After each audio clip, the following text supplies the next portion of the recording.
Unmute. Unmute. All right. So who do we have in the house here? Crazy Ann, hello. And Hunt for Heat. Eric Pollock. All right. I'm put the identifier out. This is totally impromptu or unscripted, just informal. Just here to drink a little tonight. And yeah, I'm not gonna. I've gone on other people's streams and I drink Coors Light, so I'll be drinking that along with a little bourbon here. Melissa Spencer. So anyone that wants to come up, if you just go to StreamYard.com and copy that HQABA thing up there, I put in, just it'll bring you in, and I can bring people up. Oh yeah, spicy challenge. Yeah. But all right, and if you don't want to drink, just come up and shoot the breeze. I am drinking one of my favorite bourbons tonight. Very controversial with a lot of people, but I love Blade and Bow, and I am going to pour me a little here.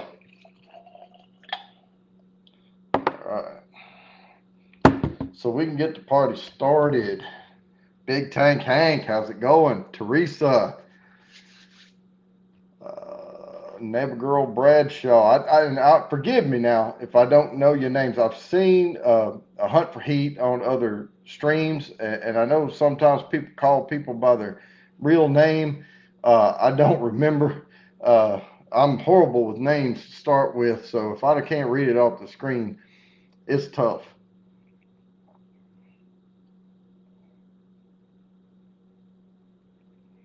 Mm. Cheers, everybody. Cheers.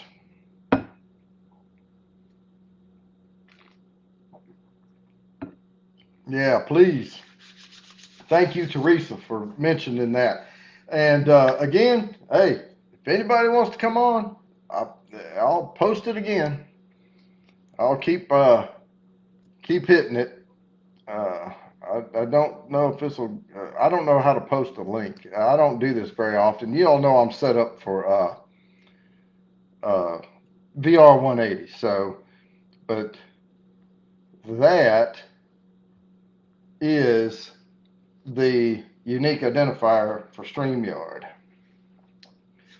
I'd love to have some people come up. If y'all don't want to right now, I'll be on here a little while, and we can do that.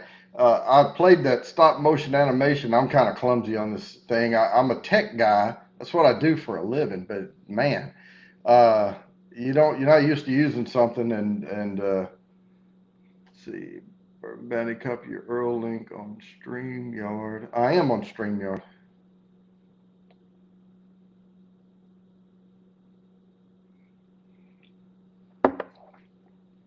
But every time I try to post it, it says blocked by YouTube. So there it is. But if you just go to StreamYard.com and copy that, paste that little unique thing in there, it'll bring you right here.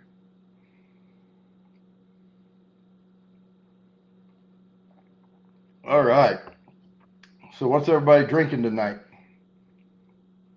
Oh, and how did y'all like that thumbnail? I bought a shirt. I paid $12 for that shirt. It was off of Amazon. Yeah, it was weird. But I thought I did a pretty good job recreating the movie poster for 300. I mean, I got the color right.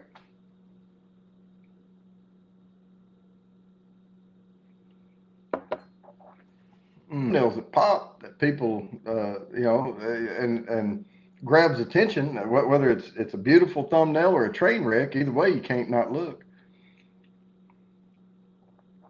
Old Humble Special Reserve. Oh man, I got to get some of that. I haven't been able to get my hands on it yet.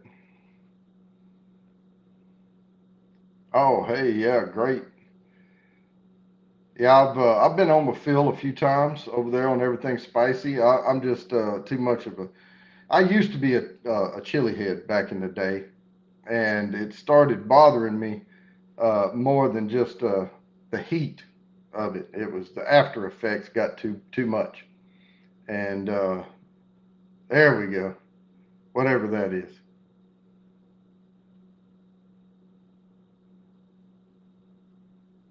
How did you put the link in? I can't put. It was blocking me from putting the link in.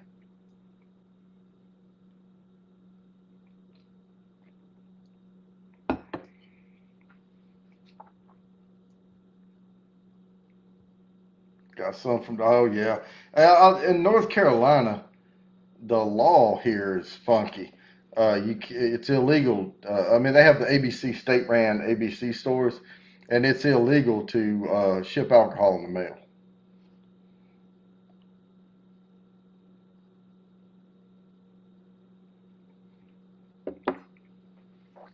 Yeah, I could go on and. Yeah, Blade and Bows. They put out this thing. So it's old Stitzel Weller stuff, is what it is, and um, yeah, it's Stitzel Weller Distilling, Kentucky, Louisville, Kentucky. Uh, but it's supposed to be an old. Supposedly, it's an old Pappy Van Winkle recipe, Julian Van Winkle's recipe, and it was one that they kept when Buffalo Trace got all the stuff over there, and they were supposed to have had some that was hey Roman. Uh, they were supposed to had some old like the original stuff, and they call it Solera aging. And when they drain the barrel, they leave some in the bottom of the barrel, and then they put that in a new barrel with new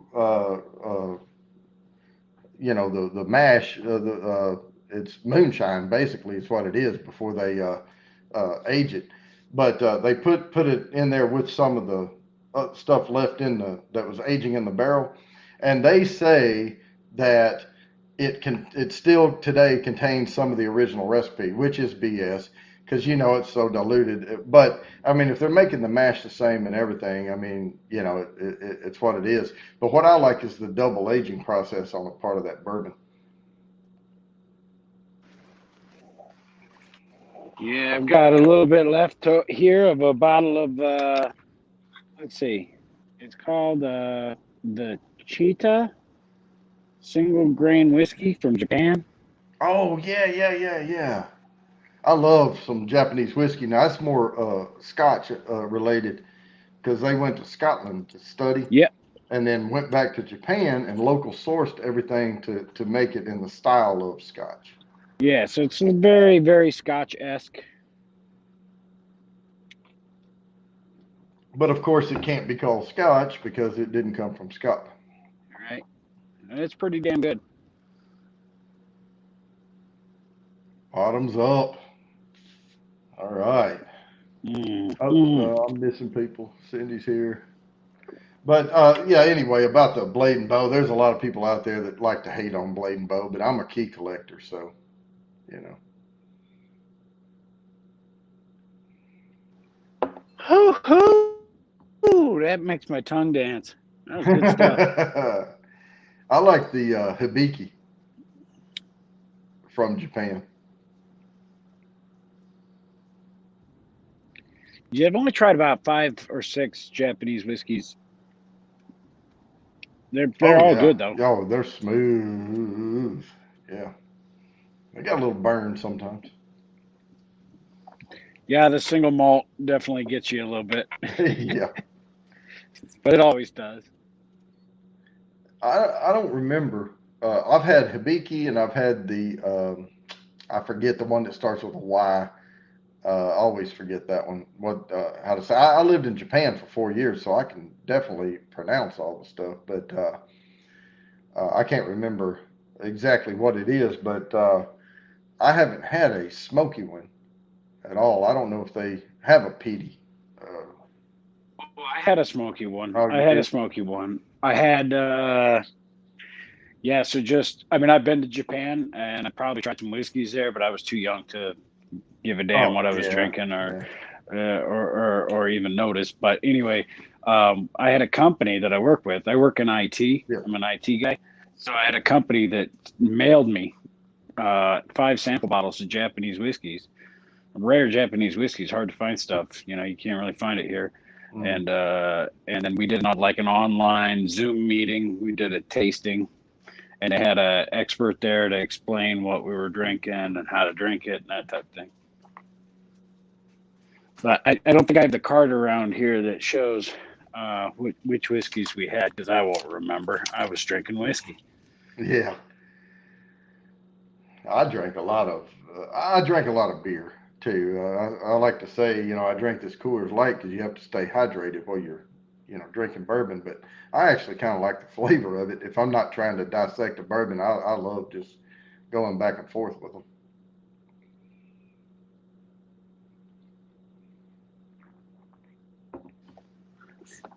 Yeah, I dig on bourbon, but yeah, I just me, I drink Bud. Keeps me hydrated, keeps me alive. Otherwise, I'd be dying. Probably would have more than 2 divorces behind me. Yeah, metal music. He says, sound like we're gonna celebrate with a 300-minute hangover. I hope it's only 300 minutes. Oh shit! Yeah, Yamazaki. I think that's it. Yeah, Hunt for Heat put it up there.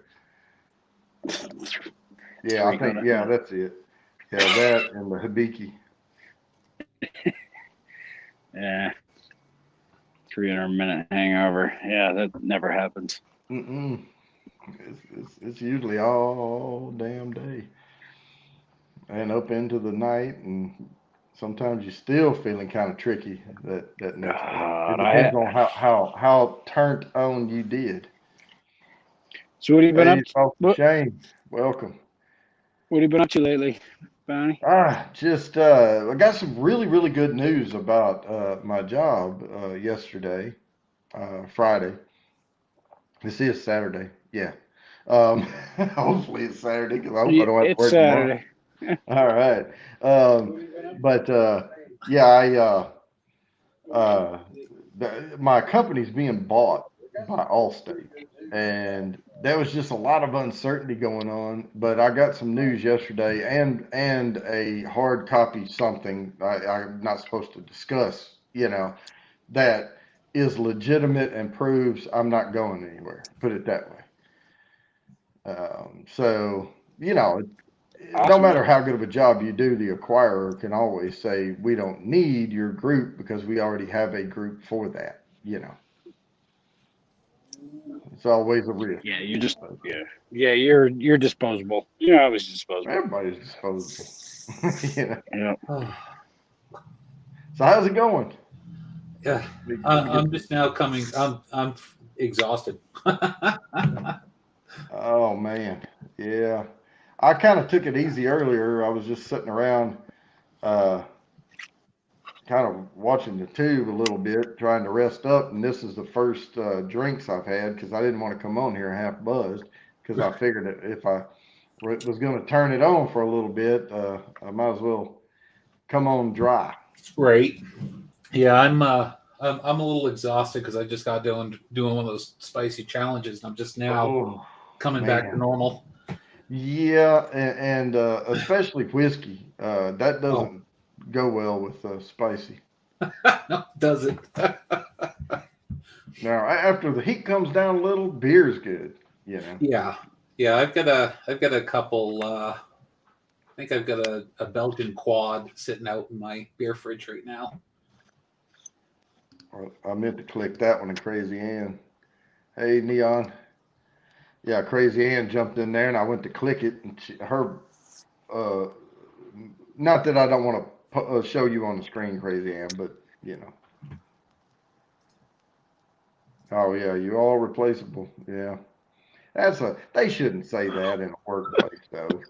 I mean, if somebody is I mean, as a blanket statement, I would never say that to my group. Now, if somebody under me wants to get frisky or they're not pulling their weight or something, I will definitely tell them the door is right there. But we're about to change things one way or another. But I wouldn't throw that out as a blanket statement. I'm a I had I'm a a nice re- boss. I had a Yeah, I had a rewind in my Facebook. You know, how they give you those, 3 years ago today. This is what you posted, Hmm. blah, blah, blah. And it was an old throwback to George Carlin thing where he's going off on a rant about how you're all owned. You're all owned. Everybody's owned by these companies, and they own the government, and they own everything, and they own you, and you can't. And it is hard to explain that to younger people, Yeah. without killing their motivation, without killing their drive, their desire to continue working hard and be the best at what they do. But I mean, we still got to maintain that mentality.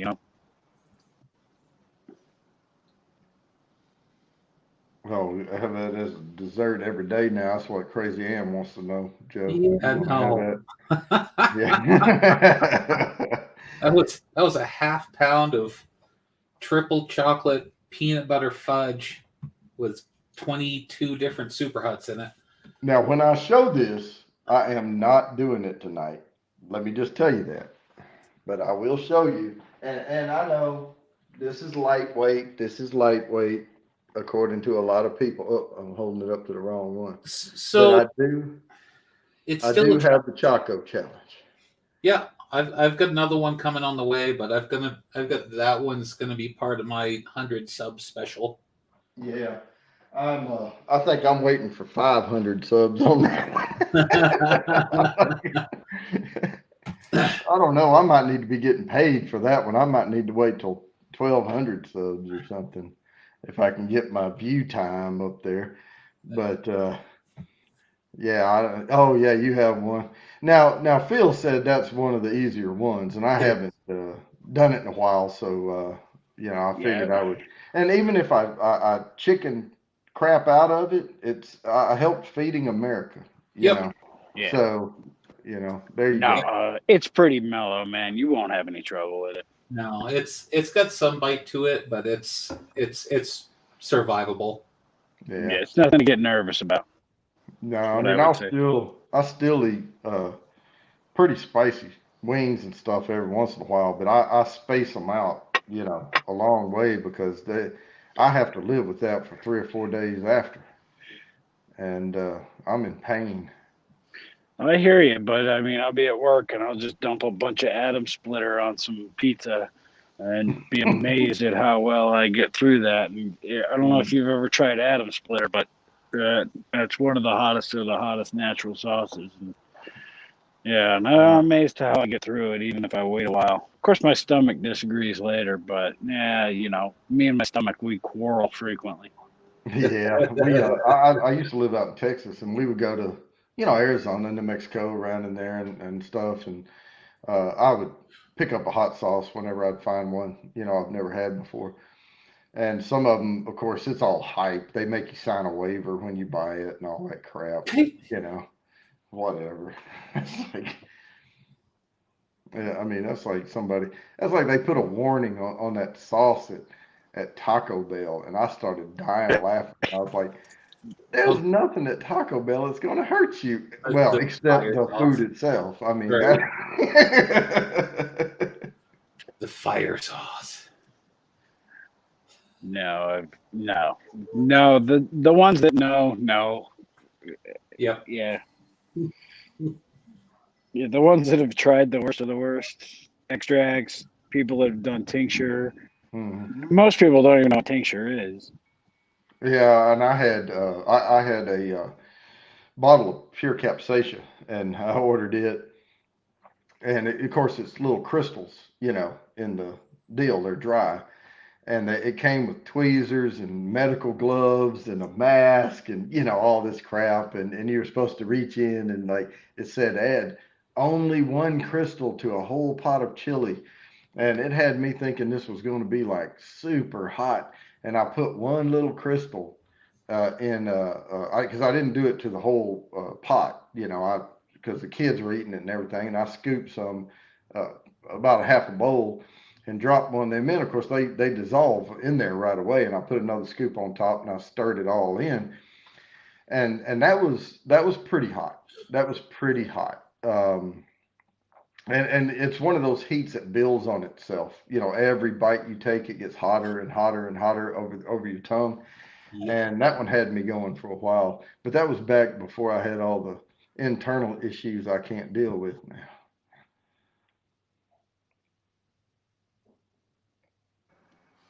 Yeah, I kind of got tired of having 7-hour cramps there for a while, so I took some time off. It's probably been almost a year since I did. Really? Well, I don't know. I think it was like June when I did the Tube of Terror again for the second time with Phil. Made it halfway through and it all came back up. Mm, I mean, it doesn't hurt my face. Like I can handle it, but my stomach just says, buddy, yeah, what are you doing to me? yeah. Yeah, I used to watch, and I told Phil when I found Phil, and I jumped on, hey, Beer Chugs, and I jumped on his, started jumping on his live streams. I told him first time I was on there, I said, man, I don't know whether to just sit here and chit chat with you or ask for your autograph, because I used to see him pop up on videos like after Johnny Scoville and things like that. And I said, man, I feel like, because I was watching a lot of that hot sauce community stuff. And I'd seen him a few times before I even knew who he was. Yeah, I think that's exactly how we met. Hmm. You meet some good people up in here. It's interesting the hot sauce community. It's been an interesting year. I mean, you got people like Crazy Ann. Somebody needs to be the first. Okay, I may add that to my bourbon burner series. It would give a new meaning to burner. So When it I bet when it that would be good. Oh, Roger. Yeah. Roger's real nice to talk to. yeah, when it was before it was the Hot Dang show. Yeah, have y'all seen any of my bourbon burner videos where I'm cooking stuff with bourbon? I have those set in my to watch tomorrow, actually, because your ribs have intrigued me. Oh yeah, they're good. Now the one coming out this week is pancakes. It's bourbon pancakes with bacon, bourbon, pecan, maple EDBA, the ice lady, Etta. Yeah. Yeah, it's I'm gonna put a little bourbon, like a teaspoon or something, in the pancake batter, but I'm also gonna make a whipped cream Ooh. with bourbon in it, and I'm gonna make I'm just gonna bourbon, and I'm gonna mix bourbon and maple syrup with pecan to go over the pancakes, and then put Oh, the. nice. So we're getting ready for the holidays. It's time to start getting a sweet tooth. It's and any part of this uh, recipe, you can either do a brunch or you can just do the bourbon whipped cream to go on the pumpkin pie or whatever.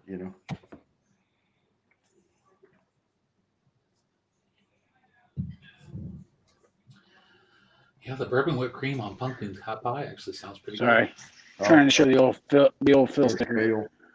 Phil. Uh, Upside down Phil. yeah. Well, it's on my motorcycle helmet. Oh yeah. Oh yeah. See, I have my stickers over there. I just haven't put them on anything. I was gonna put them on the back of my computer, but it sits by the wall and nobody would see them if I put them on there. So I haven't decided where I'm gonna do it yet. Yeah, I'm looking at actually making a display board that I can hang up next to my TV that's in my background. Yeah. Yeah, I don't know. I took up all my space in here. I have a painting at now. Big Tank Hank was on earlier. Now this painting back here, you can't hardly see it. Now my if I move the camera, try to show it, my computer edge of my computer is right here, so you wouldn't be able to see it anyway. But his daughter painted that for me, and I set a table up in front of a white screen and just set glasses and bottles down on there and took pictures of them. And I just sent her various bourbon bottles, and I said, I don't want to, I don't want to stymie your creative, you know, juices there. Just look at this and imagine a background and do whatever you want. And she put the barrels in the background, and it turned out really really well. I really like this painting, and Yeah, I'd love to check that out.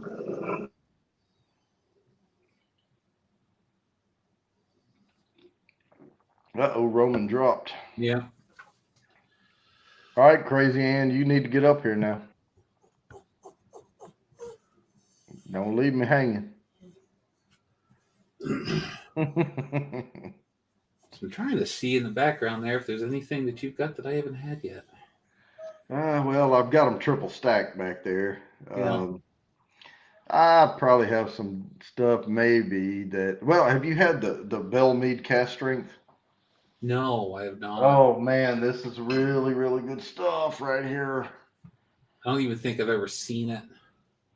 That is really good stuff. In fact, I'd It's almost guarantee that I haven't seen it in the store. I think it's Brown Foreman. I think it's let me make sure.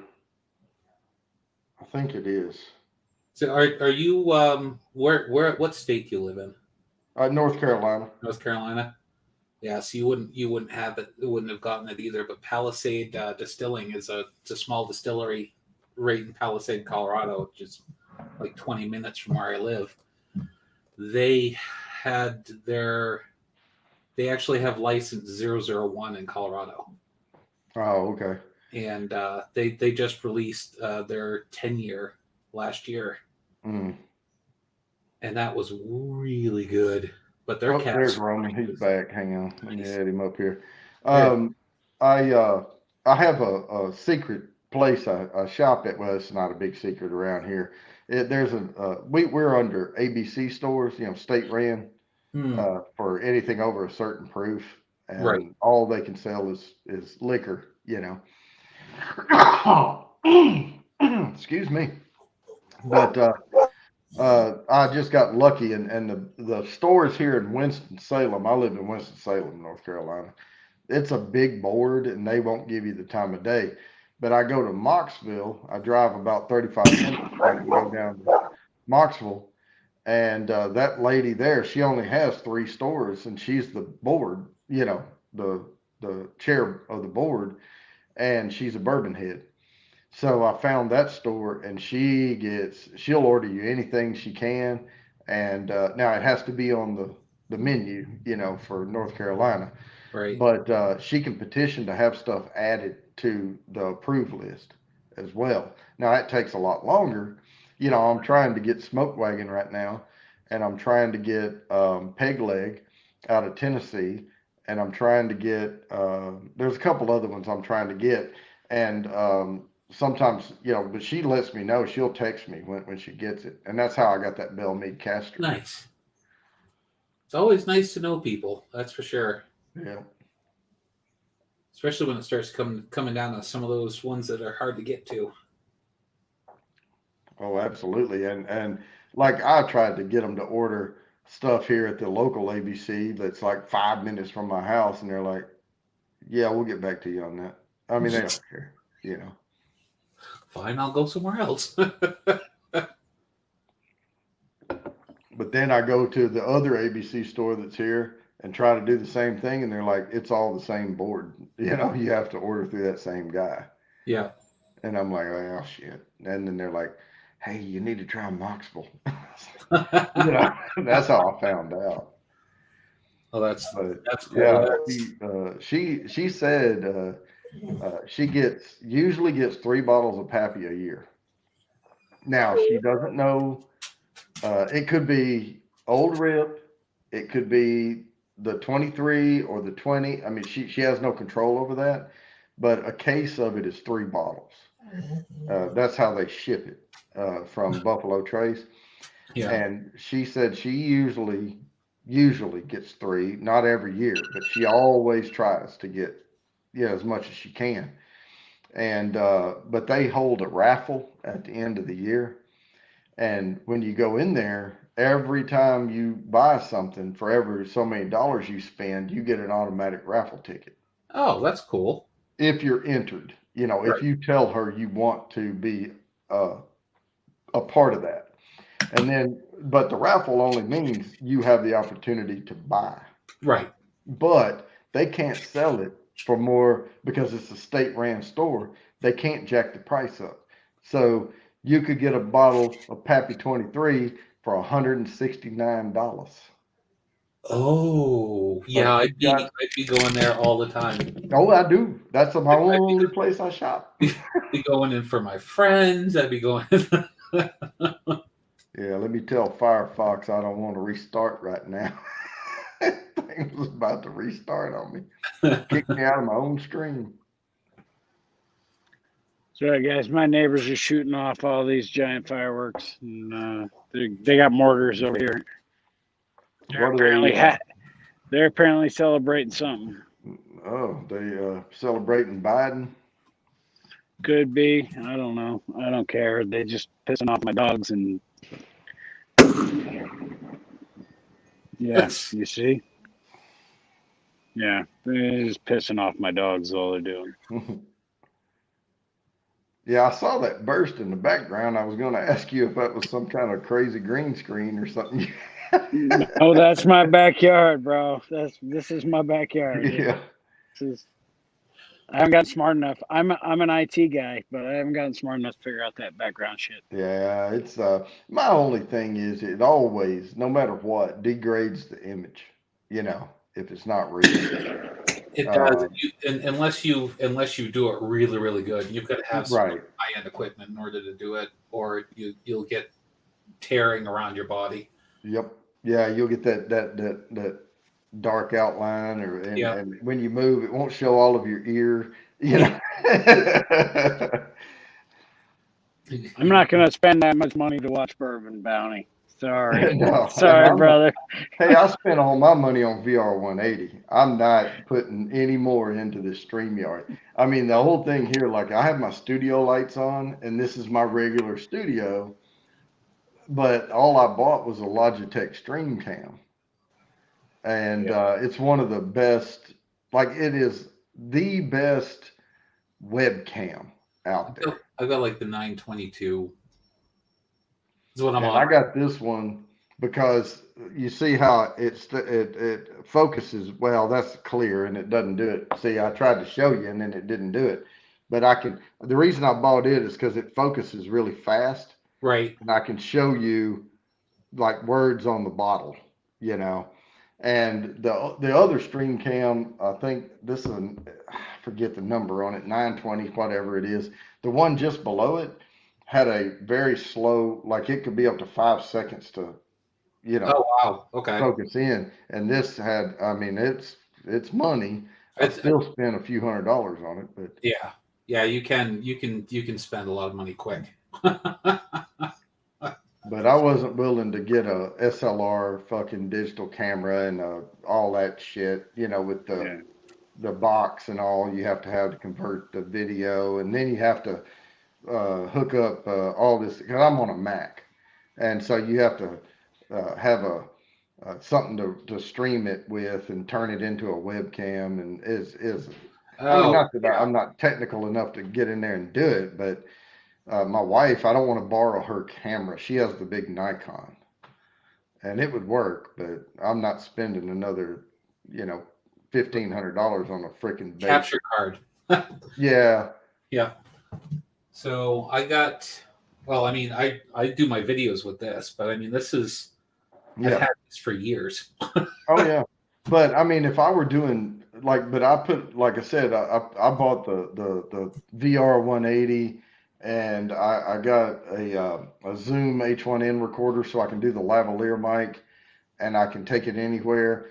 And like when I'm cooking and stuff, I want my voice to sound the same whether I'm looking over here or I'm facing the camera, Right. you know.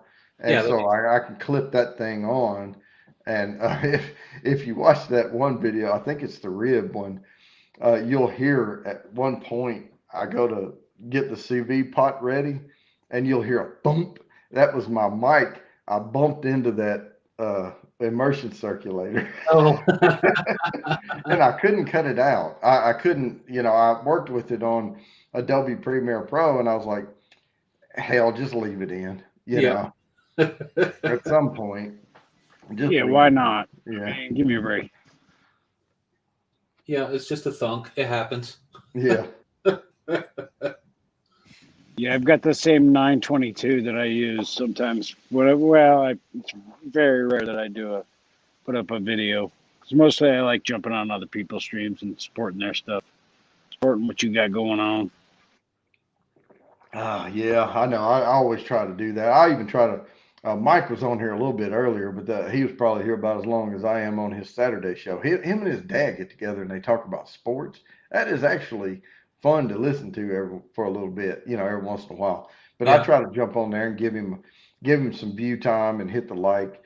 And then of course we've been doing the beer chugs. He has a show called What the ABV every Wednesday, 9 p.m. Eastern. So he's out West Coast time, so it's 6 p.m. his time. It's Who's that? What's his usual? What's that? Beer chugs? Yeah, beer chugs. Oh, beer chugs. Yeah, I haven't seen him in a couple of weeks. Yeah. Yeah, he was on here a little bit ago. He jumped on, I think, just to say hi. And, probably. I hope he hit the like button. Remember to do that before he left. But yeah, that's a fun show. I really enjoy participating in it when I can. I can't always do it. I mean, I have early meeting on Thursday morning or something, and hell, that thing will go to 1 in the morning on the second round because the first round usually ends. Starts at 9 and it's usually over by 11:30. Yeah, life gets in the way. I I drove. mean, if I'm not working, I'm helping somebody move, or somebody just got out of jail, and I got to get them back on their feet, or I gotta do something for somebody, work a second job to make some extra money, try to help somebody. It never. Mm-mm. Our tech wizard keeps dropping off the screen. Moose Gal. Hey, if anybody wants to jump up here now, not just everybody, because I'm not paying for StreamYard. Again, I put all my money into VR180, but I think, what can I do? 6 people up here? I can't remember now. There's some. I think it's 6. I think so. And I don't hardly ever stream, so you only get so many hours a month or something, but I don't care. I can go. But yeah, anybody wants to jump up here, Crazy Ann has put the link in the chat a couple times.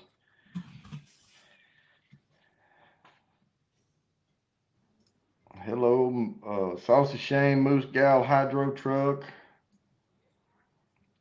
And Joe's up here with me. So y'all come on now. This is informal. We're just celebrating. Wait, this is formal? I should have worn pants. No, I said it was informal.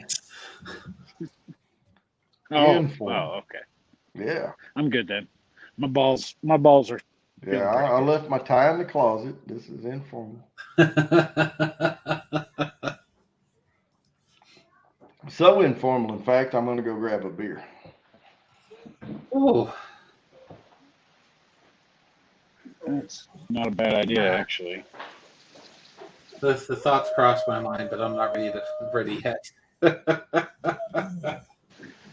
Well, that's my deal with doing live too. Is like I don't like being tied to a computer. I like being able to move around, walk around. That's kind of what I do all the time. So when you set your camera up and you get set up in your office or whatever your situation is, I like to get up and get out of there and walk around. And so, yeah, I mean, I don't know if maybe some of the new phones have better cameras to offer. But Oh yeah, definitely. The newer phones are anything that's come out in the last 6 months has got probably a better camera on it than some of the just point to shoot cameras have now. Oh, I know. What phone do you have? I just have an iPhone 10, but that's got a decent camera on it. Yeah, I just got this one. This is the Samsung, the Note 20 Ultra. Yeah, you definitely have one of the new ones. Oh man, it is. Yeah, we just got them last week. We had the Galaxy S9 Plus or whatever for a few years, and then we decided it was time. My Yeah. wife's phone, we had the same phone, and her battery started running down too fast. So it was upgrade time, so we just got new ones. You ought to, you could have saved yourself some money and just gone to iFixit.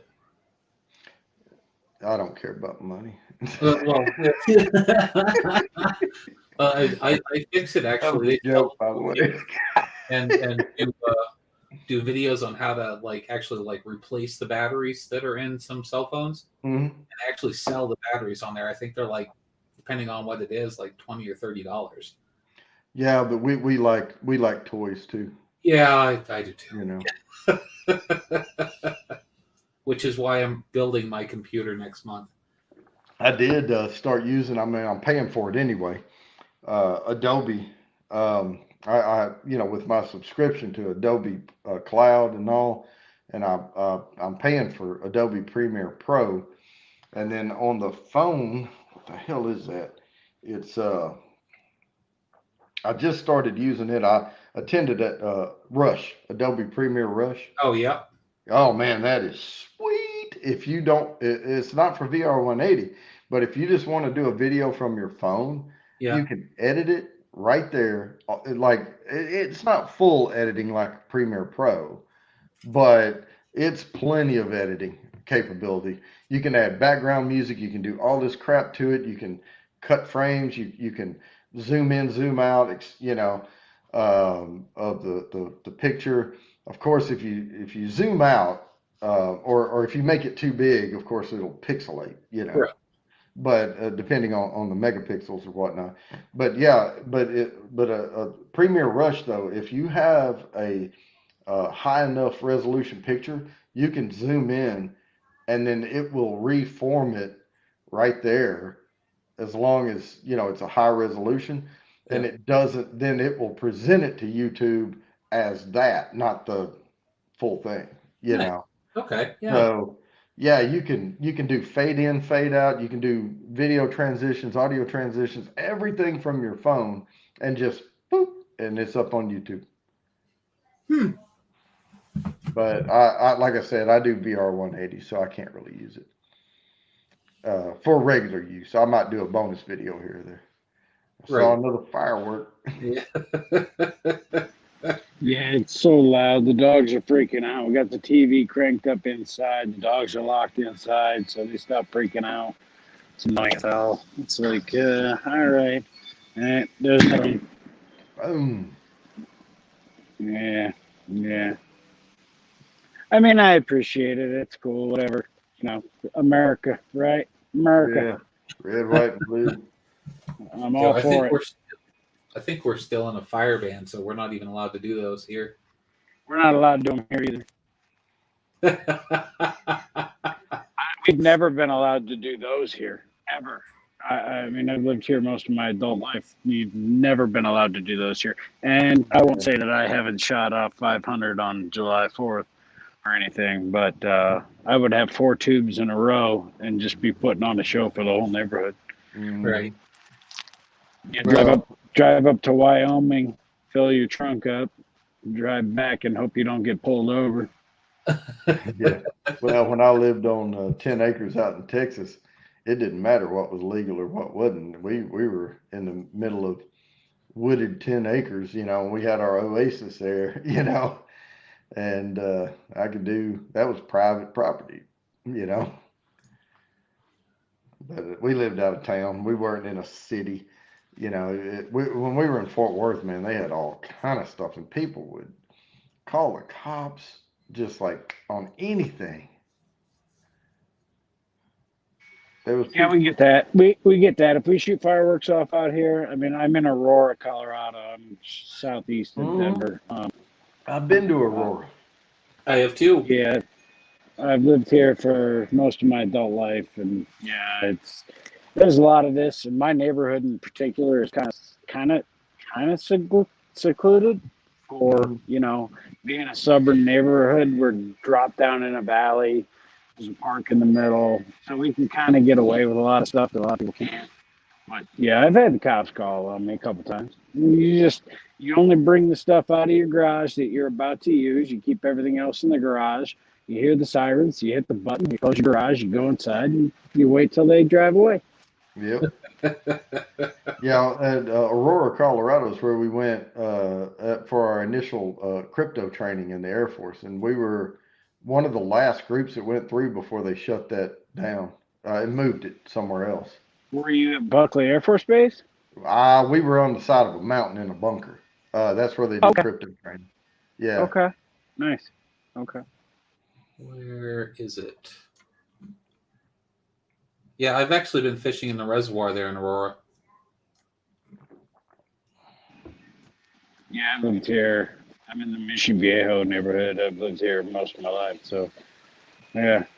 Up Pretty much up until last November, I was living in Brighton.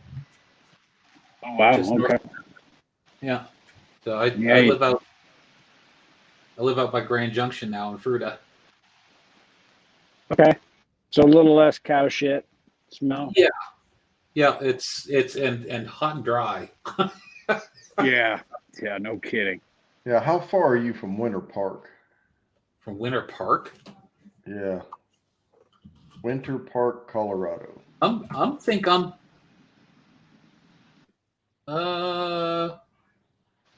still Hour 30 for me, maybe hour 45. Yeah. Let me use my phone because that's easier than using the computer. Well, now this is back in '93, and we were there, and we rented when we were in that training. We had a weekend off, and we ordered a van from Rent a Wreck, and we all piled into it, and we went to Winter Park. And I remember it was kind of a drive to get there, but Hell, we rented a thing there, and it was upstairs, downstairs, like a 4 bedroom thing, and we all chipped in, together to rent it, and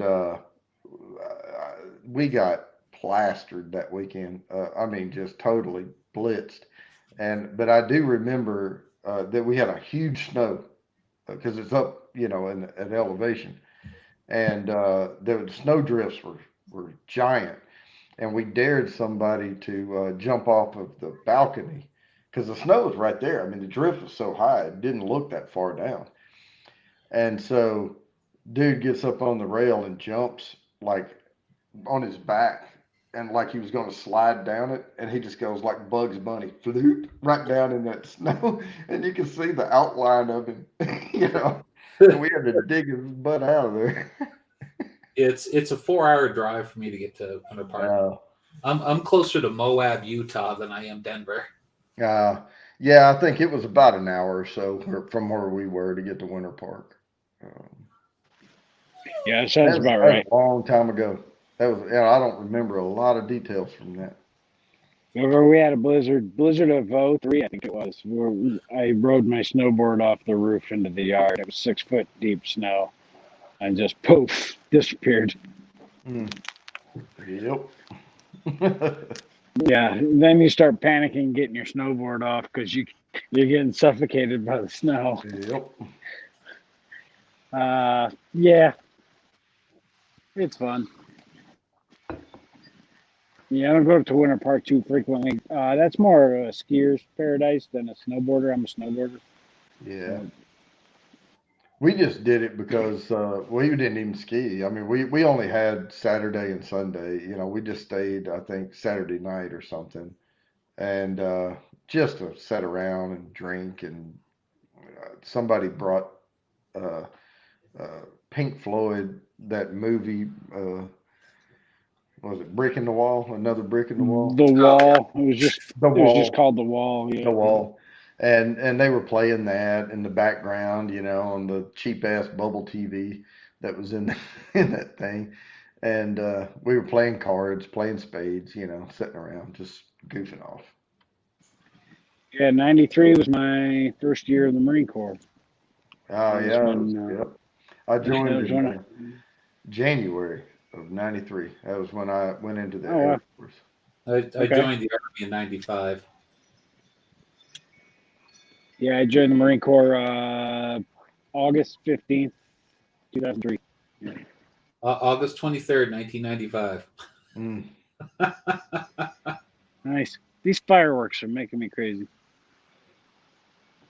Luckily, I joined in January, like early January. I think it was around the 3rd or so of January. But we were in Texas because it's the Air Force. You Well, know, I was in Texas too. I was stationed in Fort Hood.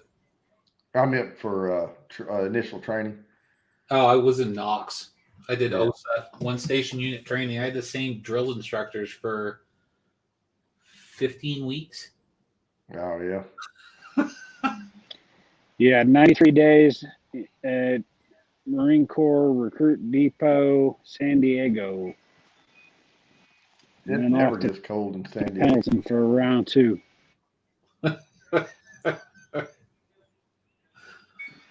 They call us Hollywood Marines. Mhm. If you didn't go to Paris Island, you're a Hollywood Marine. It's pretty funny. Yeah, we even talk shit amongst ourselves. Oh,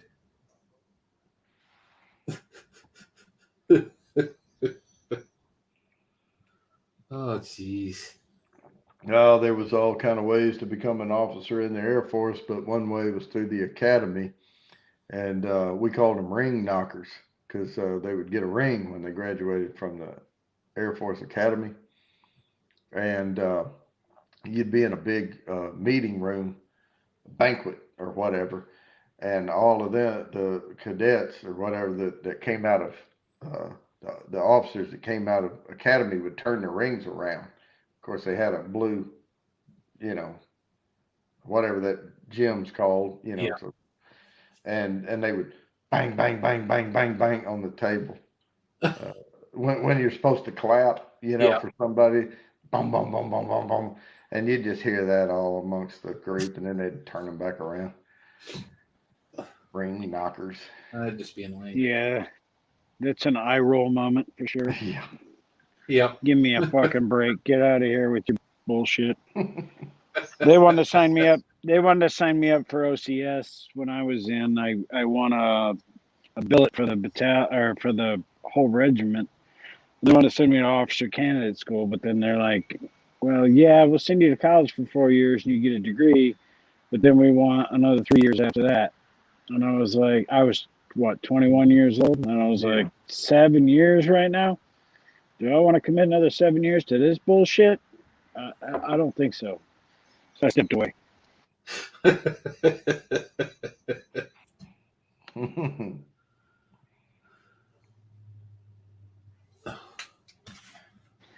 Well, once you've done 4 years in the grunts, man, your body's beat up. You don't know how you can do this for 20 years. There's no possible way. Oh I yeah. think if you started out somewhere else, if you weren't in the grunts, you're in the air wing or something like that for a while, and 20 years might not seem so bad, and you might be able to bust out 4 years in the grunts later in life. But man, when you start out 4 years in the grunts, it's like, no, this is disgusting. I can't do this anymore. And I had a baby, so that didn't help. Right. Yeah, but I went right before I got out of the Air Force. I went in to see the flight surgeon. That's we had flight surgeons there, and I said I want to complain about my shoulder here. Catches, I can feel a pop in it, and my left knee. I want to make sure that's recorded that I blew my bursa sac and I hyperextended my left knee, and I have I don't know, stiff neck. I had all that crap recorded. It's never flamed up on me, but I was worried about it. So I had them all recorded because I didn't know what I was going to be doing in life or what kind of insurance I was going to have. And I just wanted to make sure you have it documented so that if I come back later in life, I can point to it as a thing that would be covered, you Yeah. know. But man, we had so many bumps and bruises and sprains and Well, strains. yeah, I mean, half my shit isn't documented. I tried to get it all documented, but it didn't get all documented. That's just the way it works.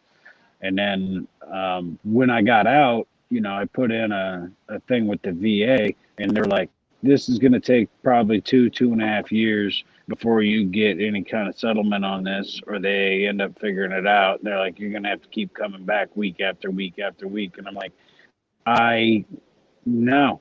I just no. I'm not gonna do that. I'll just figure out how to make money on my own, and I'll take my fucking military injuries with me. But it's very unfortunate that veterans have to go through that. Yeah, and I wasn't trying to claim a disability or anything. I just wanted it in the record, while I was. I They couldn't. sent it to you? I couldn't lift my arm above my head when I got out. Mm, I couldn't kneel down on my knees on the floor. dang. It was impossible. My kneecaps would just fold back, and that Mm. soft tissue under there would hit the floor with my body weight on it, and it would just shut me down. I mean, I would just fall on the floor. It took me 3.5 years, I think, before my knees came back, and I was actually able to kneel down on the floor with my kids, for Christ's sake. Yeah, that's what Buddy said. Oh, one of the guys had a tweaked his back, had a disc issue going on, and I said, "What does it feel like?" He said, "It feels like somebody stuck the hot end of a wire up my ass." That's probably a very accurate description, and Yeah, it's because it would I'm hit him kind of like he was upset trying to now. do I heard something. it. But he would just he would reach funny for a beer or something and go, "Ayah," you know. And I was like, "Man, you got to go have him check that out." And they did some X-rays. They said it was nothing, but you know, get them to mark it down now. Yeah, I was laid up Yeah. when we went to Kuwait in '96. I was laid up because I was in a truck accident when I was out there. I was actually laid up in the freaking in Camp Doha. Oh, Rajay's here. Look at that. My Rajay, you want to come up here and grace us with the coolest guy presence? If you're still here.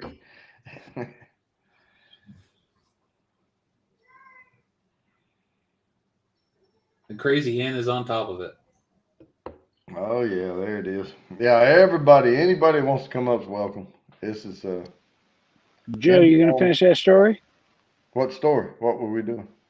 Oh, with my back. Oh yeah, that. Yeah, yeah. Well, they finally did an MR at the VA. Finally did an MRI last December, and you can actually see that where I've got it compressed all my discs in my back. So I actually had the same issue with the other guy did. And you step funny, sneeze, throw your back right out. Yeah, I was 146 pounds, and I'm hauling a 90 plus pound pack, 17 miles across the desert, Yep. Yeah. and then walking around day in, day out, and taking that 90 plus pound pack back. And yeah, I'm not a big dude. I was 146 pounds. In the best shape of my life. That's all. It's still a lot of weight. I remember one time I was going out with weapons platoon. I was a radio operator, so I had to carry 2 radios in my pack with 5 days worth of batteries plus all my normal shit, right? And stay behind a captain all the way out till we got out where we were going. I remember this particular trip. I was going out with weapons platoon, and one of the guys that fell back in the back of the platoon had to get on the Humvee, and couldn't make the hike.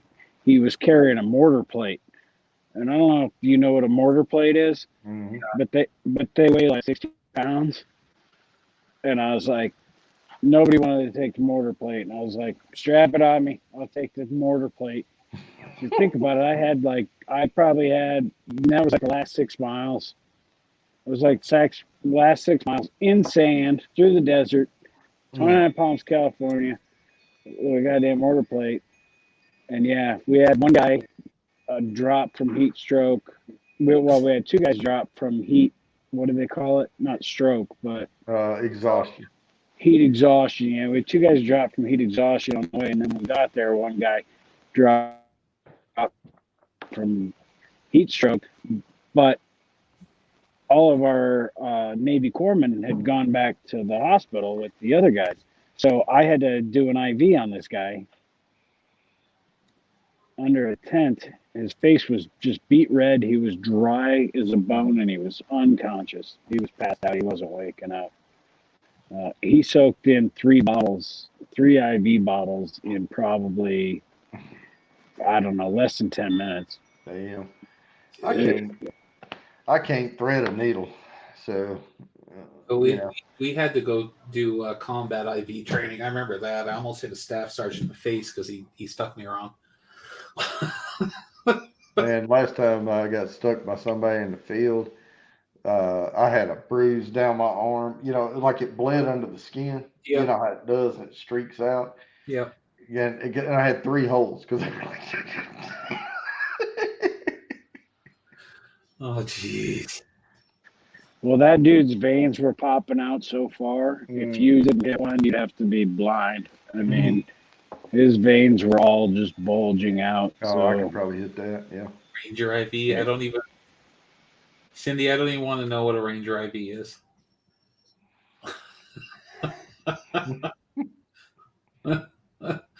Don't even want to know. Does that have anything to do with a tube instead of a needle? Yeah. yeah, right.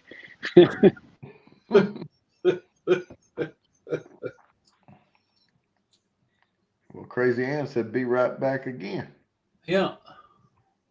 She's probably playing video games. Probably. Yeah, I know how much she loves me now. I actually played a video game with Micah. Oh, I know. I was Like, there. oh, you were there. Yeah. Golly, man, I haven't played a video game since Pac-Man. uh, I jumped on there, and then we were playing Among Us, Yeah. right? And I told my kids because they're gamers, you know, both of them, and I said, yeah, I played. Y'all be proud of me. I played a video game the other day, and they said, oh yeah, what'd you play? I said, Among Us, and they went, oh, you played Among Us, ah, and I'm like, I don't even know what this was. I'm just glad they got my internet fixed. Maybe then when I can pop on and not get disconnected all the time. Yeah, that's what I figured. Hunt for heat. Yeah, it had something to do with a hose instead of a needle. Yeah. Right. Enemas are my enemy.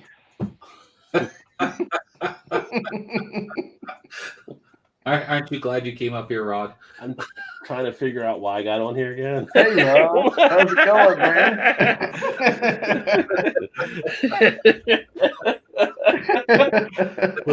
What have you been eating? What's your war story? I've been eating a blade and bow. Yeah.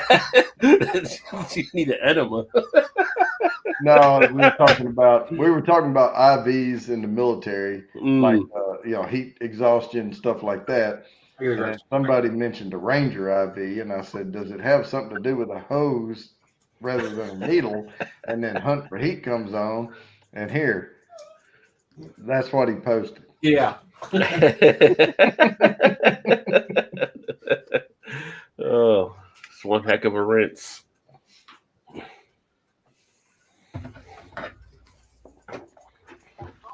Yeah, I'm on a well-rounded diet of Coors Light and Blade and Bow. Hydrating. Yeah, you got to stay hydrated. Chips and bourbon. It cleanses the palate and gets you ready to get more flavor. Yeah. For a refill. Rice beer. Rice beer. Budweiser. I used to drink Bud Light, but that Bud Red, the regular, I call it regular leaded Budweiser. If I drink too many of them, which I always do, it gives me a headache. My dad can't even take a sip without getting a headache. It just makes me squirt air out of my ass for about an hour every morning. Yeah. It's not too bad. Is that the Budweiser? I thought that was just us being the guy.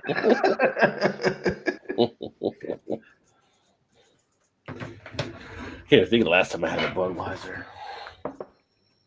I mean, if that's all they had, I would drink it. There's been Me times I've neither. That's passed. why I'm having one now. There's been times I've passed. I'm like, never mind that. Normally, when I'm passing, it's because of something like Natty Ice. Yeah. Well, I went to I could probably do Natty Ice over. I don't know, man. That's Thursday night beer. I don't know. I mean, at least it's got some flavor. That Coors Light's got no No, flavor. it has no flavor. That's But if why I'm I gonna love if I'm gonna drink a macro, water if beer. I'm gonna drink a macro, you better put some ABV in it, so you get that with the ice beer. I have alcoholic water. I mean, that's basically. You know, I was at a deal with a vendor. This was in Dallas, Texas, and they had um, minor league baseball team there, and they had the Dr. Pepper Park or whatever it was, and they had these like a third base suite, you know, thing where you had a whole section, like a upper level section, they could carve out, and they could have it catered, do barbecue, hamburgers, you know, stuff like that, and they would bring out kegerators and set them out there. And of course, they're charging you for all this, but you know, like I said, it was a vendor doing it. And I mean, I love baseball, but I didn't care anything about baseball once that beer kegerator came out because these are minor league anyway, you know. Yeah. So I can still hear the noise going on, and you know, it's like having it on TV in the background. But they ran out of first they had Bud Light and something else, and I forget what it was. It was Shinerbach. And people in Texas go nut crap over Shinerbach, right? And so I like Shinerbach. It's got that little nutty flavor to it, you know. So I was drinking it. Shiners. And then they ran out of Shinerbach. And what they did was they only paid for one because it was, get this, they called Shinerbach premium beer.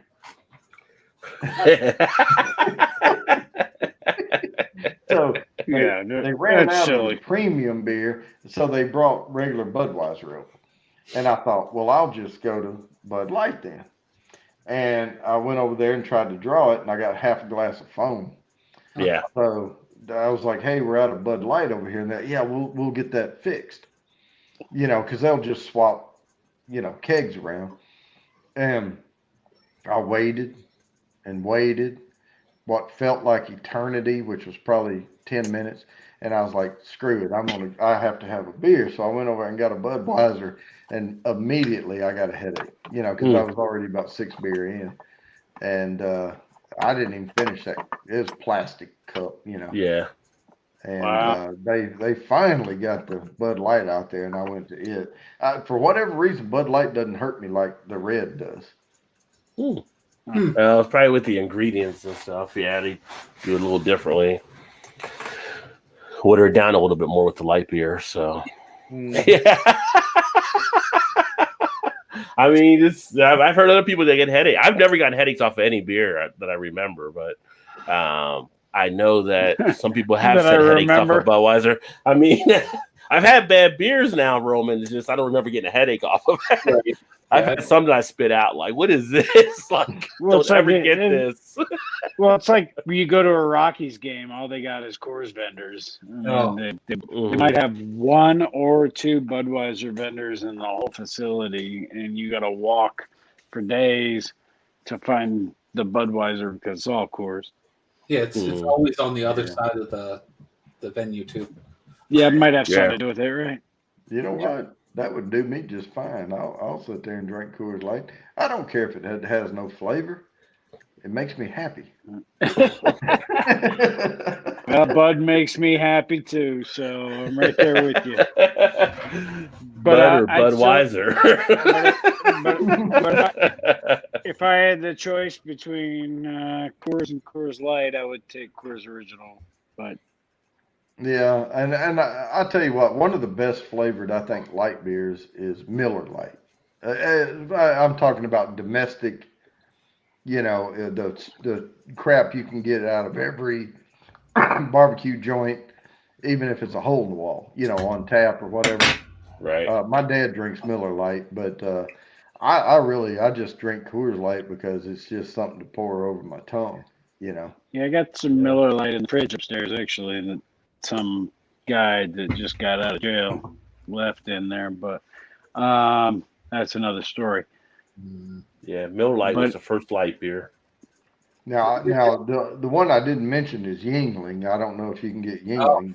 But I've drank a lot of Yingling, but that was I used to smoke a lot of cigars, so I actually went to Cigars International Cigars Fest, uh-huh. 2014 and 15, and when I lived in Vermont, drove down and always come back with 2 or 3 cases of Yingling because you can't get it in Vermont.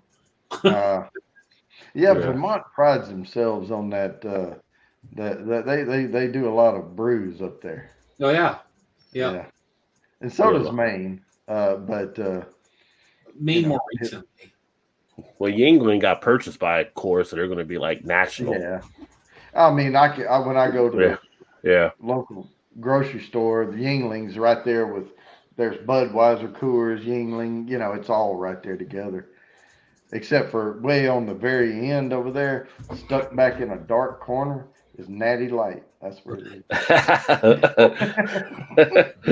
That's Budweiser too. They gotta have somewhere to put their shit beer. Hey. Natty Light's like the crazy uncle in the family. You put him in the back room. I love me some Yingling. It's funny.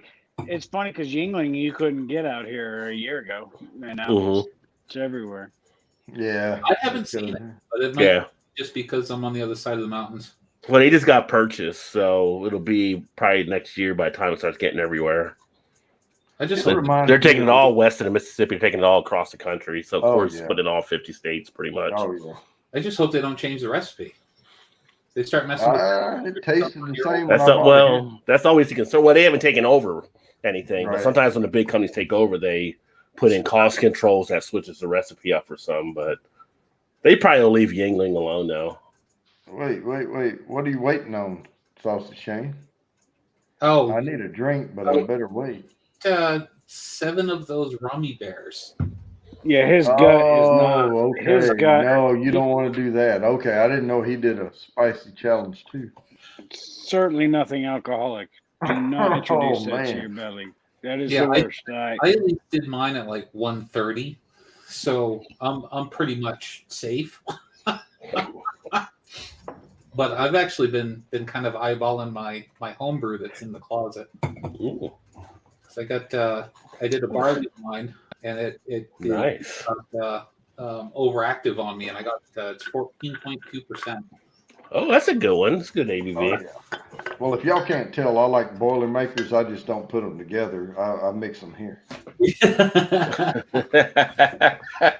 of that, I have to go get another component of my Boilermaker.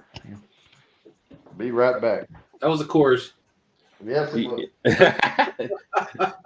You could substitute water, but never mind. Yeah.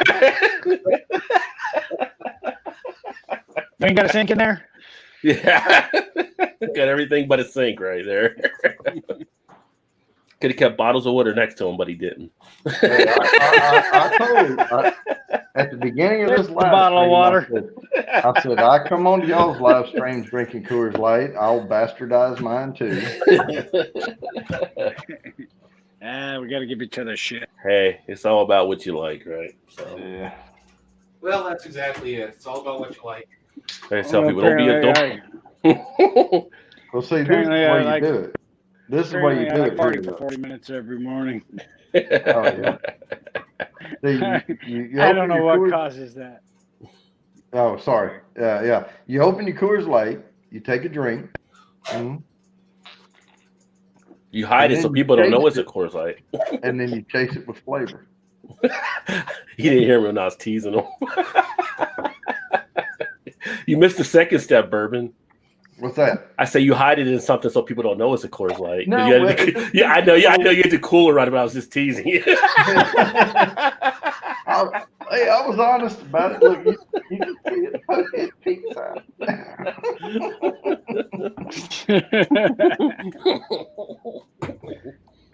That's usually what I drink when I'm on Mike's channel. I sit there and drink Coors Lights. Yeah. Yeah, I don't mix it with bourbon because I try to Ooh. keep my senses about me because I'm trying to focus on what the ABV is. That's my home brew. 14.2. All right. Nice. How long will the head hang in there? Because usually the barley wine, they won't hang long. It's been I brewed this almost a year and a half ago. Yeah. But well, it's all large bubbles because I actually had to open every bottle and put in some conditioning yeast. Okay, gotcha. The ferment there in the bottle. Yeah. Yeah. So because that's a long time to leave beer. Yeah. Well, yeah, but it's at 14 and a half, you don't need a lot. Right. Well, That's what we tell ourselves. Yo, I would drink 2 bottles of this. It's gone from hot alcohol to fig and molasses. Yeah, that's that's where you want it. Yeah. Yeah, the head you start to get like the dark fruit feel out of it. The head goes away, but the bubbles still keep coming. Yeah. Oh yeah, I see them rising in there. That's pretty dark though. Yeah. Looks Good good. camera though. Good thing we could 20. I wouldn't recommend more than one. No, it's called there for a reason. It was 22 pounds of grain went into a 4.5 gallon batch. Yeah. Wow. Holy cow. I'm actually drinking a sour red ale, 12% ABV. Moose Gal says, I miss drinking. Yeah, she can't really drink now. Yeah, sorry. Don't ever apologize for that. Don't ever apologize for that. That's the best thing I ever heard. Yeah. I mean, I just had a guy that just went in for his 4th DUI, get out of jail on Wednesday, and I took him into my house and I put him up for a few days, got him back on his feet, helped him get a car and stuff. But anytime that guy touches alcohol, he's asleep on the floor, passed out, bouncing off the walls, pissing somebody off. It's like he can't touch alcohol. So, yeah, I admire anybody that can just stay away from it and just avoid it altogether. I really admire that. Let me preface responsible drinking because that's not. Yeah, and I think with Moose, it's more medical type thing, but yeah. Yeah, that could be, yeah. Yeah, but some people just can't. They can't do it. So I mean, yeah. Saucy Shane did the burb.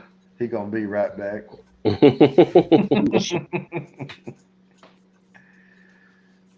Well, that's why I think weed helps out a little bit with that too. So people that are doing it for pain or maybe anxiety or depression, a little bit of weed is okay. It'll gets out of your system faster.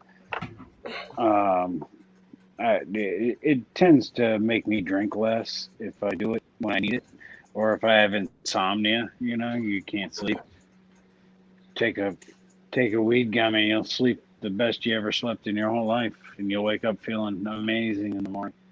Not that I know anything about that, but the buzz is about the same, isn't it? Well, relatively, yeah, absolutely. I don't know anything about that, by the way. Your brain won't know the difference. But I think it's a different feel from weed than when you're actually doing alcohol, though. Well, yeah, a little. Yeah. I mean, yeah. I actually had a THC beer before. That was a little bit different than your regular beer too. Oh, they taste funny though. The THC beers. Yeah, but it's a different type feeling you get too. It's more that weed type high, a little bit. A little bit more relaxed. You're not as anxious. Alcohol can get you a little bit more anxious than like weed can, I think. Oh yeah. Yeah. Yeah, unless you get paranoid. Yeah. What? Who? Oh, I thought somebody was behind me. My bad. Yeah, usually the paranoid is, it never happens. You know it's not going to happen. But what if my company decides to pee test us tomorrow? Yeah, personally, I don't have that. Yeah. Most companies in Colorado don't do that anymore. Oh yeah, in Colorado. Most companies are like, that's that other country, That in California. Yeah, well, there's so many fucking Californians here. I just want to kill them all. California's like Colorado's like Midwest California. I want to take all of them motherfucking California inbreds out and get them out of here. I got an AR-15 with the illegal mags upstairs and tons of ammo downstairs. Wait, I don't want to get your YouTube thing screwed up. But yeah, I got yeah. I love that thumbnail. California people need to It's definitely cheaper in Colorado than California now. So yeah. Anybody that wants to come up is well up to 6. I don't pay for StreamYard. I'm going to preface, but yeah, if anybody wants to jump up, I know Crazy Ann posted a link earlier. I haven't seen her comment in a while. She said, "Be right back." It's been a while now. She's playing video games. If they just scroll up in chat, they'll find the link. It's right there. It's not far up. Yeah, because I'm not that popular. Pretty popular guy. Everybody knows you. Well, yeah. Let's start getting you back into streaming with Micah. Yeah.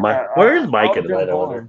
But my thing is, I don't do a lot of these like my stream, right? I jump on a lot of people's streams. Yeah.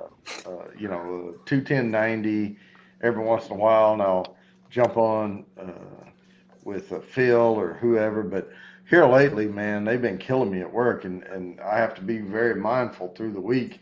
And being East Coast, people they think it's still early, and that's why I like jumping on with Phil, because East Coast has to get up early for work also. So yep. But I live mountain. I mean, we're mountain time, so that's still 10 o'clock when 10 o'clock my time when he's on late. Right. Yeah. Yeah. Because sometimes we'll sit on there, but sometimes I need to go to bed at 11. Because I have my boss's boss lives in London, and sometimes he wants to schedule 6-7 o'clock meeting. Yeah. A.M. and I don't want to jump on with our chief operating officer going, yeah.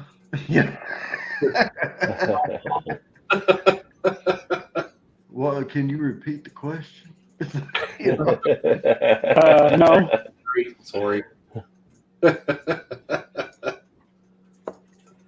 We're actually getting rain out here. Raining like a son of a gun now. Well, that's cool. Already? Makes grass grow. You got nothing here. Malted in Montreal. How's it going? Swami in the house. Swami, tell Swami to probably jump on there's a link there. And my fucking CIO and CEO are both coming out this week, so they're gonna be in the office and look all clean and polished. I keep trying to get my boss to ship me in for work. I work for the VA hospital in Vermont, but everything I do is number running and number crunching and stuff like that, so I don't actually have to physically be there. Well, I was going to jump on a meeting about 2 weeks ago. Chief legal counsel, okay, for the entire up in New York, New York office, and I'm like, God, these guys wear freaking suits all the time, and I wasn't going to put on a suit per se. I mean, we're all working from home, but I got up super early because he wanted to have this like 7 a.m. meeting, and I say super early because I normally kind of come down here in my baseball cap at 8 a.m. and jump on and see what's going on. But I got up, showered, shaved, made sure, I didn't have to wear a cap, and I had my hair kind of done, got down there, jumped on, and this son of a bitch is sitting there in a bathrobe and a freaking baseball cap. And I'm like, damn it. Oh, that is so fucked up. Oh my God. You should have been schooled Somebody should have told you. Why did they Somebody tell should you? have told me something because there was like, but Yeah. all of us, there was like 8 people on the meeting, and it was his meeting, and it was a couple of lawyers, and they didn't turn their video on. Well, one of them couldn't because one of our divisions, Bank of America, is one of our clients, and they set these rules, and they can't use webcams. So I'm like, damn it. But, we're all, if you can, you're expected to turn it on. That's still fucked up, man. That I guy. know it. I don't know if it was just him. That's. I mean, I don't know if that's fucked up or if it's hilarious, but it's a little bit of both. Your boss wasn't Jeff Tubin, was it? No. Okay, because I mean, he had trouble on the Zoom cam. You guys know who Jeff Tubin is? Yeah, the guy with his cock out on his work. No. he was in a Zoom call, started masturbating, and thought the camera was off. Now he's not working for anybody. No. Oh my. He was like the lead legal analyst on for CNN and legal thing like New Yorker or something like that in New York, one of the big publications up there, and he couldn't wait. He just couldn't wait. I mean, apparently he had in his mind it was his time to do what he was going to do, and the camera wasn't off. They were like, "What are you doing?" The ultimate resume updating event. So how'd your last job end? Whew, well, yeah. I kind of blew that one out. It kind of rubbed me the wrong way, What are you going to say in the next interview? I don't know. It was a sticky situation. I didn't receive adequate training on how to turn off. Some bad handling on my part. Right. Not a good ball handler. They handed me the ball and I lost it. I am excellent at handling hard situations. I didn't play ball, Roman.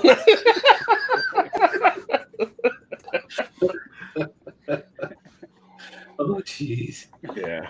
I don't even know how you get into that predicament. Like, seriously, the Zoom call will work. It's like, ooh. Yeah, like everything's got to be sterile, right? You feel like you're prepping for surgery. Everything's got to be perfect. Well, that's why I set my camera up over here in this studio, because this studio never changes, right? Mm-hmm. Every once in a while, I'll get the dust off these bottles, but these studio lights, when I'm done, they fit back here. They're just kind of stacked up, here in this corner behind this table. But I don't have to worry about all those beer cans I have stacked over there. It all looks like Animal House over there. Yeah. Food fight, baby. You guys, pro tip, I went into the office and I put my phone on the back of my chair where I sit and I took a picture. And I use that for my background on all of my chat things. So everybody thinks I'm in the office. I'm not in the office. Well, my workspace, because everybody's working from home pretty much now, is in the other corner of this room. But this used to be a 2-car garage. Before the previous owner renovated it or whatever. They did a really good job, though. You would never know. And on the outside, you can see the pavement comes in like you're coming up, but they actually busted the pavement out, planted hedges in. I have, those cement car stops they have in parking lots. I have 2 of those right out here. So if we have guests, they can pull in and park right outside this wall. And then we have another garage thing they built on to the house. But yeah, this is a 24 by 24 foot room, and we use it for a theater room. I have theater seats and a big screen and a projector, sound bar, all that junk. And then, but this corner is designated for my studio, and the other corner over there is my work from home space. Oh, see, now straight ahead of me and here is my personal stuff. Yeah. And right here is my work stuff. Yeah, here we go, right there. I mean, here, let me take you for a ride. So this is what I look at on a daily basis. Mhm. Oh, nice setup. 3 screens. I have 4 screens. Nice. There's my TV, my PlayStation, and all my stuff, and then where I shoot my videos. Yep. And then, of course, my plants. We got peppers drying. Of course, man. The Jack and Jill bathroom to our spare room, so I don't have to go 10 feet any direction unless I want food. Awesome. Where's your mini fridge, man? Well, I've got enough fridges. I've got a full size beer fridge out in the garage that I've got 1, 2, 3, 4 taps on now. Yeah, 4 taps on. I got to fill up the kegs though. Yeah. And I actually have to get a nitro container because I actually have a nitrous tap out there also. So I can do nitro beer. Yeah, I have a built-in bar over here on the other side of the room. When they converted the garage, they put this built-in. It's probably used to be storage or something, maybe cabinets or something in the garage. But they prettied it up. But there's a door that goes out to the. It would be a porch, area there, but my fridge is backed up against that door. I mean, it's in a nook over there, but Yeah. I call it the beer fridge. The family calls it the drink fridge, because that's pretty much all we keep in there is just drinks. Yeah, it's funny. We were talking earlier about getting beer and spitting it out, and it made me think of something. When we were in Fort Worth, I had this, not this same fridge, but it was a beer fridge in the garage. And we would open the garage door and get these folding chairs that set out, and people would come out, and we would, hang out together outside, neighbors or whatever. And luckily, I had a bunch of neighbors that liked to drink a bunch, and we would just sit around, drink beer together.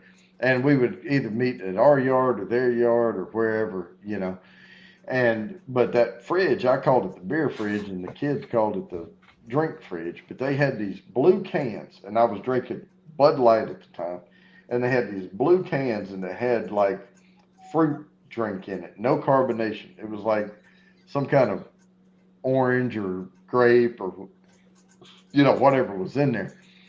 And we had this little basketball, like the portable, you put sand in it, holds it up. Yeah.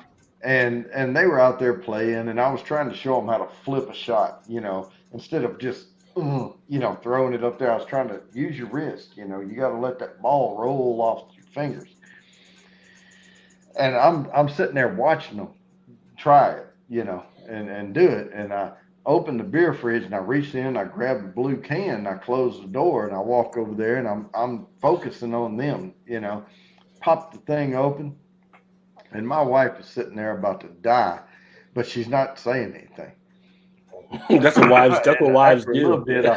I went to take a drink of it, and I was like, because I was like, oh, that's spoiled. I mean, that's the first thing that goes through your head, is that beer is spoiled. But once you realize it's supposed to taste like orange or whatever, then you can, oh, okay, but I don't want that. But God, man, the first thing that entered my mind, like you have these flash like second and a half of whatever, your brain's trying to wrap around. I could just picture some dead rat in this can. Oh, whoa. We got somebody in the basement. I'm not paying attention. Sorry. Swami. Sorry, man. How you doing? How long you been down there? I'm sorry. I'm drinking. 2 minutes. 2 minutes. No worries. Okay. All right. It's not too bad. I didn't leave you down there for too long. It's all right. I masturbated a bit. Oh, you pulled a Jeffrey Tubin. Hey, I'm glad I missed it. I went tubing. And shout out to Monica. Monica's watching too. She was saying hi out there. Oh, Monica. Man, I love watching her paint that stuff. So, how's the bourbon collection growing there? You got yourself some ECBP in there a little bit. Man, I haven't actually. I didn't know what was going to happen with my job, and now I just got good news yesterday, so I'm going to start adding Oh, to the plan cool. again. But I'm secure now. You know Nice. where I am. I've been slowly selling all my whiskey. So, Oh, really? well, I can't drink it anymore because of I have a stomach issue that I've Oh, for. damn, So, man, that sucks. Yeah, I'm gonna drink it till the doctor says stop. So, well, my doctor says it's cool. I can have wine and I can have beer because it's fermented and it's not bad for the stomach as long as I don't, over go crazy with it. right. But because whiskey's distilled and not fermented, I can't drink that. Anything distilled, I'm not allowed to touch. So. I don't know. Even I'm if a big rum guy and I'm a big whiskey guy. So Hashtag 2020. yeah.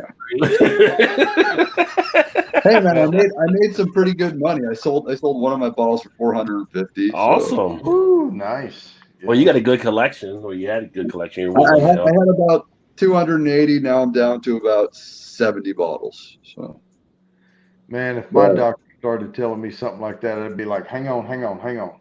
Stop right there. I'll be back next week. Let's schedule an appointment for next week.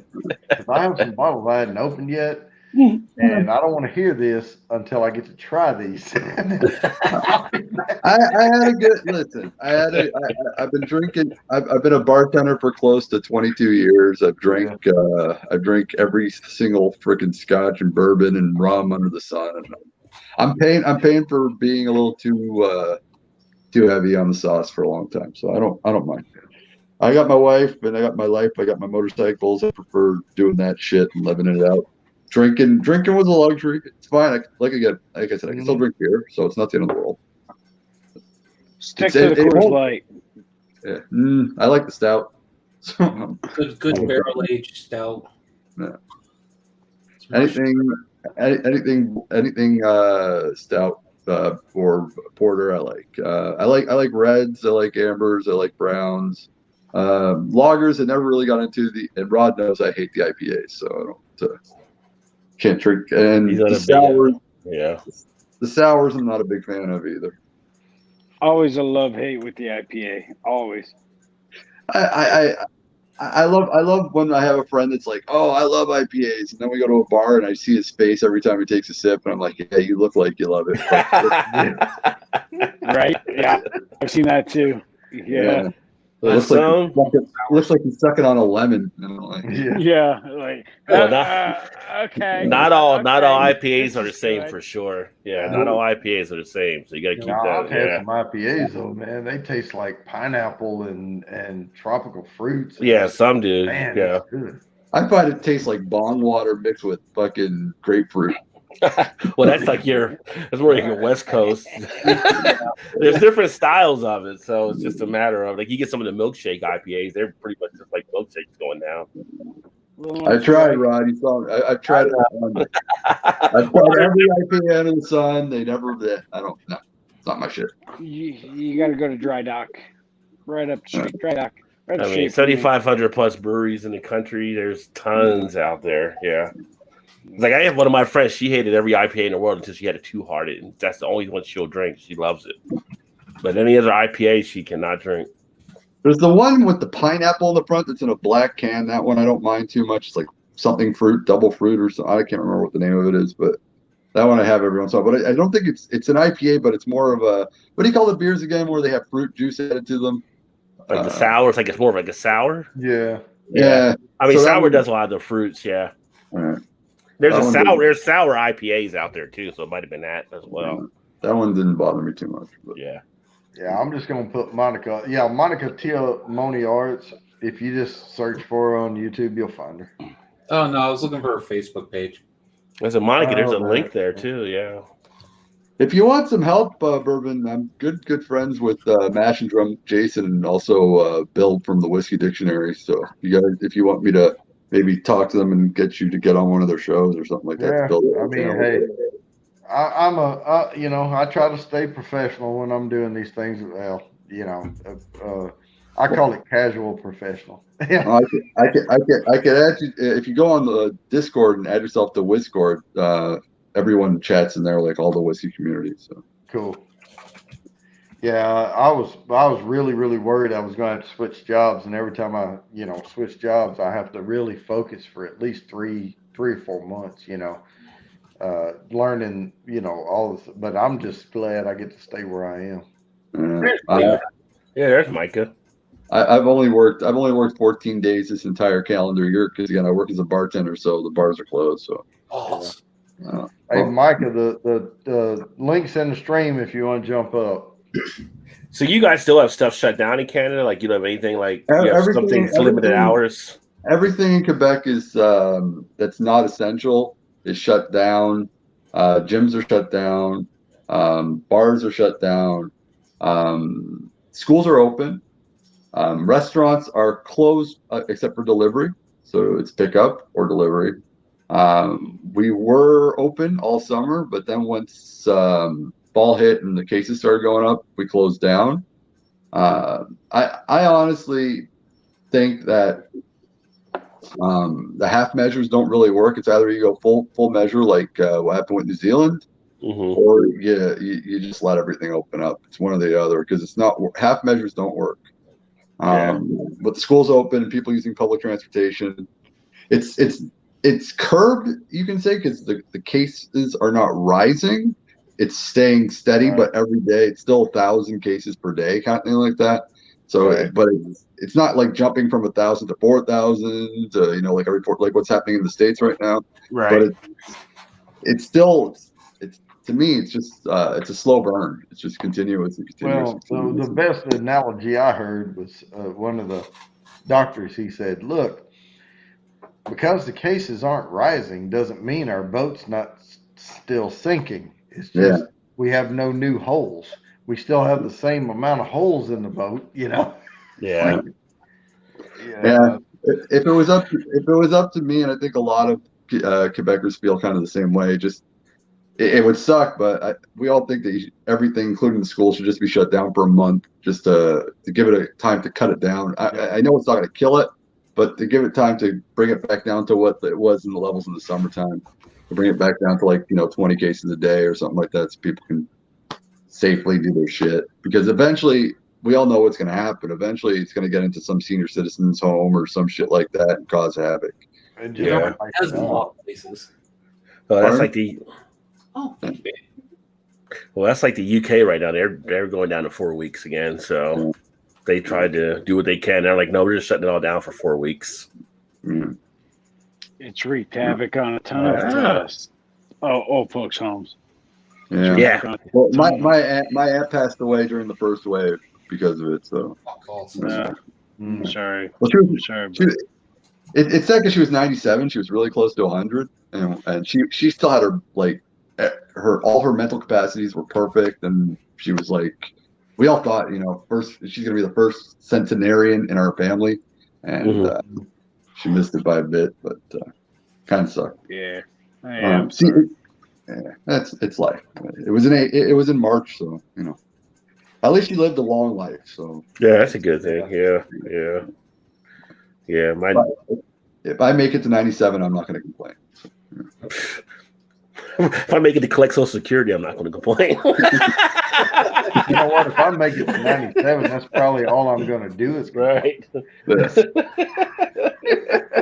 Yeah, if you make it to 97 and complain, right here, buddy. Yeah, seriously. I'll be at 97. Like, I can't die now. Wait for the next Marvel movie to come out. Jesus Christ. At 97, I'd be out there with one whiskey bottle in each hand, yelling, "Get out of my yard!" I told my wife, I ain't even kidding. My wife said, "What would you do if we make it to like in our 90s?" I said, "Babe, we do every illegal drug underneath the book, man. I don't care. I'm 97. I'm trying heroin." Like if you're in your 90s, you should be able to do whatever you want. Whatever. Yeah. Bounty just announced what he did last night that he's going to do when he's 97, which is run up the street with 2 bottles of bourbon. Yeah. In a bathrobe. Well, I saw like a few months back, they had a science report, one of the science articles I was reading, and some doctors actually think that the first person to live to 150 has actually been born. So as they're looking at the trend lines and people get up to their 1 teens and 120 or so. As overseas in some countries, even up to like 125, 130. Yeah, They think a person will make it to 150. The oldest recorded is from France. It's a woman, and she lived to be 127 or something like that. Recorded. Yeah. You know, why you gotta bring us down like that, bro? That amuses me when they talk to these people that are over 100, and they're like, "What's your secret?" And they're like, "I don't know." Oh, there's Micah. I like the old. Every one of them say they drink. Cheers. That's what I mean. Yeah, so I like someone that either had like a shot of whiskey each day, or someone has like a beer each day. Yeah, I'll drink to that. Oh, what are you drinking, Micah? This is called Rodeo Clown Double IPA by Carbach here in Houston. That's not just an IPA, Swami. That's a double. That's a double. Actually, I've tasted doubles. I've tasted triples. I don't like any of them. Doubles are more maltier, so they're raising the ABV. And I've got a nice home brewed. It's not the malt I don't like. It's the hops. I'm not a fan of the hoppiness. Malt. I like a little bit of hop. Like that's why I like a good amber or brown ale. It's got a little bit of hop to it. It's nice. Like a nice weeder. It's good, but yeah. When it's over the top there, fuck, just whatever. No, I'm just not into it. Fuck. It's like sushi. I hate sushi. I'm never gonna eat it. Fuck. So Well, I just want to say I'm drinking a 4.2 alcohol by volume, chasing it with a look before I tell you wrong. A 91 proof, 45.5% by volume whiskey. Is that a wild turkey or what is it? Bladenbow. Bladenbow, yeah. My fucking nose looks. I'm using my phone. I like the pictures are so small. I like leaned up. I'm like, holy crap, right up my fucking nose, right? Yeah. Good job on the nose hairs, by the way. Yeah. My wife, she makes me pluck them out. Yeah. I get the same.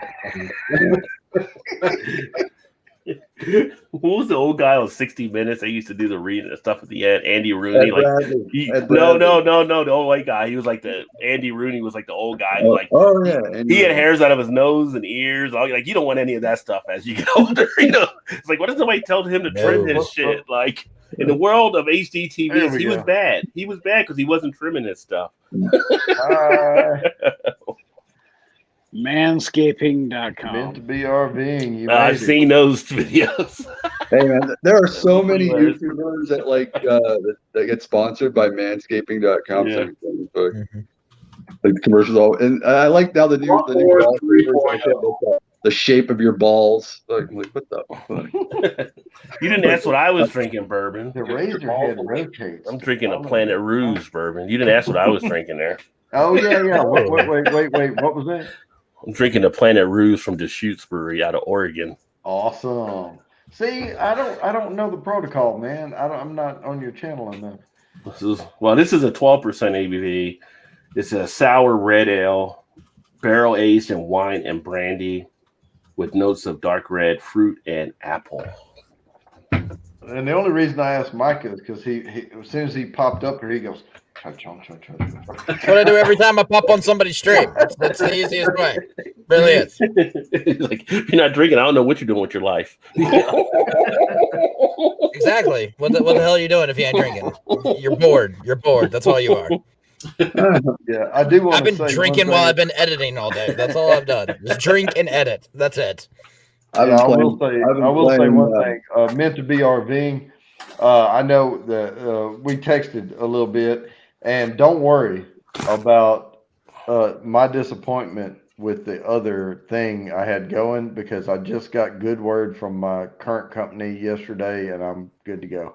So I wouldn't have taken it anyway.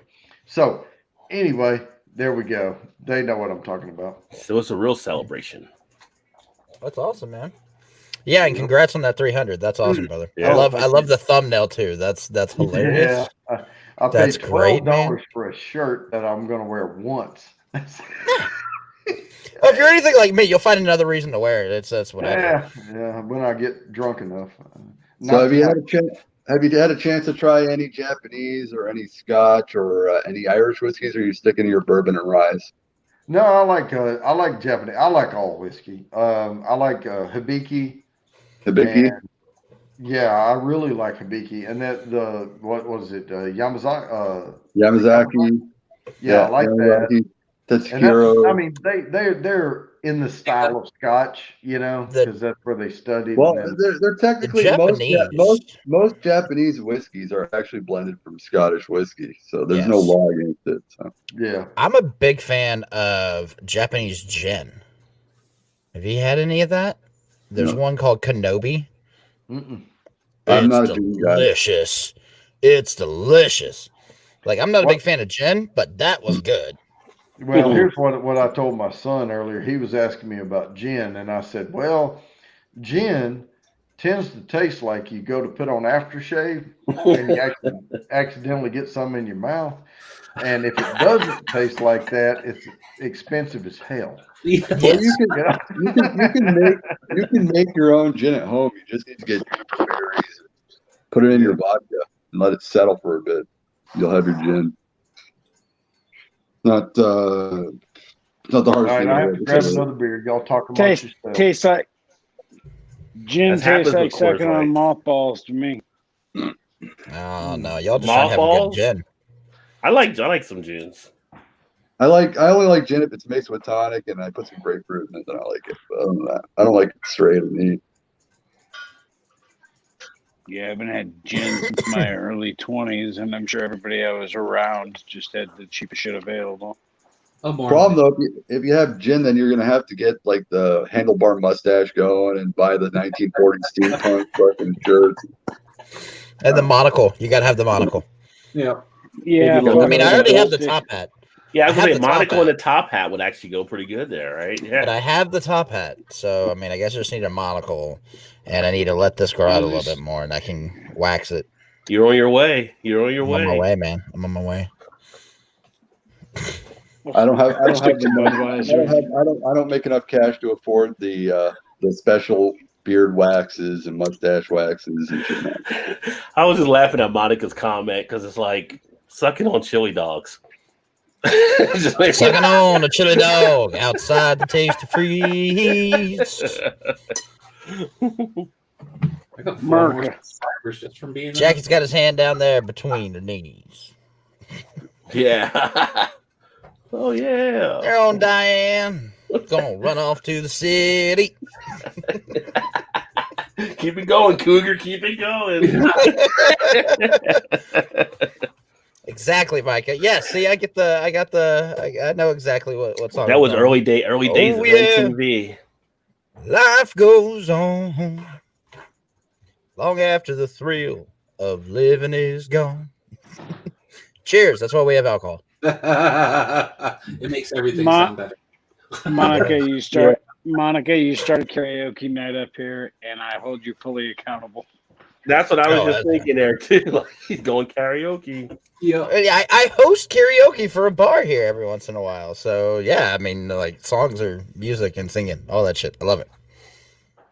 Well, it's a fun time. Sometimes karaoke is not fun to be around. Well, the funniest thing I've ever seen karaoke wise, dude, don't even. Yeah, we went on vacation to Dominican Republic, and we were at Dominican Republic. And there was a guy that came up to do karaoke. He had to be like I think from the Netherlands or something like that. And he was doing Metallica Sandman.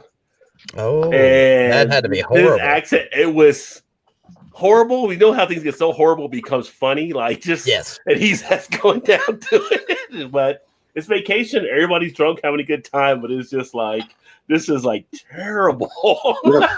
Like literally, this should be like the Blues Brothers, where people start throwing stuff at the fencing when the Blues Brothers are performing. That's how bad this was. Karaoke's only fun though when it's like the open bar style karaoke. Now with the, I don't like the new karaoke where they have the private rooms where you're like 2 or 3. Like that's not fun. It's not embarrassing. You're doing it in front of your friends. Yeah. You gotta do it in front of everybody. Exactly. That's the type that I host. You hear it all through the bar. That's all that's playing. Yeah. It's just karaoke. You're playing pool and somebody's singing bad. You can't blame them. Get over it. Yeah. Hey, that's the adrenaline, man. You don't have adrenaline when it's only 3 people. But there's always the karaoke nights are always fun because there's always the one guy that's dressed like Neil Diamond waiting in the corner to come up, and you know he's going to be like the biggest professional ever, and he shows up every week because that's all he has. Every week, every week, and he's like the king though. He's actually really good, but that's all he has. That's all he has, and he only sings one artist because he's basically just what's that called? Cover singer. Impressionist. Yeah, an impressionist. Yeah. Right. Yeah, we had a work event one time. We saw that guy, and the problem with that guy is he makes everybody else feel like, well, I don't want to go now, like because he goes there, hell, I'll jump up there. But give me the mic. We did a work event, and me and my friend went there one time, and we did Ebony and Ivory. Except we sung the different parts. So he did the black parts, I did the white parts, which was hilarious. Okay. I was gonna say that's great. Yeah, that's great right there. And you want to watch drunk people try to figure that out in the bar. That's comedic. That's comedic gold right there. That's beautiful. I used to just do Alice in Chains, Here Comes the Rooster, because it was easy to do late Staley. He was like an easy voice. You get drunk and just do Lane. Or anything Eddie Vedder, any Pearl Jam shit was easy to belt out too. When you're Eddie Vedder, Eddie Vedder, it's pretty much just yelling. So yeah, you're pretty good. Yeah, it's pretty easy. He's a mid-range. He's very easy. I do a lot of country.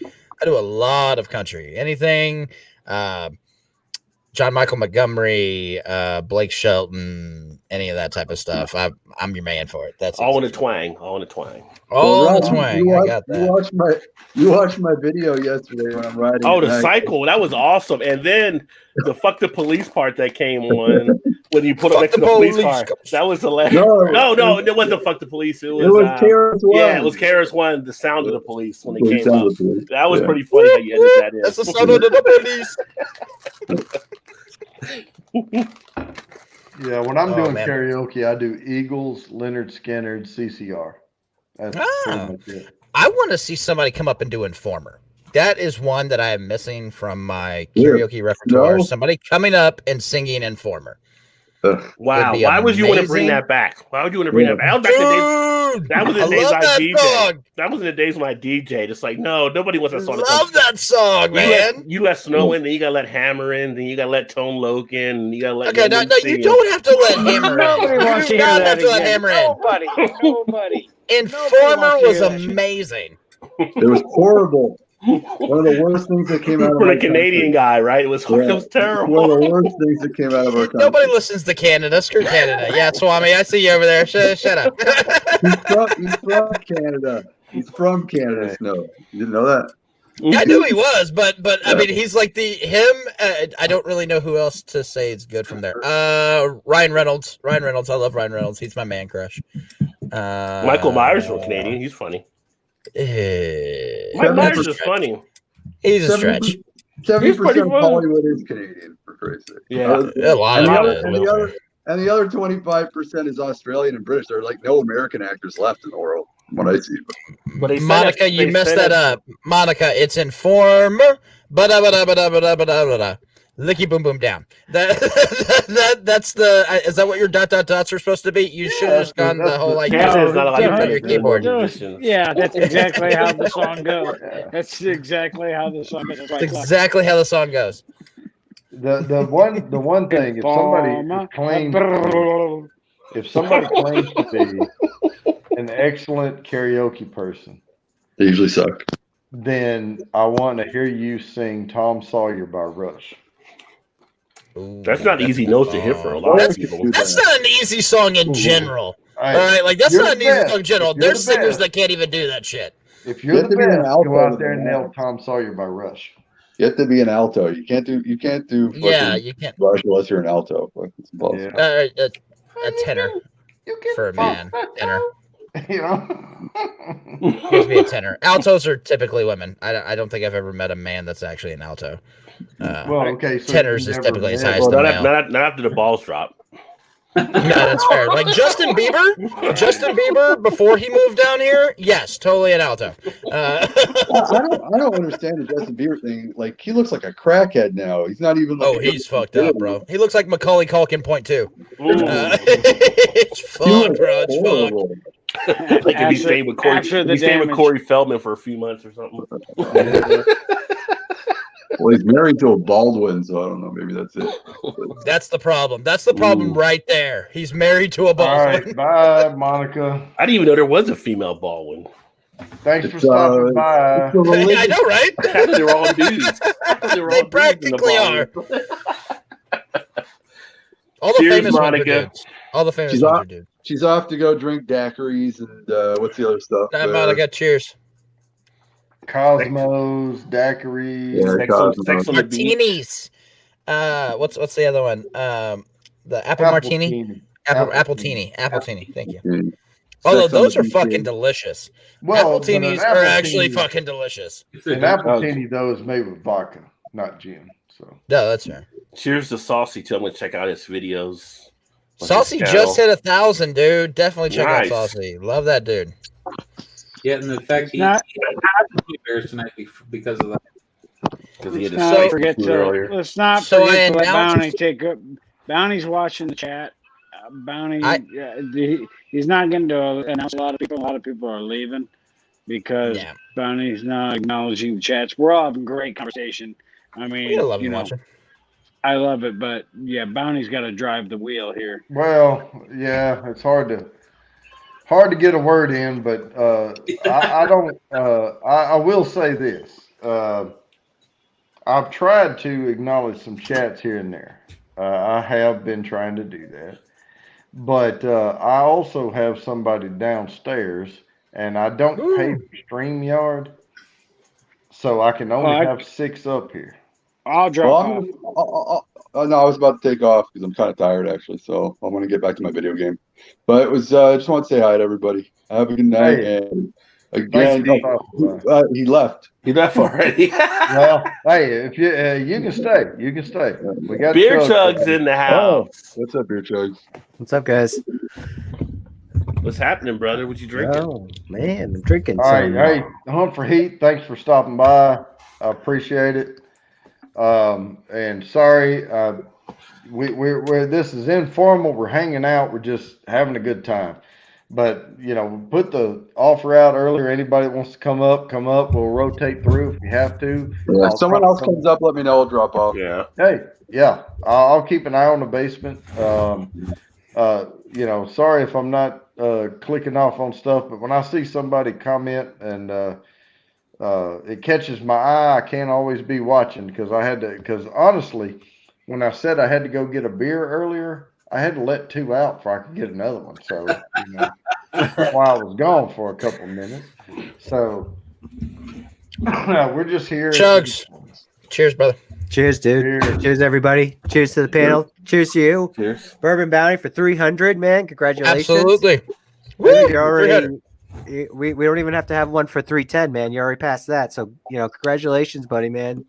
Hey, the ABV on this is 45.5. There you go. I actually announced that I'm doing my 175, and then I lost 2 subs. I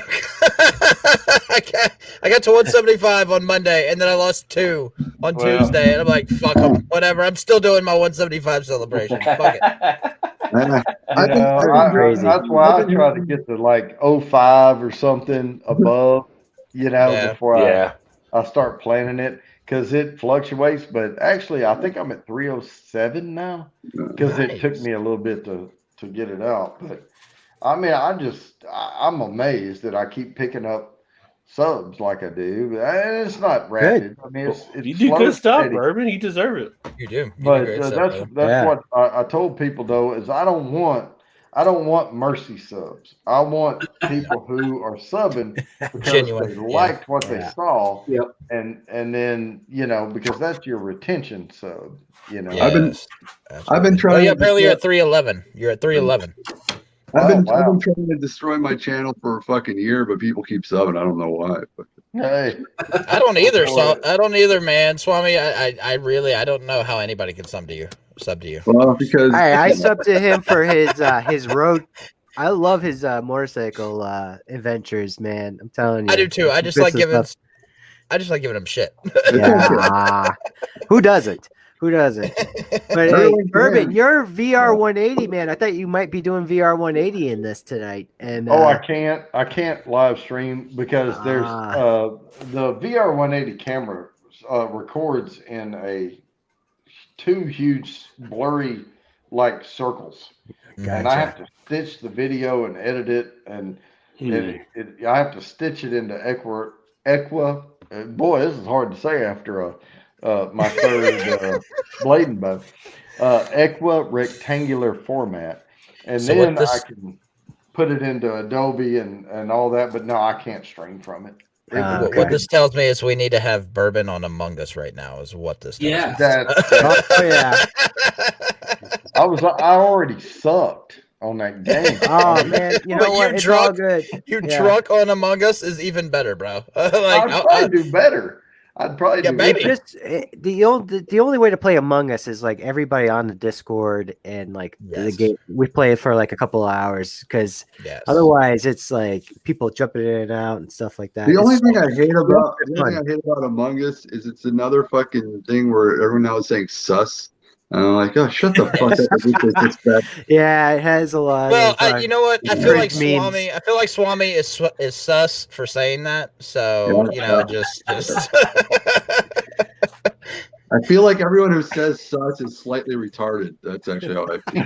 I mean, I'm on YouTube, so yeah.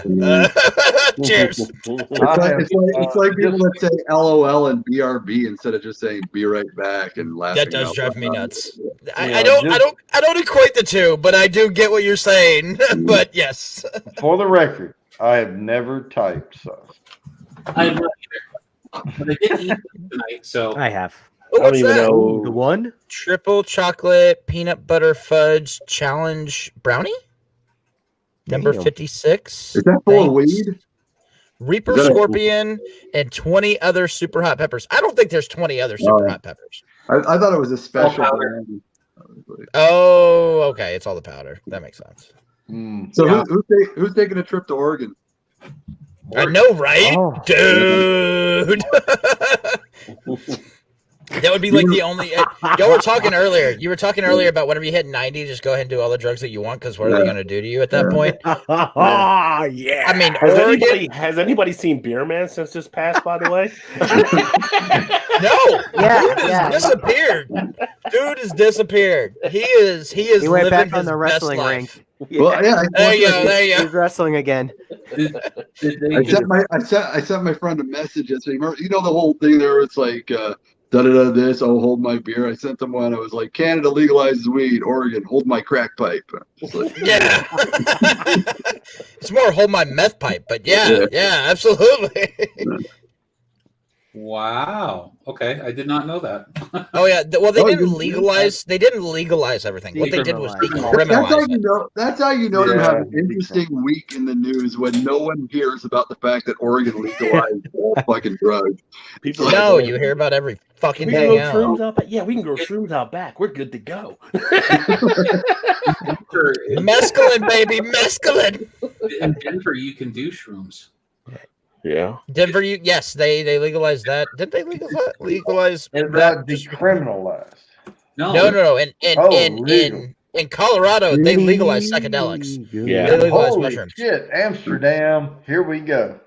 Yeah. Oh, Colorado is the U.S. They need to go overseas now, right? Yeah. And other progressive shit that happened. Florida put the minimum wage up to $15 an hour, which I don't understand. Trump. Yeah, but that's what it's like. We're a Republican state, but we're doing progressive shit, and it's like, okay. That's Florida. Florida is fucked, dude. Florida is fucked. Florida never makes any sense. It's like the Bugs Bunny cartoon. You got to saw it off at some point. Okay, so you want to know what's the craziest thing about this? One of the craziest things about the election, not that it took freaking almost a week. Not that it took almost a week. Bye, the fact that but that's not really a surprise. Florida, Gators. Since 1964. Florida since 1964 has correctly guessed or correctly elected the next president. Since 1964, you look it up. They have correctly elected this time by one. They didn't do it this time. This is the first time. Well, Ohio's the same way. Ohio's got busted this year too. So. But see, they had that. What was that law called? Stand your ground, right? Yeah. So they had to stand your ground, and people were killing each other. So they legalized some shit, so people calm the fuck down. You know. So you can't understand Florida logic, I think, unless you're like born in Florida and you're like you have to get a Floridian to translate when you go to visit. It's a lot like bird law, you know. Bird law. Have you ever taken bird I law love it. classes? Always Sunny fan. Always Sunny fan in the building. Nice. Now I like beer chugs a lot. If you like Always Sunny Philadelphia. Oh, go on. Oh God, nah. You don't ask Rod's on my Facebook. All I do is Always Sunny memes like today. Today I put one up because of Trump. Like it's on the top. It goes. He says like, "I've officially won the election." And underneath they put in like Always Sunny in Philadelphia writing like when the gang like goes, Trump loses the election, but an Always Sunny rating and shit like that. Oh yeah. Like the title. Yeah. Yeah, they had their day. I don't even want to talk politics tonight. No problem. Bourbon's 300, man. 300. Dude, hey, so what kind of shape, what kind of diet, like what kind of exercises did it take for you to get into that shape for your thumbnail? $12. Damn, man. Amazon. You're gonna have to show me how you did that. That's amazing. Yeah, $12. That's incredible. Here, I'll show you. That's the best diet in the world. That's the best diet in the world right there, man. $12 for a diet. I'm game, bro. I've got one of your story headlines for tomorrow morning, Chugs, already. Oh yeah, what's that? Notre Dame and Clemson going to overtime. What? Yeah, they came back. They came back with 20-something seconds left to go to force overtime. Notre Dame. Who did? Notre Dame did. I was going to say Notre Dame did because Clemson's undefeated right now, aren't they? Yeah, it's 1 against 4. Yeah, both are. It's about to sorry, Bourbon. Hey, this is my exercise program. You have to. It's lifting. Okay. He's lifting his nutbacks. Oh wait, no. There you go. Yeah. Dude, that's like immediate. That is the quickest diet I've ever seen, bro. I'm so glad you lifted a shirt because I thought you were going to go tubing on it. Yeah, right.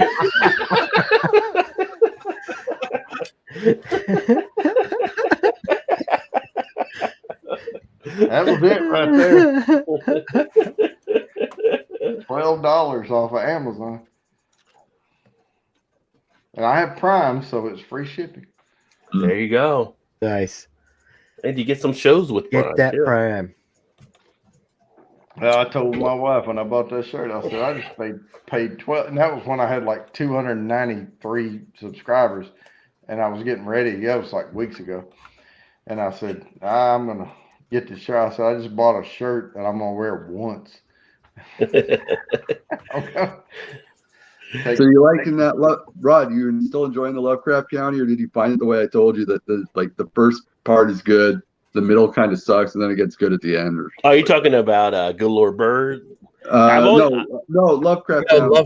Lovecraft. I loved it all the way through. I thought you were saying Good Lord Bird. Yeah. There's a lot of stuff to relate to in Lovecraft. There's a lot of history and some of the context and stuff. I really liked the first quarter of the season. The middle, I didn't like. The end, I loved. And but the middle, the one with when they go into different dimension episode, that one was like, what? I don't know. I wasn't. Thought that was weird. It was an interesting one, but there was a lot of the bytext and stuff that was with it that tied into a lot. It's just kind of reminded me of like The Wiz. Yeah, or it could have been who's the guy that discovered LSD out in California? May have wrote that one. Lord, yeah. Larry? Lear? Yeah, Leary may have done that episode. I don't know. Yeah. Right, Timothy Leary. Is that his name? Yeah. Well, Go ahead. No, I'm not talking about the Wizard of Oz. The Wiz, like the Michael Jackson. Yeah, Michael Jackson. Yeah, I saw that on Broadway when I was a kid. Yeah. I don't know. That explains a lot. It was Wizard of Oz, but with like funk. You know what I mean? So, yeah. So let me tell you. Wizard of Oz. George Clinton? No. I need to hear that. Punk? You never saw The Wiz? You don't know about The Wiz? No. It was Diana Ross, Michael Jackson. Oh yeah. I'm sorry. Actually, on Broadway, when I saw Stephanie Mills was playing Dorothy in the movie, Diana Ross played her. But yeah, it was a big Broadway play, and was this in the 80s? 70s. Okay, see, bro, I'm 30. I'm 31. Well, that's what I'm saying. But it's been on TV. They've done it on TV, and they've done other. Have they? Okay. Yeah. Okay.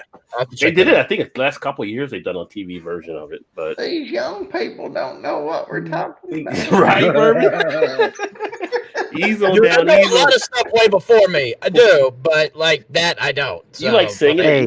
Ease on down the road was the main track. Okay. I do know Ease on down the road. I do know the song. Rajay, not everybody has the reach that you do, okay, man? You know, not everybody has the capacity that you have within your reach. It's the wisdom of the beard, right? Wisdom of the beard. Wait, Chugs. Is that an actual brick backdrop, or is that your green screen? Because I've seen you have the brick back that thing before. That's cool. I had that. You remember I had that rainbow one that I used to originally use. So I love that. I love the brick backdrops, man. Yeah, they're great. It's actually I have adopted it from my wife. If you guys are ever going to get on Skillshare and check her out when she launches her new classes let out. Me know. Yeah, it's at the end of this month. We're getting to it right now. What is she going to do? We're all set up. She's going to teach you how to paint acrylic paintings, 16 by 20, stuff like behind me in the background here. That's awesome. Because I just picked up a whole bunch of acrylic paints, but it wasn't for that reason. It's for I talked about last night. You were sniffing? Were you sniffing the paints? Oh, you actually used them. Okay. Oh, look at you. Edgelord. Edgelord. Hey, by the way, Edgelord is a hell of a animation on YouTube, by the way. Look it up. Edgelord. It's hilarious. But Micah, just word for the wise. If somebody says, I picked up a bunch of blank, but it wasn't for that reason, we need immediate clarification because our minds go places you don't want to. I mean, you can go wherever you want to, Bourbon. You go wherever you want to, man. I'm a freak. It's cool. All right, I'm gonna take off. I'm actually really fucking tired, and I gotta do some shit tomorrow. Have everyone drink up. Congrats on 300. Thank you. You'll hit 1,000 eventually. Thanks for coming, though. Again, if you want, let me know, and I'll talk to Jason from Mash and Drum, and I'll talk to Whiskey Dick Bill. See if they can get you on. Try to promote you a bit. Yeah. All right. Have a good sweet motorcycle. Go Canadians, huh? Yeah. Yeah. All right. Thanks. Cheers, eh? Hey. All right. So wait. We have five gamers here. Oh, no, I'm not a gamer. I played one game. I played one game since Pac-Man, and it was Among Us. That's what I'm saying. We have 5 people that can play Among Us right now. I've never played that game. No, I'm not doing that. So? I'm just saying I never played that game. Not tonight. Oh, come on. You know Modern Warfare, man. That's my game. We can play. Oh, how'd you do with Micah? Yeah. We can play in lobbies while we're on live with these guys. We'll just use this as our Discord. That'd be hilarious. Just kidding. I'm kidding. No, wait a minute. Bourbon. I have a game that you might want to play while you're drinking bourbon. Yeah, what's up? Oh. The WTG Golf. Oh, yeah. You are WTG Golf. There you go. Yeah. The WTG Golf. I'm in one of the clubhouses now, too. I got to send you a thing, Micah.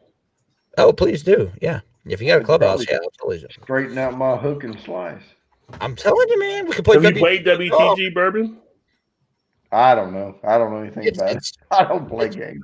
Online golf. Online golf. It's easy. All you just click the mouse. Time it. The last online golf game I played was that arcade game with the wheel ball on it. And Golden Tee. Golden Tee. Available at many bars across America. But I never played it on a computer. I always played it in the bar. Yeah.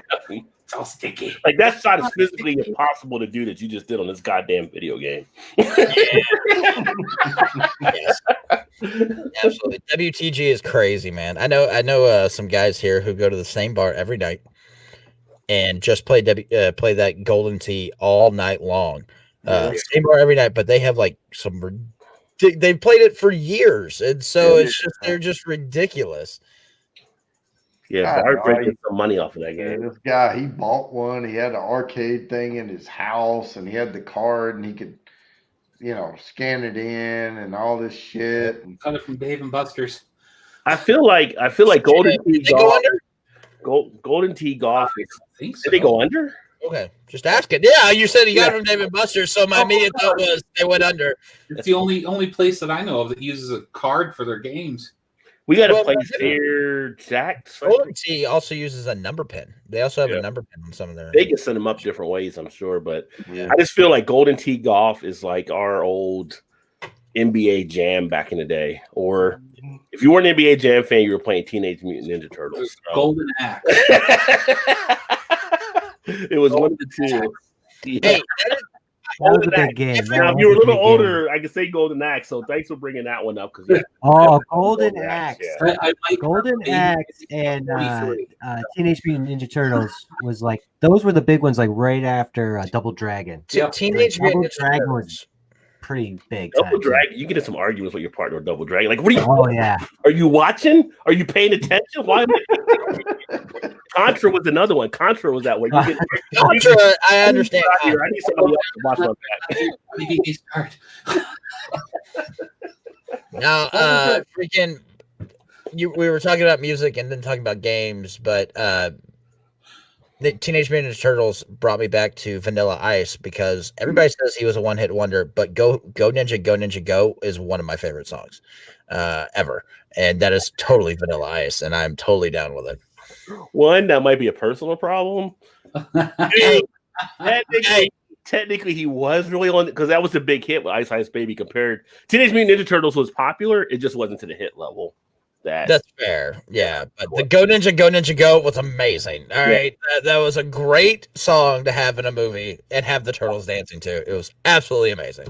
You know what I always find funny is that they talk about like sometimes being a one-hit wonder. It's Everlast though, because Everlast had his own solo career. Then he had Pain, and then he had himself when he went solo, like when Whitey Ford sings the blues. Like he had hits, but it's like everybody he in different genres. But people think he's like a one-hit wonder or something out there. It's like no, he's actually not. That's all I got about Everlast. So. Yeah, I'm just saying about it, Eric. God, dang it. I get to watching y'all, and I don't watch the chat. Rock and Roll Hall of Fame was tonight. But we got Eric. Eric said that he was going to bed. I know, and I missed it, and that was a while back. I'm sure he's gone now. Sorry, Eric. If you rewatch, he's not. But anyway, I said bye. I'm horrible at this. See, that's why I don't do live streams. It's really it's a lot easier whenever you're by yourself. You get used to it as you go. Yeah. You have to do it more often in order to get used to it. Yeah. And actually, Bourbon, you're kind of really polite. Like when I do it with people on there, it's like, okay, shut up. I'm getting to the comments now. You got to just let people know. I'm just saying. Oh, but no, this is informal. No, I can be commanding. I can tell you that. But this is informal, fun night, just here to hang out. And I announced that from the beginning. So I'm not trying to script anything. I'm not trying to take over. I'm just saying, we're here to celebrate a little bit, and that's it. It's your channel, brother. And Bourbon, I love that hat. Oh, that was the only swag I've gotten so far from a distillery. They got good stuff, man. Yeah, they sent me this hat, and they sent me a Yeti koozie with TX bourbon on it. It looks just like this, but it says TX bourbon. Well, it doesn't have this can koozie top on it. It has like a coffee sipping whatever. What was your topper from TX? Because that's something else that is that's special about TX. Every single topper is different. All the corks. Oh yeah. The topper. Let's see. This one is the dark, like a leather. Well, yeah, it's leather. They're all leather. But this one's like the darker one. Oh, it's almost like a wood shaded one. That one looks beautiful. Well, they're all kind of wood shaded, but this one's like I have one that's snake. It's dark gray. It's really dark. But mine's really old. I have 2 bottles of TX that I keep changing because they fit dimes and nickels perfect. And whenever you finish them, what are you going to do with them? But yeah, every single cork is different. The topper on it, and I have one that's snake. I have one that's light. That's just like a light cowhide. That's just one of the unique things about TX. They're beautiful. They're really good. I'm gonna have to start looking at those because I know they carry that at my local local liquor store. So. Oh, dude, grab one for a sub $50 bourbon. I don't know how much it costs there, but I paid 30. Well, I can find out. 37 plus tax or whatever. It was just over $40. You know, it has. But look at the color on this thing. I mean, if I put this color, the dark amber, next to even Blade and Bow, it's a little darker than even Blade and Bow, and I've never gotten the depth of notes. That's why it's one of my new favorites. That's under 50. It's good stuff. It is really good stuff. And yeah, I don't want it to become too popular because then it'll become less affordable. Yeah, I know. I don't want them to get the big head about it, but exactly. No, but I mean, I rank them like sub $50, you know, sub $70, you know, and that, and yeah, eventually you're going to price yourself out. Yeah, but no, that TX stuff is good. They have some good stuff, man. Them and have you gotten any Old Humble yet, bourbon? No, I have not. And one of my problems is it's illegal to ship alcohol to North Carolina.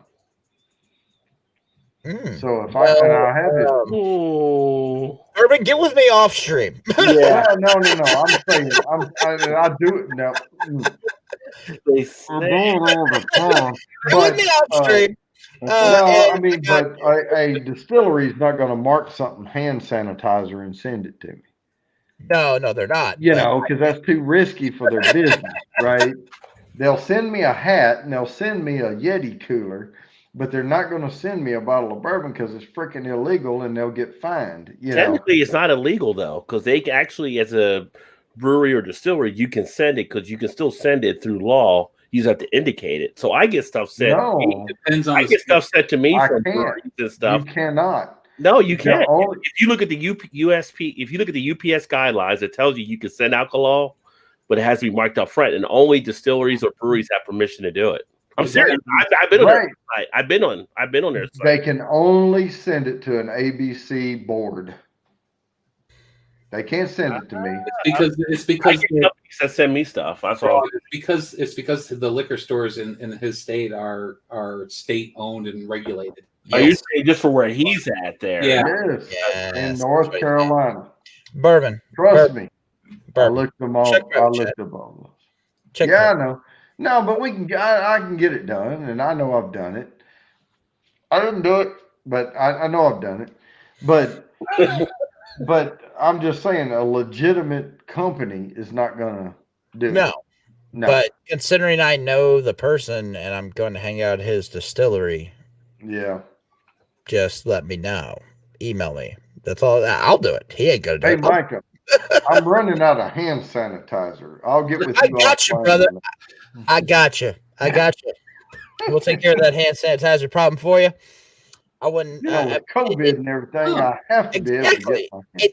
And yes, absolutely. You got to make sure that you stay safe, wear a mask, use hand sanitizer, all that Bourbon. Stuff. Bell Mead Sour Mash Straight Bourbon Whiskey is I can get it for $35 at my local. Damn. Bell Mead? Wow. Well, that's the sour mash. I don't know if they've got one. Well, they don't update their site often, so they'll show like one, but they might have. Right. The Bell Mead I was talking about is the cast strength reserve. I'm sorry. Did you say cast strength or castrate? Cask. I have been drinking some. All right, come on. You know how it goes. You have to, if you can't understand the slur, drink more. You'll get it. You'll get it. Well, this is my first beer of the night, so that could be the problem. Caleb, apparently Indiana, y'all have the same issue there with having you can't ship alcohol. Are all the liquor stores state owned? Where? In Indiana. Ditto in Indiana. See, here in Kentucky, they're supposed to get alcohol, and I can get alcohol from FedEx. Well, yeah, dude, you're in Kentucky. That's like your state bird is alcohol. Your state tree is alcohol. You're missing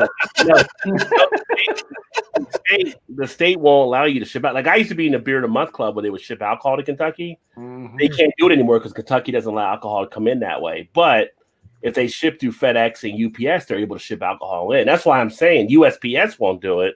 I was just looking on another piece here, and it talks about FedEx and UPS can do it with the proper labeling of stuff. So yeah, but here's my next question with that.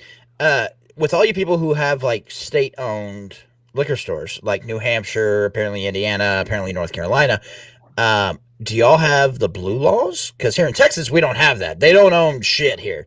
It's all private industry owns all the liquor stores here. No, they can't. You can't. It's all state. But we can't buy.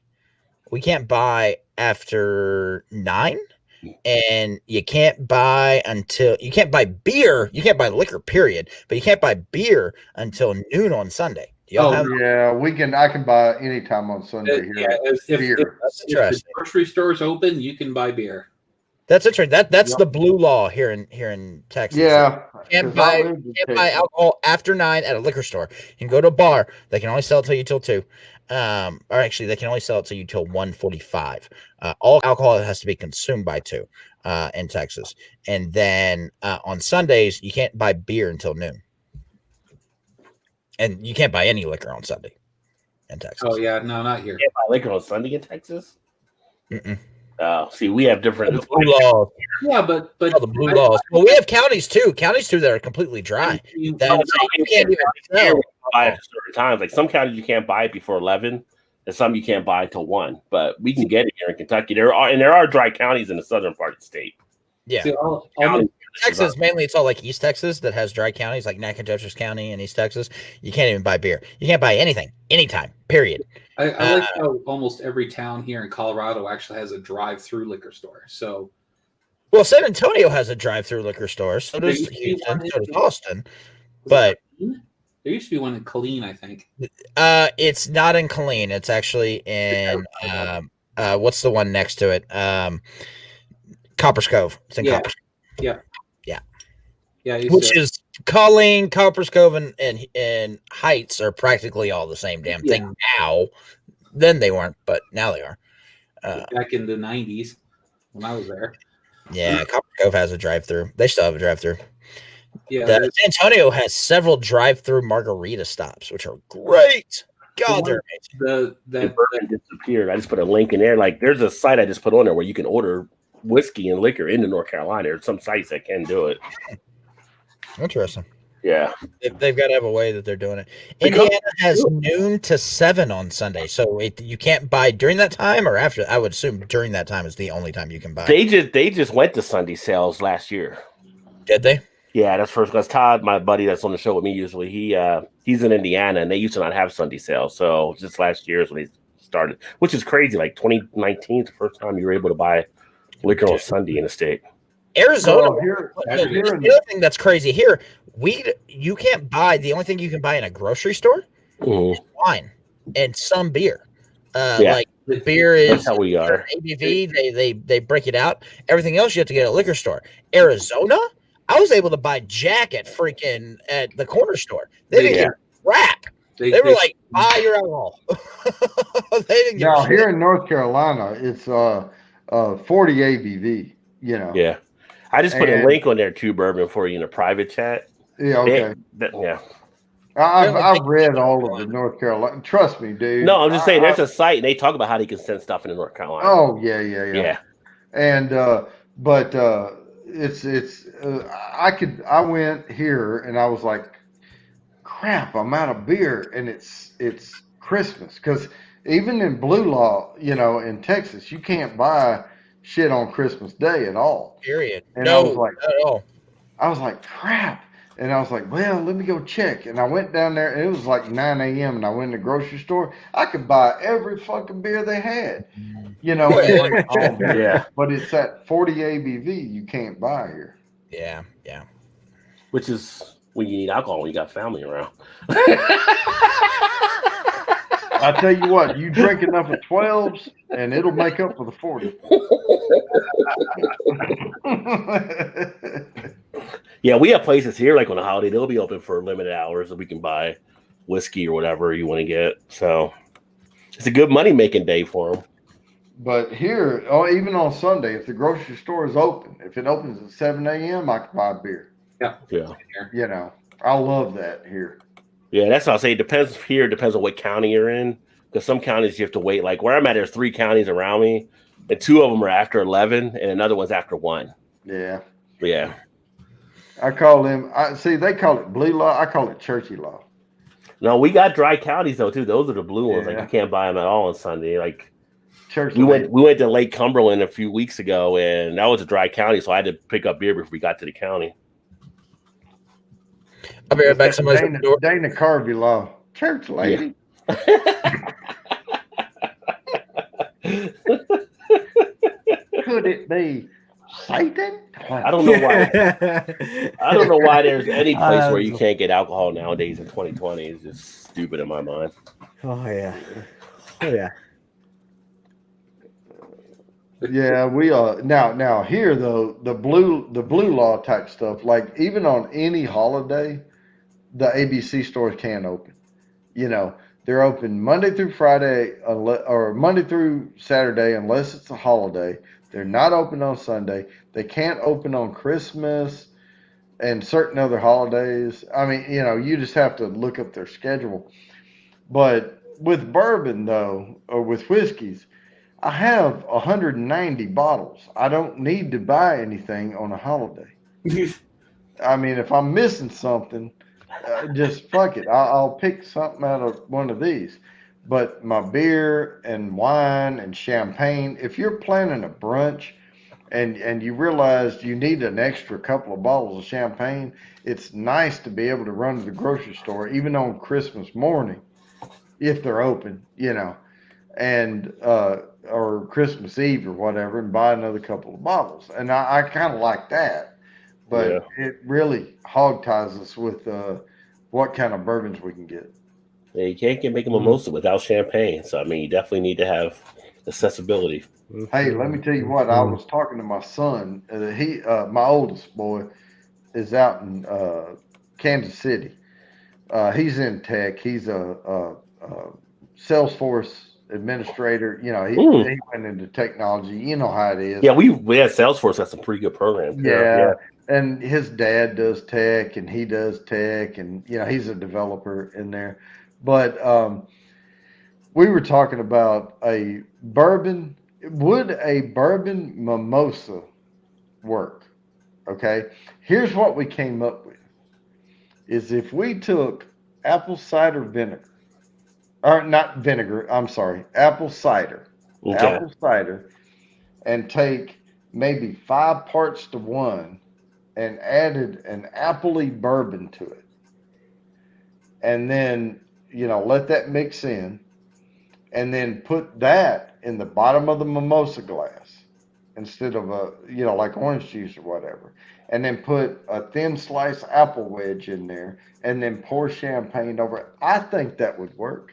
So would it be a mimosa without orange juice? Yeah, I mean, mimosa's fruit is any type of fruit juice in the bottom, which would be apple cider, okay, with a little bourbon added to it. And then instead of like dropping, whatever fruit you're going to put in there, just put a little apple wedge in there. Granny Smith or like a Red Delicious? Whatever. You know? Well, I mean, if we're talking Honeycrisp, I'm just saying that takes it to a different level. But I'd rather put a slice of pear in it. Actually, maybe you make it a new bourbon drink rather than a mimosa. Because I think people associate a mimosa with orange juice. Well, that's most. That's true. I mean, call it like an apple teeny, right? Yeah. This is a Bermosa. Formosa. Formosa. I like it. I feel like I would have tried tomorrow with some eggs and bacon, right? Like, there you go. What am I missing in the kitchen? Oh, just the bourbon. Go pick that up. I gotta wait till 11. I told her. Oh, damn it. I asked her to go into the kitchen to make me Formosa. Yeah, brunch is only half over at 11. There you go. Brunch lasts from 10 to, well, actually, it ain't even half over it. Brunch lasts from 10 to 2. Would it be interesting? Speaking of your boy, you said he's out in Kansas City. Yeah. Tell him to check out the Paneras out there at some point. They actually have just set up in Kansas City to offer beer and wine at their Paneras. Oh, At really? Panera? Wow. Yeah. So they got Boulevard Brewing and one of the Menage a Trois wines. They're starting to do stuff out there. You get a nice little stout with a little fudge brownie or something like that. You can pair it nicely. You know what? The son we're talking about texted me about a month ago, and he said, "Dad, you won't believe it. I found a barbershop, and I forget the name of it now, but it's like a men's barber, thing, where they have a whiskey shelf." Is it? We have them here. We have several of them all over the state. Tune Up Barbershop. They have a full bar, and if you buy a membership, they it's like, I want to say it's $100 a month. You get unlimited haircuts, and you get a bottle of your chosen whiskey. It was something like that, but it wasn't that. It was. I forget what it was called now, but I would recognize it if somebody said it. But he can go in and off of the membership he has, there he got the middle shelf membership. So not the McCormick's, but not because McCormick's is vodka. Yeah, I know. But he ordered the middle shelf membership, and it has things like Elijah Craig and Elijah Craig's not bad. No, that's sweet. It's a little too sweet. But it has like Woodford regular, not the double oak, but Woodford Reserve, and shit like that on it. But you step it up, But he's paying, and he gets. It's not unlimited. I think he can have up to 3 a month. But my God, who gets 3 haircuts a month? Yeah. That's not bad. I like Caleb's comment. You said unlimited haircuts? Unlimited haircut, $100. That could be true, Caleb.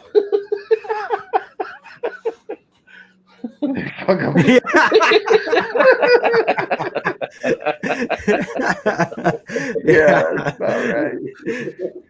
But now he goes in, he gets an old fashioned, and he's trying different bourbons. He's not a neat drinker yet. I'm turning him to the dark side, but he'll get there.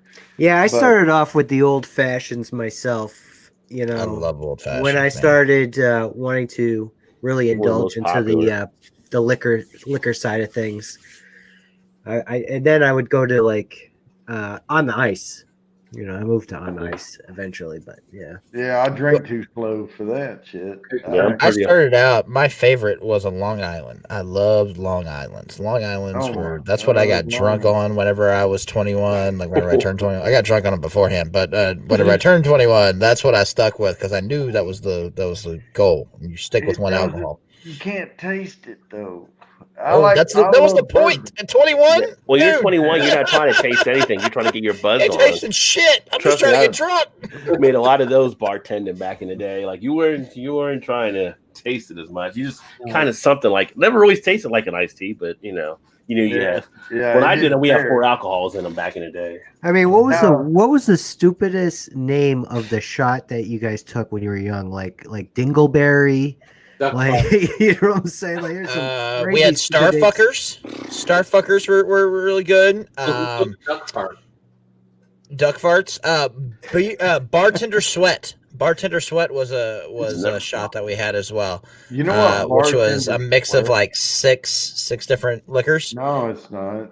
Bartender Well, it's the rubber thing that they pour everything on, and they pour that into a glass. A shot glass. Yeah.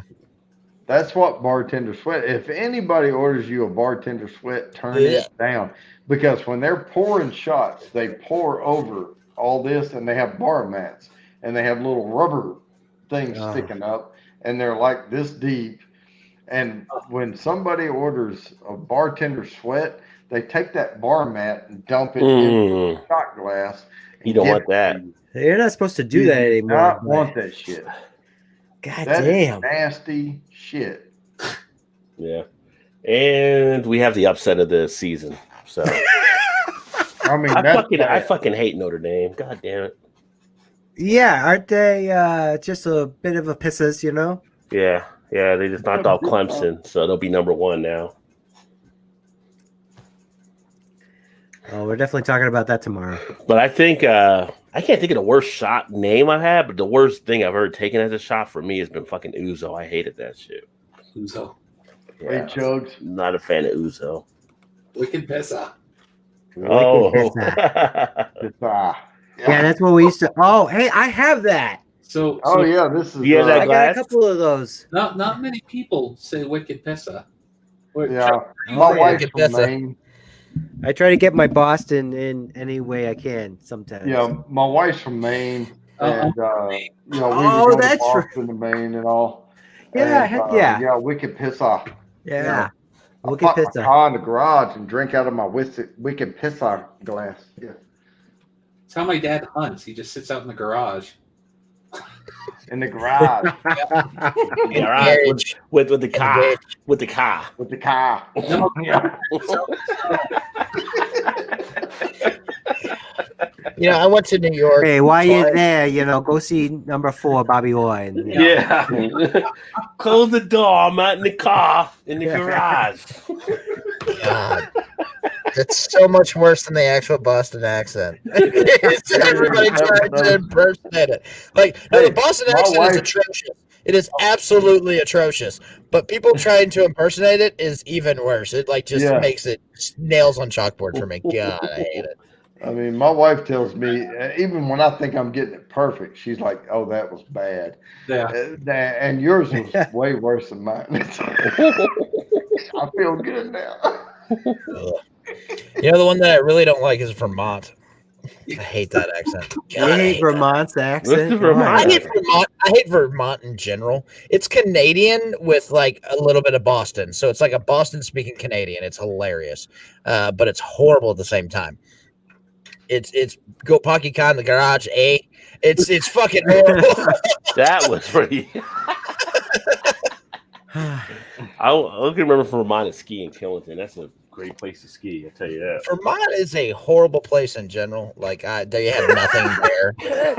they have Killington and Snowden, the biggest mountains. They got Burlington Coat Factory and a bunch of fucking mountains. That's it. And snow. That's 90% of their exports is coats, maple syrup, and fucking snow. That's all they got. And 13% of the population wants to secede from the union anyway. Fuck them, let them go. Hey, is this because it's close to Montreal? Have you skied up there? Only 0.02. Yes, I lived up there for 6 months and I hated every fucking minute. Does this have to do with Swami and Montreal? No. I went to Norwich University in Northfield, Vermont for 6 months, and probably because it was a military school too, but I fucking hated it. God, I hated it. I'll tell you what. Vermont is fucking horrible. Let me guess. Maple syrup. So you were a Bernie bro, right?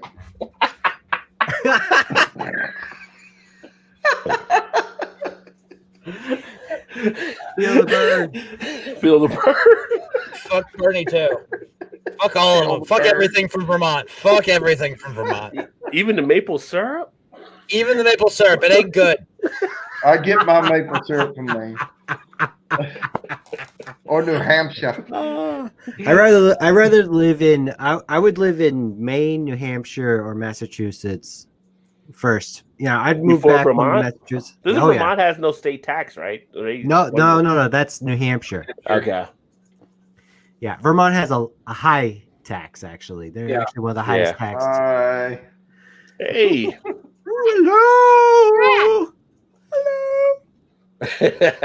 Hello. She can't hear anybody because I have headphones on. Damn it. Okay.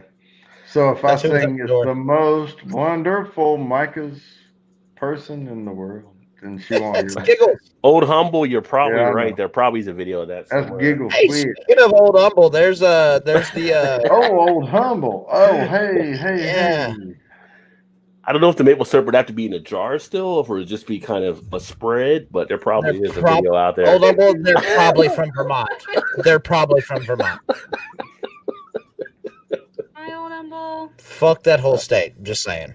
Old Humble, thanks for coming. We were just discussing earlier how I can't get any of your damn whiskey. He can't get any of your hand sanitizer. Yeah. That's what he needs. He needs your hand sanitizer. I can't get your hand sanitizer either. So do you guys actually, well, if you happen to do something, do you actually tell the people what you're sending? Like you try to give them something? Like, do they ask you what's in the box? Sure, Presley. Well, they always the box? ask you here. What's in the box? I'm like, What's in the because the box? thing is, if you do it yourself at home online, you just drop it off. They don't ever ask. Oh no, I just take it in. It's already and if they prepaid. It's like, oh, here you I go, lie. dropping off. Send me an email. We'll talk about it. Mm-hmm. Yeah, Ask, I lie. Will do. Yeah. Yeah, I have to get some of that. But It'd be so humbling of an experience. it would be Okay, an all right, here we go. unbelievable experience. Here we go. All right, it's not humble. It's not humble. It's humble. Humble Drop the H. It's just humble. Well, it's spelled like humble. humble, so I understand that, but think about this town. This town was developed as an oil town, and they can't talk very well anyway. Well, and I lived for a while in Blum, Texas. BLUM. Blum, yes. How would you pronounce that? I'd How probably would say, you pronounce I'd it? probably They say pronounce blue. it Bloom. I would say blue, Bloom. Texas. It's Bloom, Texas. Oh, Paris, Texas. It's kind of like going to Worcester. No, Worcester, yeah. it's not Yeah. Paris. Hey, full disclosure. I met somebody from Worcester. They called it Worcester. They were from Worcester, Massachusetts. I'm from Worcester, Massachusetts. How you doing, Bob? Rochester? $1.25. That's Worcester. Is that the sauce? Worcester Sauce. Worcester sauce. Chubbs. H salad and Blum too. Chubbs. Are you doing your sports talk tomorrow morning instead? Don't you generally do it on Saturday? Yeah, we've been actually moving it over on Sundays. We're actually I may actually join you. yeah, we're not gonna keep it. This show is gonna be so light, guys, that we're not even gonna stick to a schedule. But me and my pops, every weekend we'll at least do one show. Well, you got the first upset of this to talk about. That's Yeah. for sure. Yeah, so who was Notre Dame won? Yeah, he ended up winning. Wow. You know what? What that's gonna do for old QB of Clemson's rating? Well, he's out. He had Corona. He hasn't played the last 2 weeks. Yeah, Lawrence is out with That's Corona. why they lost. That's why they lost. That's why they lost. There you go. Corona. The guy that's going to the Jets. And there's But Notre talk Dame- about Notre him. Dame- No, he might stay. I would if one more the year. Jets are the number one pick. I would stay. Yeah, exactly. If the Jets were the number one pick, I would stay too. Now, if the Cowboys were number one pick, I'd go. But No, they're I'd not going to still be stay. number one pick. I still stay. No, dude. The whole reason that you would go to the Cowboys is one, the notoriety. Freaking Dak Prescott was a fourth round pick. Dude was good in his junior year, wasn't good in his senior year. Nobody thought he was going to play for several years. He wasn't supposed to be Tony Romo's replacement. He was just supposed to be a pickup. That's all he was supposed to be. And now he's the freaking starter of the Dallas Is it hard Cowboys. to be? I Is don't it know hard? if that Is it was- hard to be? My I don't know God, about how's that. his ankle injury doing? Is it hard to be a Tony Romo replacement? Yeah, is it hard? Comparatively. when was Tony Romo drafted? Tony Romo was God, drafted. Tony like, Romo's old as hell. Yeah. he was drafted in my the fifth God, round or something like that. Like but Dak Dak's Prescott was ankle. a pretty high prospect. Like He was a fourth round draft pick. He was not supposed to be Tony Romo's replacement. but like He was not. quarterbacks, like in all of that stuff, if you get a He was fourth part of round like the pick, ones in the crops. Yeah, he was. yeah, in the crop you at the got time. like he was like one of the top quarterbacks coming out of that Yeah. draft. Out of that regardless. draft class, absolutely. Out of that draft Yeah. class, he was one Yeah. of the top quarterbacks, and he is still probably one of the top quarterbacks. And he is proved definitely. he was in my Tom opinion, he Brady still is. esque right away. I'll give you this: Oh, absolutely. he was Tom Brady esque right away. Like he plugged Absolutely. in and played And I love Dak. I was really concerned. Just rather have Deshaun Watson. No, I don't want to have Deshaun Watson. Fuck Deshaun. God, Deshaun is useless, dude. He really is. He really is. Whenever he was with the Texans, it kind of fucking worked, but it really doesn't. He's still fucked up. But what's great about what the only benefit to his injury, to Dak Prescott's injury, is that all that is happening with the Cowboys now is making him money, because it's just proving how much that offense needed him. Yeah, you can take a break. Let me tell you this though. Let me tell you. Let me take control of this channel for a second. I'm sorry. Because when I was in Texas and living there, I lived there 17 years, and I watched Skeletor fucking ruin that team.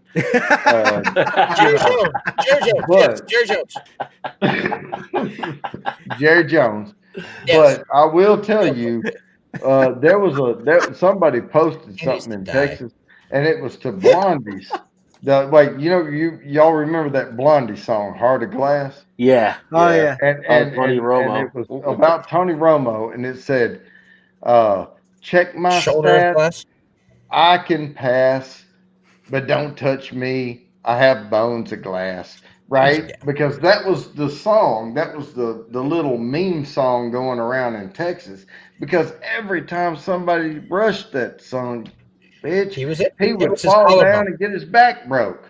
No, it was his collarbone. It was always his collarbone. No, it was always his collarbone, except for the one time he broke a thumb. But that was about it. It was always his collarbone. Let me ask you guys something. After he got that one hit, it never lasted. Was he like the rich man's Aaron?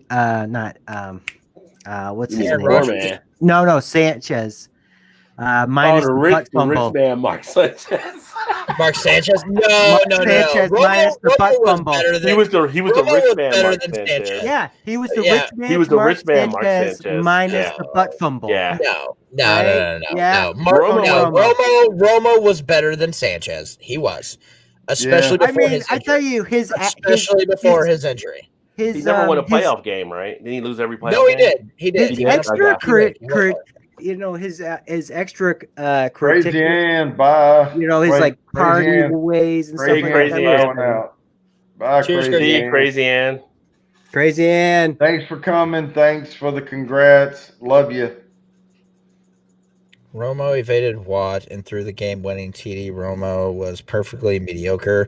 Okay, well that's because the Texans let me just bring this up here. The Texans didn't even exist until Romo was already injured. So fuck the Texans. But they were JJ brother. JJ Watt is an amazing man. I love JJ Watt. I'm glad they finally got rid of that coach, because dear God, he was the worst thing to happen to the Texans. God, he was the worst thing to happen to the Texans. He jacked everything up. I'm glad they finally fired him. Just like I'm glad that they fired Sir Claps-a-Lot in Dallas. Although he ain't much better. Pat Garrett or whatever. Yeah, Jason Garrett. But he Ginger Skeletor. aren't that great. They really aren't that great. Romo's old backup. Yes, he was. No, he wasn't Romo. He was Aikman's. Aikman's old backup. Yeah. He was Aikman's backup. And what's funny was the one game that he played when Aikman went out on injury, they actually won. But it was a surprise that they won. And it was all because of those two receivers, the running Emmett, and that freaking O-line. That is Dallas's identity, and right now they don't have it. How about Quincy Carter, huh? Quincy Carter? Quincy Carter. Cowboys. No. You know what? I'm coming on your show tomorrow. I'm waking up early just for you, just so we can talk shit about the Cowboys. I'm totally game. Chugs, you realize if Jerry Jones would have fucked that team up, they would have probably won like 3 or 4 more Super Bowls in the 90s with Jimmy Johnson there. He can't keep his damn Skeletor head out of it. Even Barry Switzer was like, I can't stay here. Now, the reason y'all want to know the reason I call him Skeletor? Let me tell you the reason I call Jimmy Jones Skeletor. Does he look like it? Skeletor, whatever. Bag of bones. Stiff corpse was taken from Al Davis. No, I was working at a hospital, Children's Medical Center of Dallas. Okay, Hey, that's where I was born. I'm working there, and I'm an executive at that company, and all executives had to go to these freaking fundraiser meet and greets. Mm-hmm. Which Jerry Jones attends all of them. And he attended because he was a donor, and we went there, and all I could see was like this crowd of people, right? And they're like, "Oh, come on over, we'll introduce you." And this is right after he had all that plastic surgery and stuff. And this is back in like 2004, 2005. And I'm walking up, and they're parting the Red Sea, for us to walk through. And this little troll looking freaking guy turns around. He's tiny. He goes, "Hey, I'm glad to meet you." And I mean, he didn't have skin. It was like, look, I mean, I was like, So I have the only reason that I'm a Cowboys fan is because I have blood. Probably the greatest kicker that ever lived during their dynasty years. He was a cousin twice removed. Like, we have pictures of me on the shoulders of Emmitt Smith and Troy Aikman whenever I was like 2. We have Polaroids, not pictures. We have Polaroids. All right. Like this is like that. That's the blood that I have in the Dallas Cowboys. Well, before Jerry Jones bought them, he was actually in a bidding war with my great grandfather. And they were actually really, really good friends. And so when my great grandfather died, Jerry Jones actually attended the funeral, and I got to meet him. I met him a couple other times, but I got to meet him specifically then that I remember. And I still don't like him. like this dude. I don't like him because of what he did to the Cowboys. It's not because he wasn't a nice guy or anything like that, but I've just hated him for what he did to the Cowboys. But as far as a product, like, I mean, if you want to look at producing a adequate product, like Walmart, for example, Walmart produces adequate products or sells adequate products that aren't that great, but they're not that bad. That's the Dallas Cowboys. They're not going to the championships anytime soon, but they're also not going to be 2 and. But I don't know. The year is still young. The year is still young. The year is still young. Yeah. And you know what? I gotta say the Cowboys are shitty to their employees too. Is that what you're saying?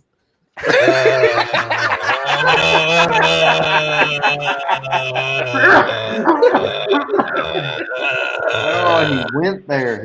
I'm not going there just for the simple fact that Jerry Jones, whenever he built his brand new stadium, Jerry World, it was supposed to be a partnership with the city of Arlington, right? And he was going to bring up, like, he was going to pay half and they were going to pay half. Well, the city of Arlington couldn't come up with all of their half, and so he covered the rest. So it's like 75% Jerry Jones and 25%. Yeah.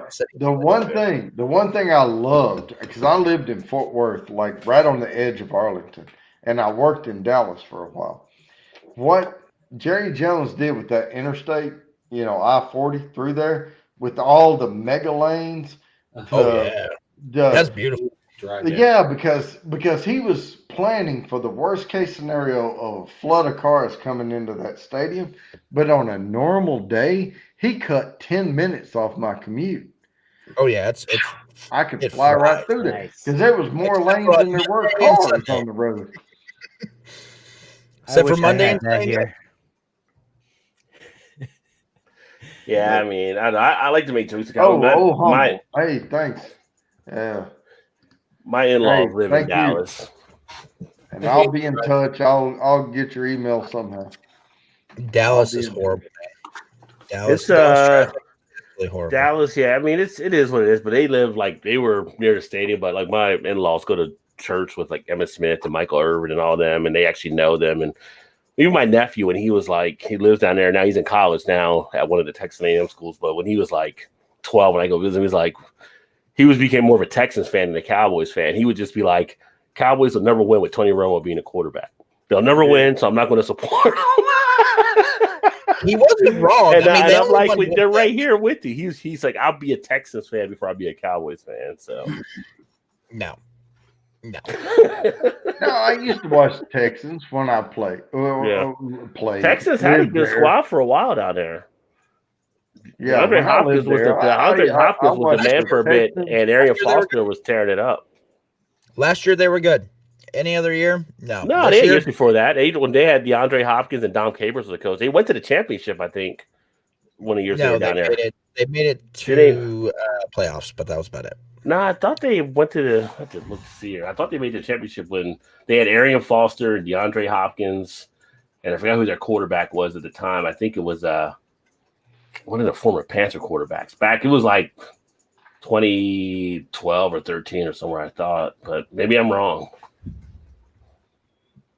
No, I don't think the Texans made it. No, but I was hoping when I was there that the Texans were developing a team slow and low, that would continue to rise. And I was watching them, and I was watching them build this defense one year, and I was like, oh, if they can build off that. But then they would drop that and build something else, It was JJ, man. JJ is what built that defense. JJ is what built that defense. Oh, yeah. Yeah, JJ Watt. Yeah, he built it. But I was watching that rise, and then I was like, oh, and then, it went this other way. But I'm like, no, you got to continue to build on. You can't, just wipe the foundation and start over. Well, the problem with the Texans is that they won't spend the money on good people. Yep, that's it. They won't. And they don't have the money ball formula, to spend type thing. Well, he got Clowney in before, but I guess he never really panned out for him. Well, they spend more money. They spend more money than the Bengals. That's like the only thing that is saving them from being like the cheapest team. God. Being a Cincinnati, I'm going to tell you that's not a high accomplishment. I'm just saying. I'm here in Cincinnati, so it's like, yeah, they're higher than them, but that's like not a big jump over a bar. You're just kind of stepping over it. Yeah, but they don't get talked about for how cheap they are because of the Bengals. That's why. They spend more money than the Bengals. But if the Bengals weren't there, it's like being Arkansas. You love Mississippi because without Mississippi, you'd be the worst state. Point made. Sorry, Blake TV. Nobody talks about Arkansas. They talk about how bad Mississippi is. I'm just saying. It's the same thing with the Texans. If it wasn't for the Bengals, they would be the lowest spending team. I will tell you this. Watching pro football again since Eagles, Seattle. Seahawks, Seattle Seahawks. The head coach from UCLA, what's his name? Went to. It's not Jim Moore Jr. Still, USC. U.S. Lane Kiffin. No. He's back in. The guy the head coach for it might have been UCLA. He went to Seattle Seahawks. Pete Carroll went to Pete Carroll. Man, I can't stand that guy. He chews gum like California Pete. Right? California Pete? Yep, he is California Pete. I can actually watch the games now because they have to wear a COVID mask. And I don't have to see his freaking feelings anymore. But that guy pisses me off because he is the seediest coach. Golly, he was seedy when he was down there. He would cheat you out of a point, just, he'll argue. And he'll argue with the refs until they're exhausted and they just can't argue anymore. But that's how I feel about Andy Reid. But Andy Reid with the COVID mask looked like he's hovering over a buffet bar, just mouth breathing over it. That's true. I'm surprised. They would be like all for the masks. They cover all the time. Like for lip reading. I think they would be like all for it. I mean, Bill Belichick is. So just say. Okay. Anything Bill Belichick's for, I'm against. Just period. Well, the funny thing. You shouldn't be that way, man, because you don't even know. Bill Belichick is first of all, dude, he evolves the game. Goddamn league. I think it was. First of all, he evolved the game. He cheated his way to evolve the game. Yeah, let's just film practice. Yeah, let's just film practices of every other team in the league. First of all, that was a rule that was created in the moment. Funny how the first created two in Super the Bowls they moment. won by 3 points each time. What was that? The first few Super Bowls the Patriots won, bro, were by 3 points. Because I was a Panthers fan, it was by 3. Just happened to work out towards the end. Jake the Snake Delhomme was not the WWF championship of all time, huh? Yeah. You know? And no matter how many fights that Steve Smith got into with, to show how tough he was a fighter, though. He was a fighter. I love Steve Smith. Man. He's actually my kind of dude. But that's what we used to call back in the day scrappy. He should have played hockey. He was scrappy. Dude, he would be like one of the best hockey players of all time if he had played hockey. So he says, Steve, you need your stick. I'm good. I don't need the stick. Don't need the stick. I'm good. Yeah. Wait, new topic. Best all-around quarterback of all time. Tom Brady. What? Joe Montana. Tom Brady. No, Tom Brady. No, Joe Montana. Tom Brady. No. All right. Joe Montana. Here's my problem. Joe Montana was good on one team. Yeah, he didn't have to go anywhere else. He was good. Exactly. He was only good on one team. Tom Brady so far has been good on one team. Tom Brady is just the evolution of Joe Montana. That's really Look. Let's see where Brady's season ends. Montana took the Chiefs to the AFC Championship game. They just didn't get the Super Bowl. And Brady is taking the Patriots. How old was Joe Montana when he did it? You're saying, and he's all done it on one team. Tom Brady has on one team. He hasn't got through the Buccaneers season yet. No, I think he's going to take the playoffs. He's also 43. Oh, he can take him to the playoffs. I'm just saying Montana took his team to the AFC Championship.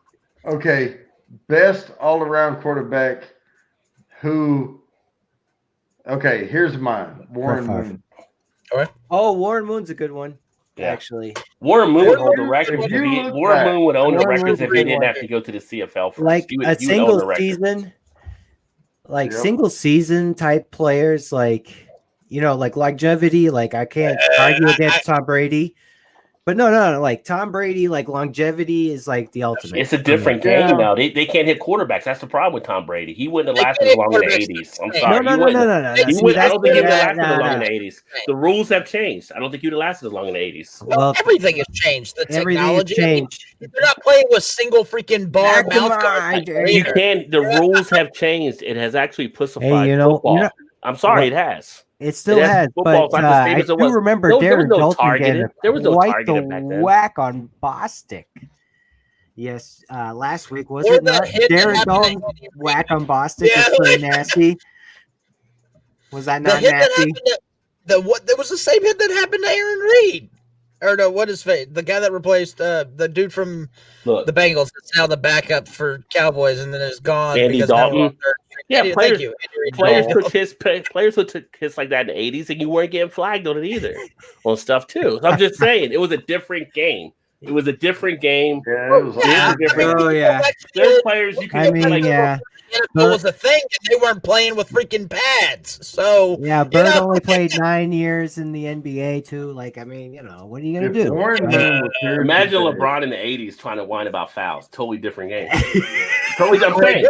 He would have whined, and Bill Laimbeer would have put his ass down, or Kareem would have put his ass down. It wouldn't have been the same. I'm just saying. Yeah, there's a number of guys that would have put his ass down. Yeah. I agree, Roger. It is a different game. I mean, Danny Ainge was clotheslining people back then. Dude, the Pistons, like that Pistons lineup up and down, like Laimbeer, Rodman. I mean, even Joe Dumars, Isaiah. Molly, what's his name? Even when Rodman played on the freaking Spurs, he was an animal. Right. That was the one guy the Admiral could not control. The Admiral was able to and the Lakers had that guy there that was pretty rough there. I can't remember his name. The engine started. Yeah. I just think it's Chicago had tough guys like Bill Paxton, right? Not Bill Paxton. What the hell's his name? Cartwright. Bill Cartwright. Oakley. Charles Oakley. We came from New York. Yeah, New Chicago, York. Yeah. The other guy from Chicago. There's a couple of guys from Chicago. Might be playing the 70. Yeah. Paxton, I think was one. Joe Theismann might still be playing at 70 if he didn't get hit the way he got hit. Okay, there's no way he's playing at 70. But I'll give you, he probably could have made it almost as long as Tom Brady. Listen, I'm not. I'll give you a little bit, but don't forget, Tom Brady also practiced how to fall. I know that sounds ridiculous, but that is a thing that Brady would look at an official and okay, here's your flag. Well, you know what it is. Hey, all the greats do it. I'm not going to say I love it, but all the greats do it. So yeah. They didn't do it quickly. They did for Brady though. Like every time, never a good look. He sit there, look up, and they're like, "Oh, okay, penalty." Let's talk about the most ridiculous rules that there are right now. A lot of this pass interference bullshit that they're calling these days. Yeah, thanks to the Colts. Thank you to the guys in the Indianapolis Colts from the early 2000s. 90% started this damn trend. 90% acting. Because you think the Patriots cheat all the time. Congratulations. You are the ones who build up all these rules. The goddamn league. The one rule that needed to change was fucking Des caught it. God damn it. Des fucking caught it. Which one? Des caught it. Oh, I agree. All right. Relax.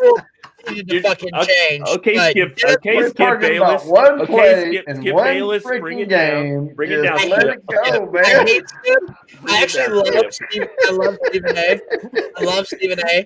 I hate Skip Bayless just because he's annoying. He's like that annoying Cowboys fan that Stephen A. talks about. That's why I love Stephen A. But like I listen to Skip Bayless just to watch him get destroyed. I agree. It was a catch, though. But yeah. Me too. I do. The problem is that's the whole reason that we have Mike McCarthy. That game and that call is the whole reason we have Mike McCarthy. I have to pee. I don't know if that's the reason. I think it was more like Aaron Rodgers. Like you got to go somewhere. You ain't got to go home, but you can't stay here. And he kind of got Mike McCarthy out. He got Mike McCarthy out. Mike McCarthy was out for an entire season. The whole reason Jerry Jones hired Mike McCarthy was that fucking catch. Was that call because Mike McCarthy was the coach on the sideline that said, "Hey, I want to challenge that." Do you think that that's a rule break? That's the whole fucking reason. Jerry Jones didn't forget the one chance, like after they had won a fucking playoff game, and they go, Green Bay comes to them. You sure Mike McCarthy you think he just wasn't cheap compared to some of the other coaches that might have been out there? No. So there weren't a lot of people looking his way.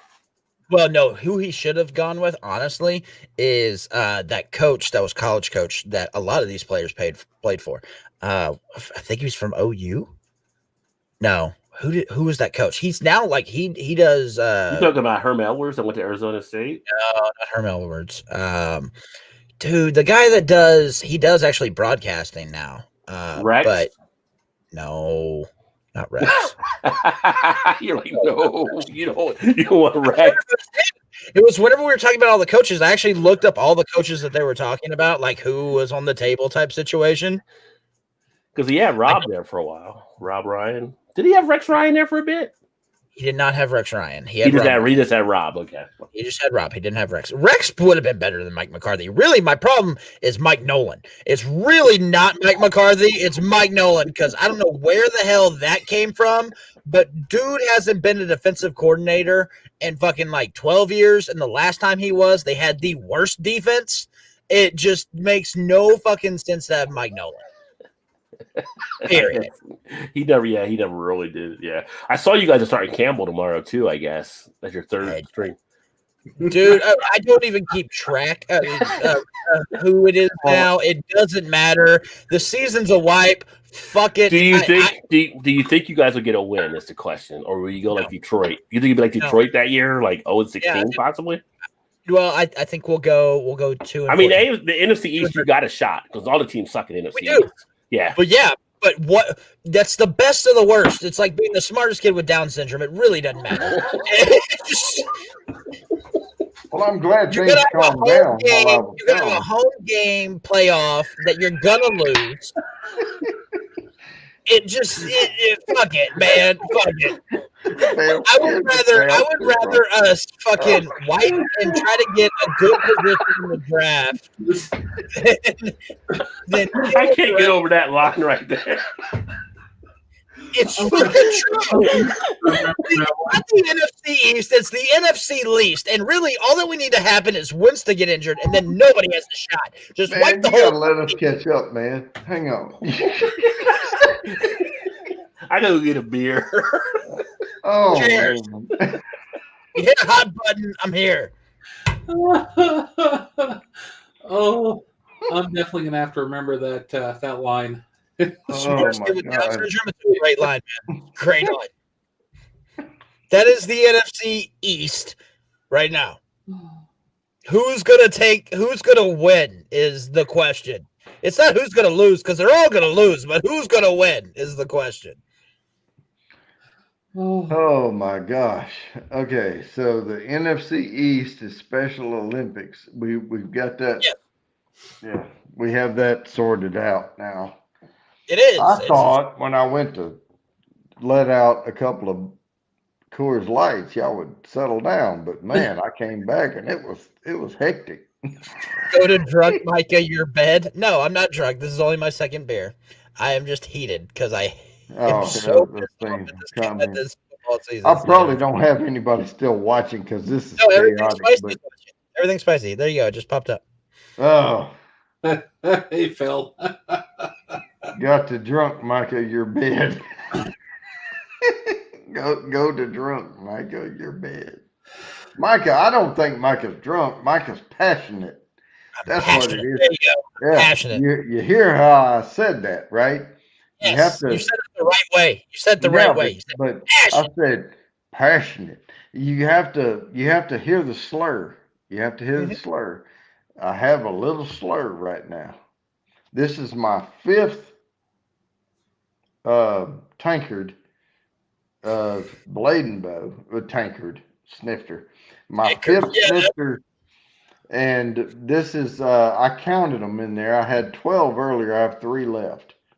Oh, nice. I do have to go. So we're pounding some ABV on top of some ABV here. And I may put that shirt on I had on later, but no, I won't do that.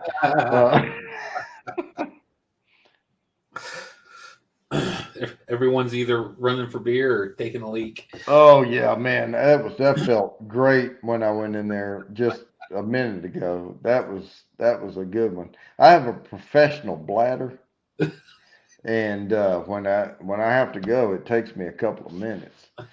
So. Oh jeez. Oh. I worked that out when I used to go to the clubs, and then you even go into the men's stalls and stuff, and it would be just guys lined up, and you had to wait your turn. So you have to have you build resistance, in there.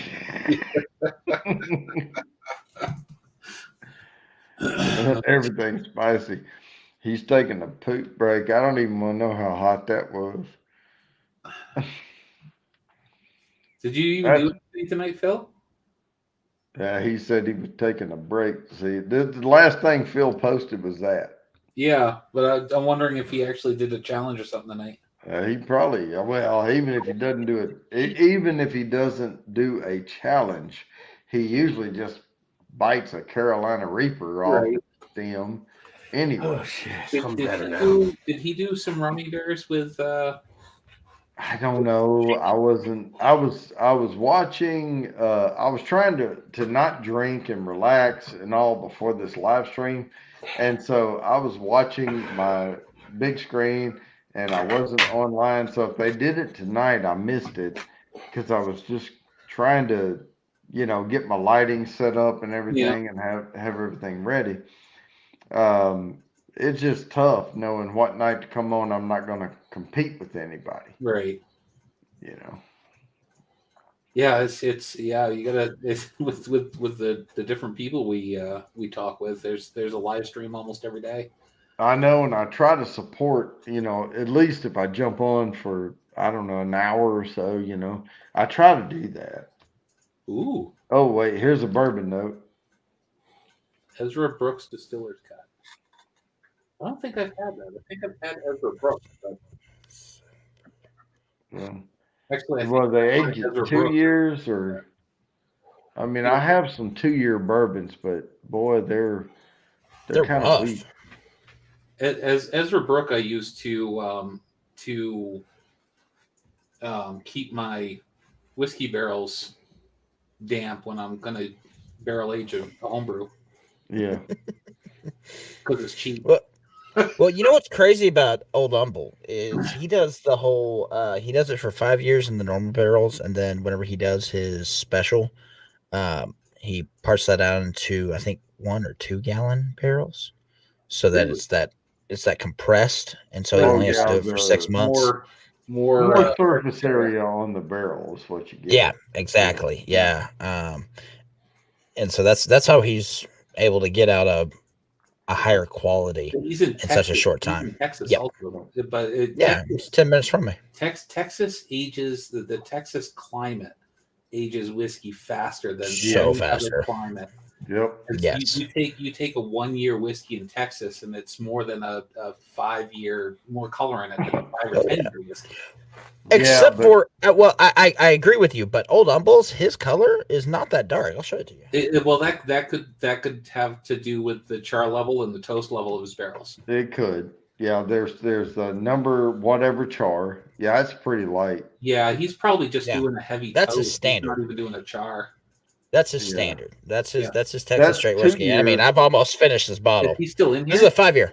This is 5 year. Yeah, there's Old Humble in here. No, I think he is. I don't know if he left. He said congrats earlier. I thought he was leaving. I think Old he Humble, dipped are you out. still here? Comment if you're here. But that's his 5 year. That bottle that is holding. That's pretty light for a 5. It is, but it's good, dude. It's good. Dude, it's good. I don't judge by color alone. No, you can't. No, because this color here, this is Bladenbow. Okay. Yeah. Now I can show you some if I pour them in snifters. I'm not going to do that because I'm getting. Oh, go get some Balcones. But I have a lot of bourbons darker and lighter than this. This is like, I call this a medium amber. Yeah. You know, on the Bladenbow, but the flavors are deep. And so I don't judge them by what I'm going to get on the tongue, on the palate, by what I see.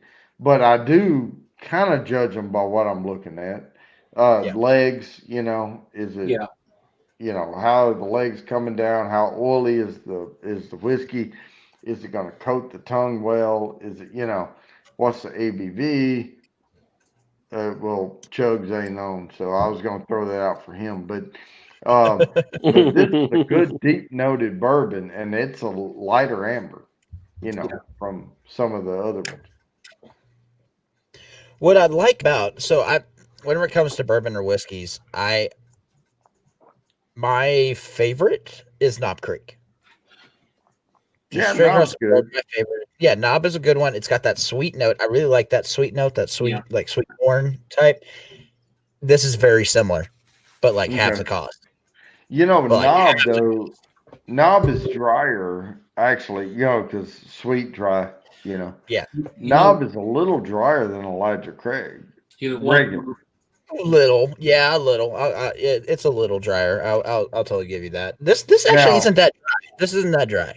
It's pretty sweet. But I will say one. If you like that, if you can get your hands on this Bottled and Bond Old Tub, that's Jim Beam.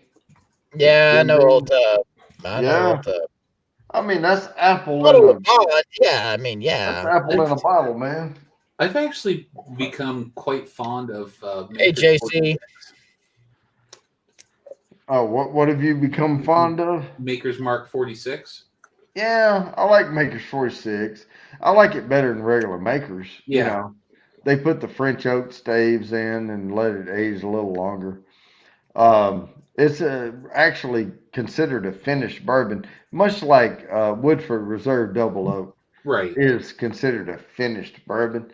But they don't put it in a barrel that had like port wine or sherry or rum or anything else. You know.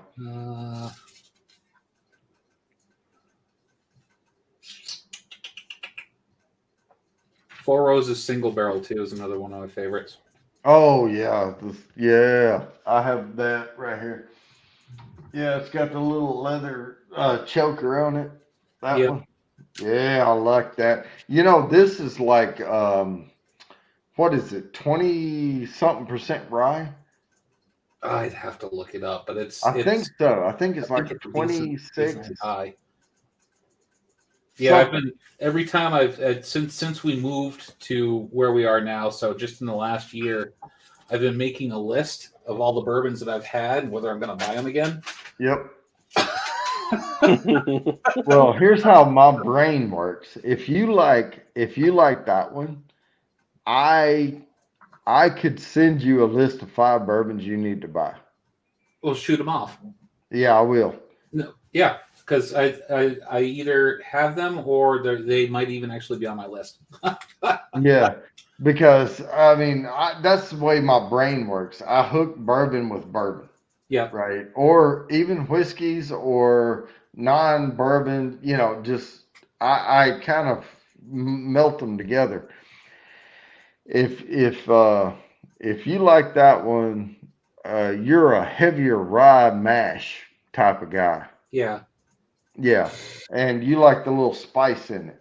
Yeah. Spice notes. Well, I've not found one that I've said I will never drink it again. No, So, well, I'm even a fan of Defiant. Have you had Yeah. that one? And I will tell you this. I have 4 kids. Okay. They all went different routes in life. Okay. Some are well, and I have 2 still at home, but 2 of them went totally different routes in life. I love them both the same.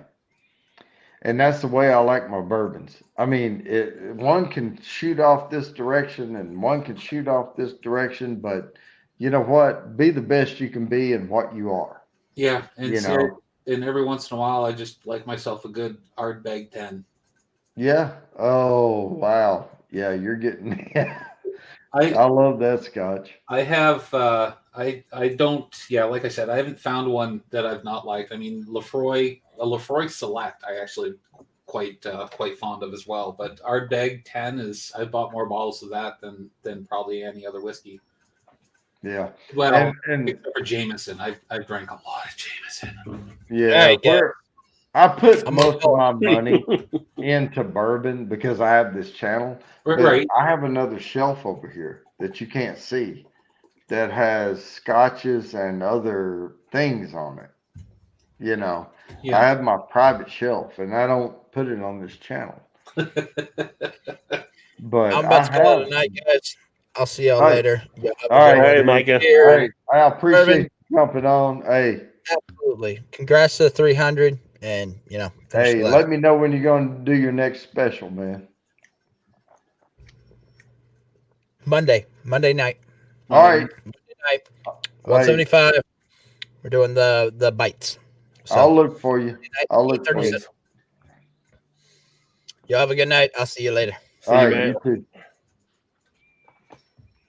Now, but I like Tennessee whiskeys. I mean, I have Bernheim over there. It's total wheat. It's a wheater. Yeah. I mean, 100% wheat. But I also have the Whistle Pig 10 100 100, which is 100% rye. In the mash. I have I'll tell you one I really, really, really like. That's not a bourbon is Uncle Nearest, that Tennessee whiskey. Jesus Christ! If you haven't had that yet, I don't even think I've seen a bottle of it. It's when we moved away from. I don't remember. It's the size of the liquor store was about the size of a Supercenter Walmart. I mean, the friggin' thing was huge. JC, how's it going? I'm trying to be mindful of the chat. I'm trying to be Hey, everybody in the chat, I don't do this very often, and I get absorbed into this conversation here, and I'm not a pro at live streams. I normally only post VR 180 videos, so if I'm missing something over here, put it in all caps or something. I'll try to catch it. Yeah, but sorry. shoot me off that list, and I'll see. No, yeah. No, I will.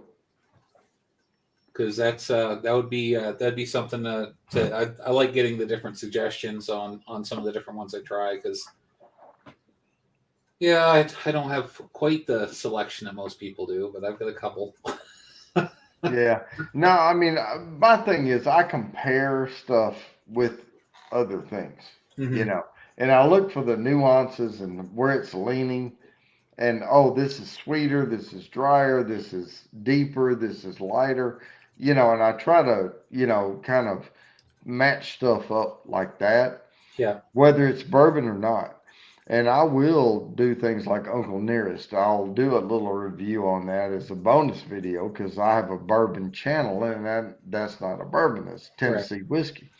But my God, that Uncle Nearest, I drink that as my own personal, because whiskey in general is a personal experience, right? Yeah. And one way I've kind of said this before is if you have never, now you would have to live under a rock, but I'm just gonna say if you didn't know what a clove was, and you've never smelled clove in your life, you've never, had anything, how would you describe something that came off as a clove note, right? But that's an absurd example. But one of my go-tos is honeysuckle because I grew up in Arkansas, southeast Arkansas. Okay. We had honeysuckle growing everywhere. And we had sage grass, sawgrass, honeysuckle, these types of things, and certain oaks that grew in that area. That's what I compare my experience to when I draw on all that when I'm giving notes to a bourbon, Right. or any whiskey. But somebody that grew up in Scotland may have smelled something I don't even know what it is. Right. Definitely. And so they may come out and say, oh, it has these notes in it. And I have no idea if it does or not. But to them, it did. And if it triggered a memory, because most of our memories are based on like a aroma, those types of things can trigger a memory. And you can't articulate exactly what was said, but you get the gist of the moment. It puts you back when you were sitting around a campfire with your dad and you were experiencing a certain thing, and it takes you back to that, and that was a good moment for you. Yeah. And if that's what it does for you, that's what it does. That's it. Nobody can tell you any different. And that's the glorious thing about bourbon and whiskey, is it's such a personal experience. No, I agree completely. Oh, Teresa's back. I tell you what, Teresa's cool as hell, but she'll never come up here. She came up a couple of times on another channel, and she was always working in Walmart, and she'd be on her phone, and be like, well, I have to go, But Teresa, if you want to come up here, the link's in the chat. Love to have you up here. She's cool. Really cool. Guess Chug's dropped off too. Hey, we can call this at any time. I don't even know how many viewers we have because I'm just totally on StreamYard here. It says you got five watching right now, but I think that includes me because I've got the. So yeah, probably. Yeah, me too. Hey, I have to cook pancakes tomorrow, so I don't care. I don't want to drag it on too long. Are you going to make a beer mosa tomorrow morning? Oh. No. Actually, later today, I guess now. Yeah, later today. I'm going to do bourbon pancakes. I'll put a little bourbon in the pancake batter. I'm doing a bourbon maple pecan syrup. Oh. And I'm also doing a a bourbon whipped cream to go on top of that. You do a video on making those. Yeah, I'm combining things because we're coming up on Thanksgiving and Christmas, so you can use the not maple. I'm sorry, I keep saying that. the bourbon whipped cream on like pumpkin pie or something like that, or pecan pie, I bet that'd be freaking good. So I'm just shooting in the dark here. I'm gonna try some stuff and see what sticks to the wall. Nice. Teresa said, "Be careful what you wish for." Girl, you can come up here anytime you want to. We're drunk as hell. This is my 5th snifter of bourbon. Just jump on up. You'll be all right. He's using Coors Light to hydrate. So Yeah. I'm chasing it. His own Boilermaker. Yeah, I just don't drop the thing in the thing. I just mix them in my mouth. There's a joke in there somewhere, but I'm tired right now. Well, I'll tell you what, guys. I really appreciate y'all jumping up here with me. I was kind of worried about this live stream because I didn't know what was going to happen. Keep doing what you're doing. Congrats on the 300. Yeah, well, Biden and all that shit went live tonight, and I was like, damn it, I'm overlapping. But yeah, I think most people just suspect it was just waiting for the time stuff to get done. Just waiting for it all to come in. Yeah, they announced it right earlier today. So I went to school at West Virginia. I know Bourbon knows this, so I follow West Virginia. Yeah. And so the West Virginia game this week was the national game on ABC, right? So noon game, Gary used to sit in. We've got the special election announcement, blah, blah, blah. Like, seriously, we've been waiting all week. And now you want to make the announcement at the kickoff. Where's the game? 15 minutes into oh, now you can turn to ESPN News to see. I'm like, thank God. Yeah, because, see, you say West Virginia, but guess what? My wife's a UT alum. Oh, see, so she was trying to see it too. Yeah, she was trying to see it because it was UT. Yeah. And so we should have had them. They got away with that pass interference call at the end of the game. I didn't watch it. Yeah. I'm not allowed to watch UT. Well, you let her know that they got away with that call. She'll know what I'm talking about. Every time I watch, UT loses. Okay. Well, I needed you there today, Bourbon. I needed you there today. I didn't watch because I'm not allowed to because I'm a jinx. We all got superstitious. I went out actually before the game to fix my flag to make sure it was holding correctly, because the 2 losses we had, one I wasn't here that weekend. We were away at Lake Cumberland. And then the other one, I didn't put the flag out that day. That's the only 2 losses we had. So I went out to make sure it was all set.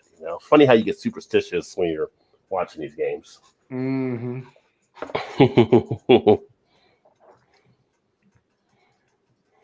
Teresa, you may be our only audience. You may as well jump up here for, like 10 or 15 minutes or whatever, I have to go to bed soon anyway.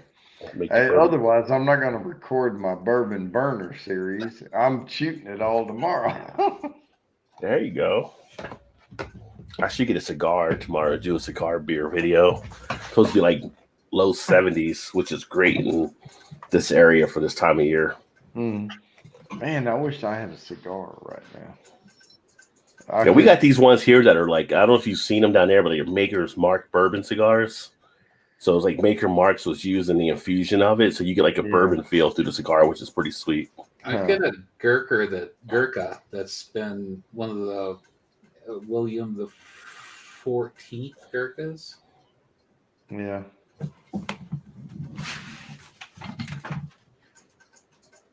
Hold on.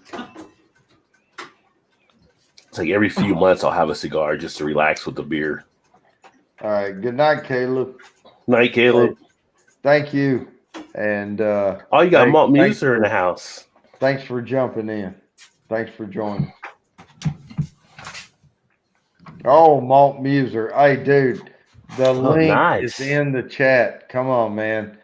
Go find it. Jump up here. Very nice. Everything. Yeah.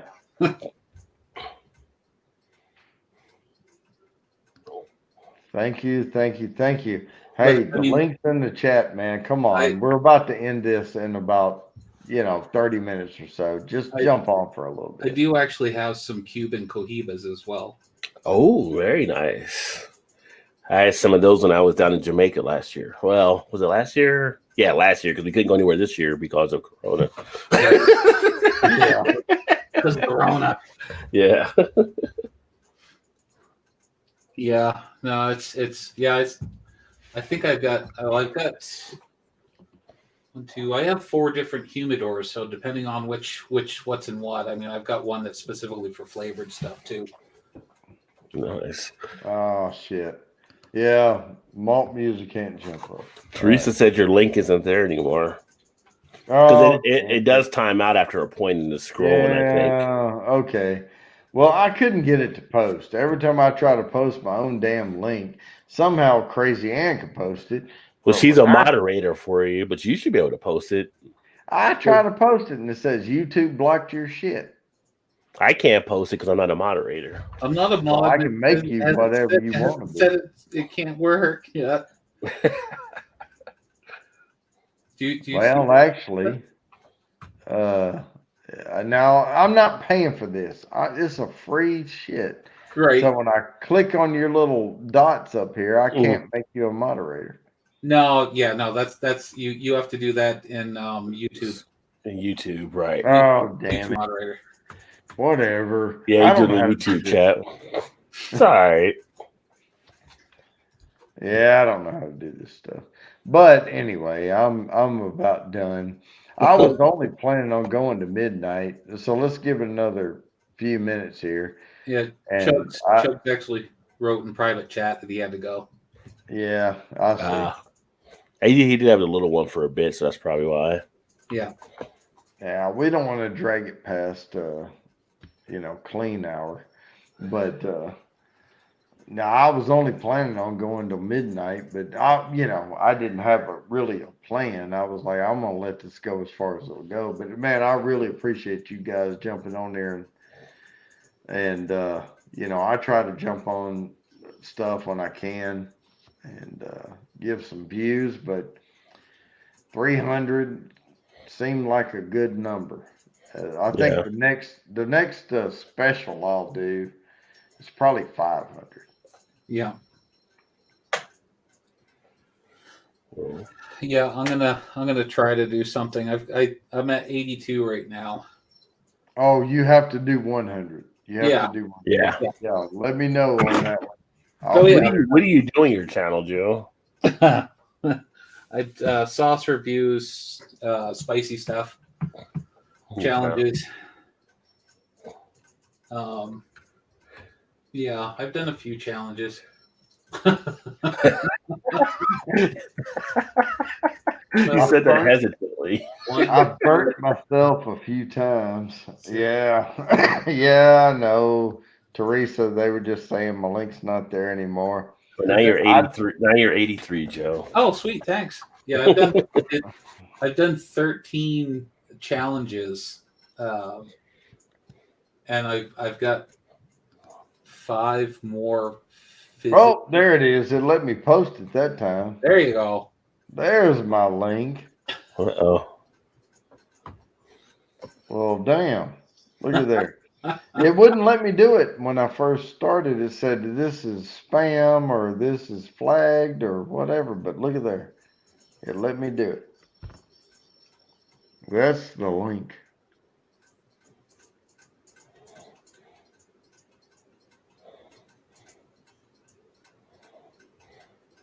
Yeah, I actually did this one today. What is that one? It is. Oh, okay. I think I've heard of that one. 1/2 pound brownie. How was it? Hot.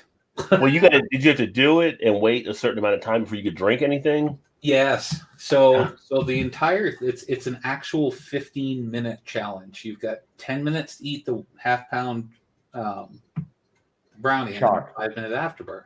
Mm-hmm. But if you finish the brownie, of course, with League of Fire, if you finish the brownie in under 3 minutes, you get an extra point towards your ranking. Ah. So I am currently ranked at the second fastest in the world at eating 2 minutes and 25 seconds. That's Damn. awesome. All right. So who beat you? It's he was actually I was talking to him earlier on Facebook. Can't remember his name off the top of my head. So that's the one you did 4 hours ago? Yeah, I did it at like 1:30 this afternoon. Okay. Well, the one thing I see it here, the 1/2 pound challenge fudge brownie from Old Asian Store. Yeah. One thing I would just say from running the YouTube channel for a few is I would definitely highlight in your title current number 2 fastest time in the world. I would have that in your title line. Absolutely. That's going to drive your views. You want to be able to, I would put that even first. I would put currently number 2, and then I would have after it the 1/2 pound challenge fudge brownie, currently number 2 worldwide. It was the Moab collab also on number 2 in.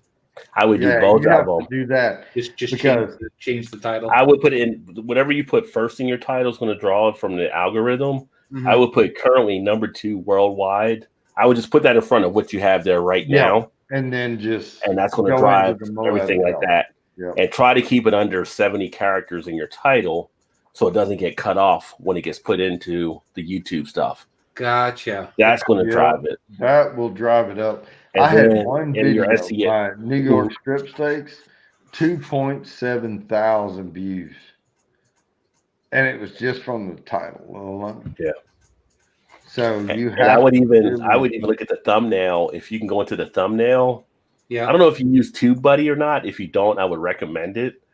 And I would put in there because you could type fonts onto your title screen. I would have current number 2 worldwide, and that'll get people to click on your thumbnail. Yep. Buddy. All right. I'll look Just a few tips. Yeah, I mean, don't set appreciate it. Don't set a landmark and not promote it, man. Come on. Yeah. We're gonna get you to 1,000 views before I get. Oh yeah. Well, 1,000. Oh yeah. Yeah, you can do even if you do the base tube for the TubeBuddy is free. They have the base one that allows you to do other things and help you get ranked. It'll point out key terms for you that are popular and trending. I did like the lifetime thing. They do offers during the course of the year. It was like $30. You get the lifetime pro plan or whatever. Cheap enough. But yeah, so you get that, and then it'll tell you like, here's your hot topics around this as well. So you can put them in your tags and stuff like that. And like you run your SEO to see what's popular. Like if you just go to Google or go to YouTube in the search bar, I would look in there and put like 1/2 pound challenge fudge brownie or whatever it might be. See what comes up behind it on the tail end, and you can see how many hits that's getting. And if you get something getting like 2.8 million hits or whatever like that, that could be one. That could be a possible keyword for you that you can use, and you could put out there current number 2 above that to make it your own, but it'll tie into the other keywords. Yep. It's all algorithms. Yeah. Right. There's not people sitting here trying to figure out what videos go up or down. And if you can figure out the algorithm, because I guarantee you, let me tell you why New York, my steak video got 2.7 thousand views is because it had the word strip in it. New York strip steak. That's the only thing I can figure out. Well, it's the SEO, it's the search engine optimization. You're looking for terms that people search for. So, like, say for Bourbon, it could have been the best New York strip steak you've ever had, and he would have got hits from it because New York strip steak would have been the key component of it. Yeah. So it's finding how people are actually looking for things. Like if I put stuff in, like I just did a Yingling video a couple weeks ago, and for some reason, one of the Yingling videos had like 900 hits on it. The other ones I did were around 40 or 50, but it was a Yingling traditional that I did. And people, when you usually look for Yingling, they look at the traditional lager as their base beer. So that drew more attention to it. So it's a matter of searching to find out what the keys are. Yep. You know? Yeah, because my Tube of Terror one video, which was one of my first ones I did. No, it wasn't one of my first ones I did. When did I put on October 18th? I've got 462 views on it. Yeah. Yeah. And if you can recognize what triggers people are it, going to search for tuba terror, but when they search for tuba terror, they're going to get 800 fucking hits, right? Yeah. So where are you in there? Right. And that's what, then you have to narrow it down. And if it's something like, if you did that challenge, for instance, and you were number 2 in the world, you know Tuba Terror is getting a hit. And if you said, if it was like Tuba Terror, number 2 fastest time in the world, that would drive more people to your channel. Yes. Then you'll scroll up further. You can't lie about it because no, you can't lie about it. But but like the ones he has the number 2 hits on, that's what he wants to do. Right. And then the thumbnail, the 2 most important things on YouTube, your thumbnail and your title. Third most important thing is your description, that you're putting keywords into that description as well, especially in the first paragraph. Yeah. So if you do the number 2 now for the title in there with the 1/2 pound, you want to start off something in your description, like in that first paragraph. Check out this video where I crushed the 1/2 pound challenge to formulate the number 2 time in the world as it stands at this point. But YouTube's going to pick up on that, on the keywords, and they're going to start to pull stuff to your channel for it. Okay. And then when down below, even no matter what you have in your title or description, put those keyword groupings in that. In tags. In the tags. Yeah. Now, I will say YouTube will tell you tags don't matter as much as they do now, but I still fill them up because, TubeBuddy and VidIQ will both tell you you might as well just do it anyway. Yep. And the cool thing about TubeBuddy, once you launch it, if you get into it, it'll pop up where you can use it. Like if you're using Chrome or if you're using Edge, they have extensions for it. Yeah. When you put your tags in there, it'll tell you where your keyword ranks for your video. Yep. Like if I do the traditional logger for Yingling, and I put a tag in there for Yingling traditional logger, it'll say number 9 it'll say number 9 on YouTube is where this video ranks. Or it'll say number 2 if it's something number 1, whatever the number may be, to give you an idea of how strong that word is for you. Okay. Yep. Yeah, it's really, really, really cool. I just shoot in the dark. I don't do all the research like Rod J does, but that's why he's so damn cool. Yeah, I don't know about that. I'm just, it's all in the beard, right? We covered this. That's right. The whiteness of the beard. See, that's what it is. That's where all the wisdom is right here. Yeah, see, my wisdom stops here. His goes all the way up.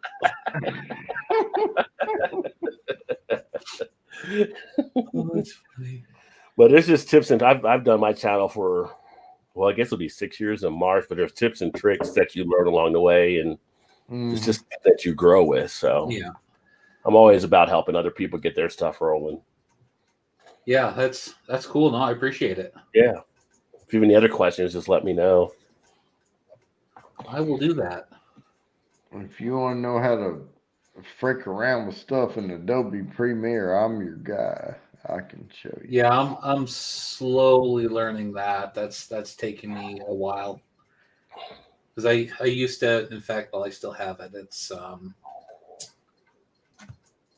Premiere Elements is what I started out using, and then I just said to hell with it and just got Pro.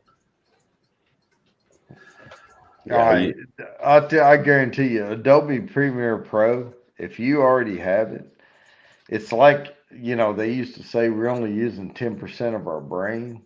Mm-hmm. You're only using probably 0.5% of Adobe Premiere. Oh, yeah.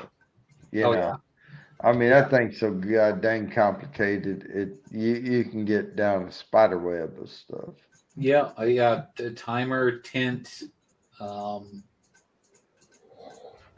invisible whatever's. Yeah, I've been playing around. There's a was it Adobe Masters on YouTube?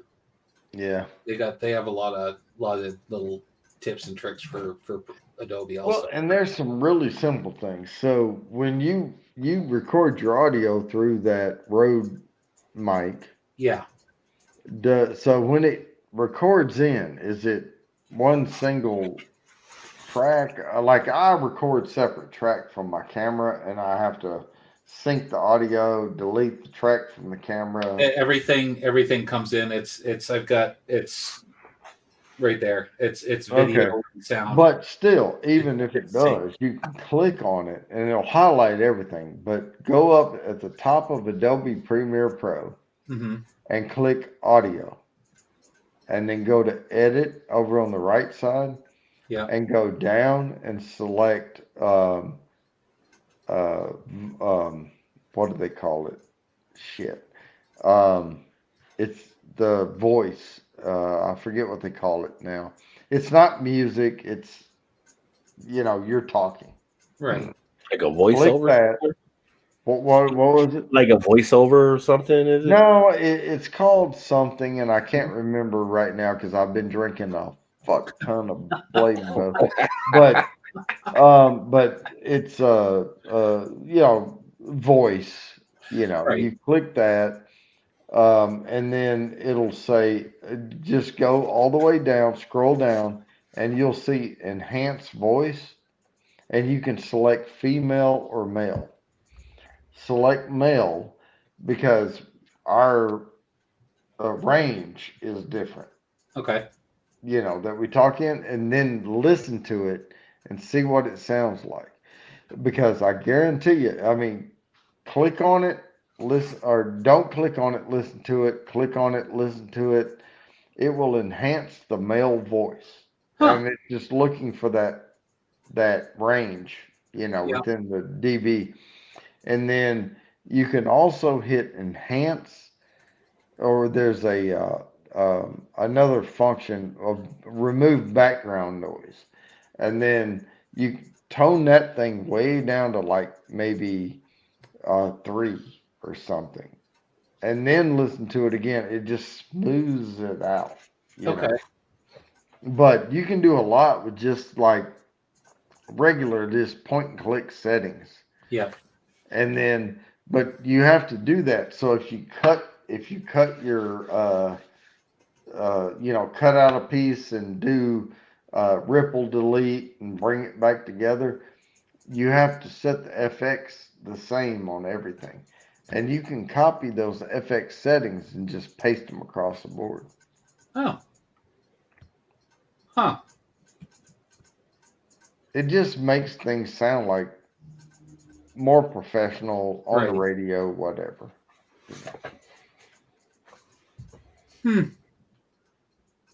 I'll have to give that a try. Yeah, I got Movie Studio Platinum. I thought about getting Adobe at one point. Adobe does everything you need it to do if you know where to look. That's the trick, right? That's the big if. That's the big as Yogi Berra once said, I don't know what I don't know. Yogi Berra once said, if you come to a fork in the road, take it. What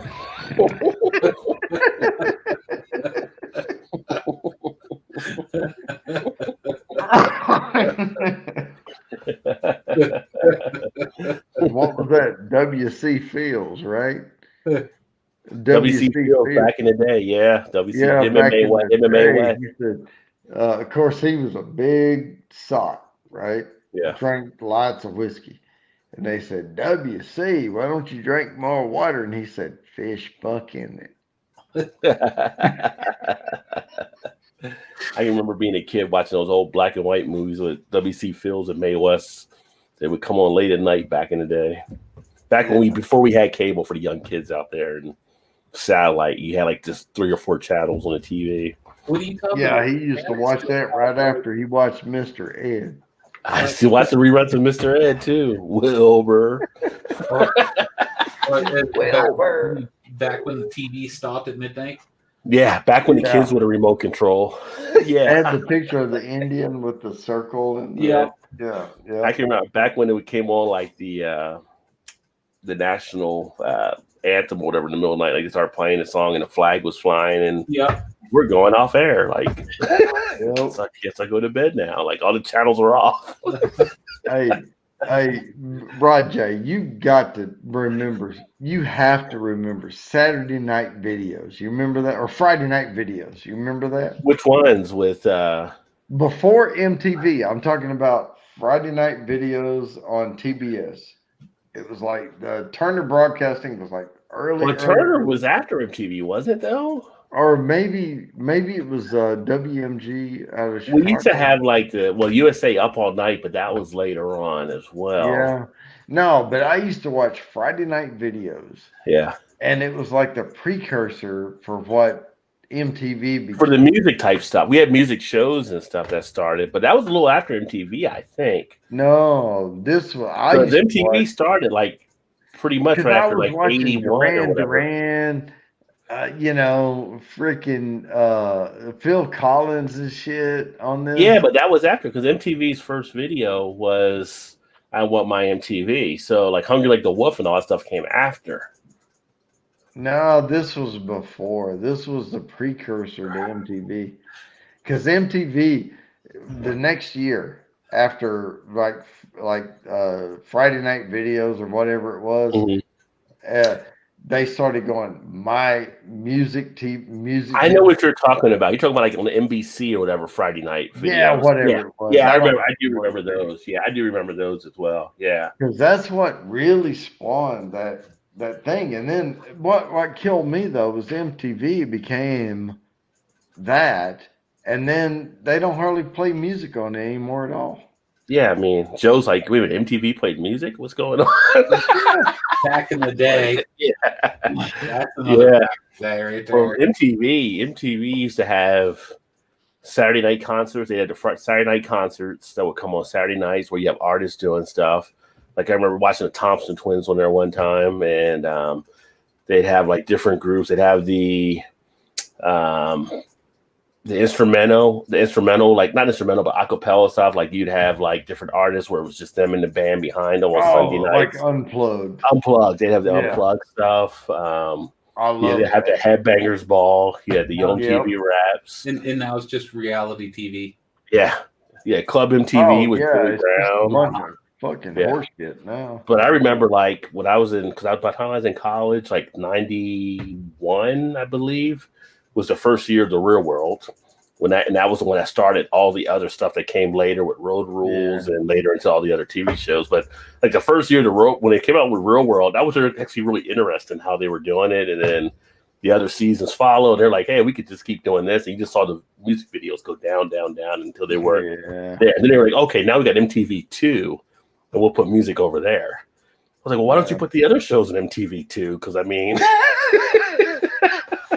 And then that started to go. My whole thing with that is I don't even have them in my guide anymore. Yeah. Because I have YouTube TV, so I can go through and select what I want. Yeah.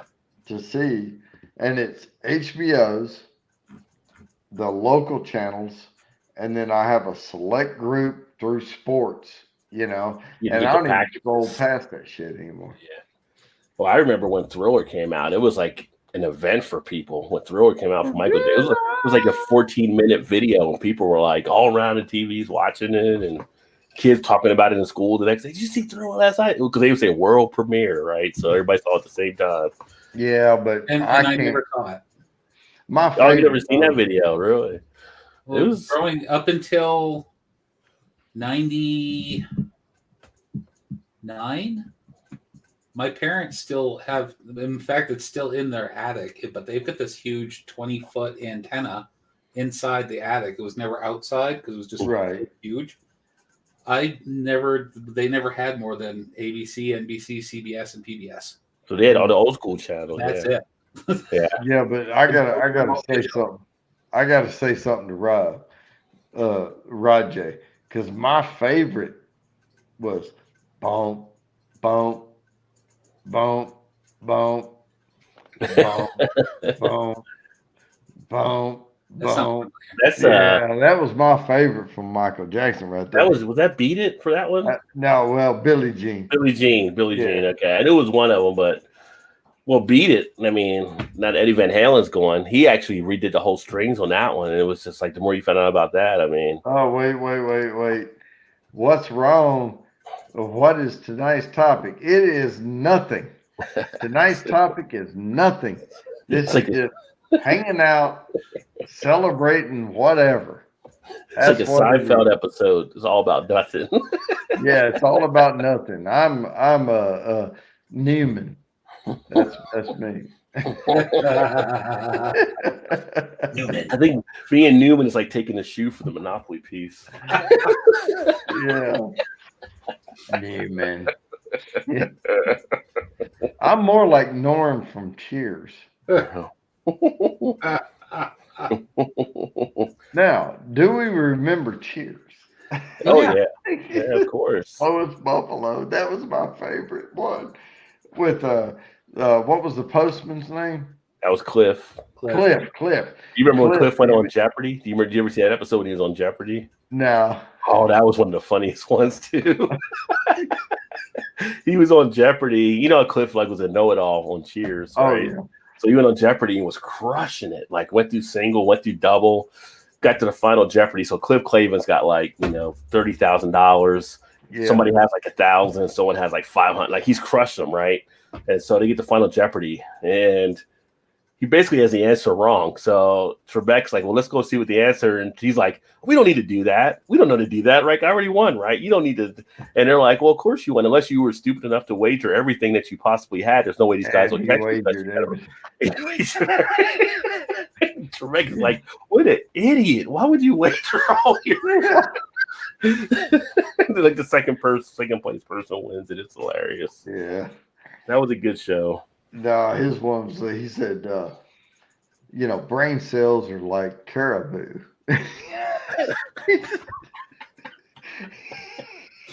He would say something like, you got to kill the slow ones off. But you know who probably got the biggest jump off their career off that show? It's probably Woody. Woody. Yeah. Oh, Woody. Yeah, when he came in after Coach had died on there. And from there, he just took off on his career. Mm. And I've seen him in other things. And for a while, because I grew up in that era with Cheers and things. Yeah. And Woody was just a dumbass.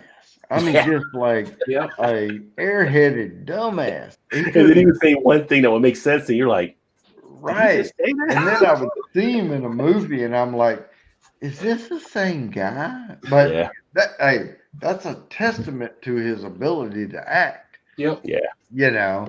It really is. And no, I enjoyed it after I got past the airhead thing. But look at Tom Hanks. Tom Hanks got his start in Bosom Buddies. Bosom Buddies, yes, indeed. Right? Yeah. And And that could have went anyway because you don't hear anything about the other guy. I can't remember his name now. But Tom Hanks just. Well, he got into other things. But boy, like Castaway and things like that. Just Forrest Gump. Consummate professional, Yeah. Yep.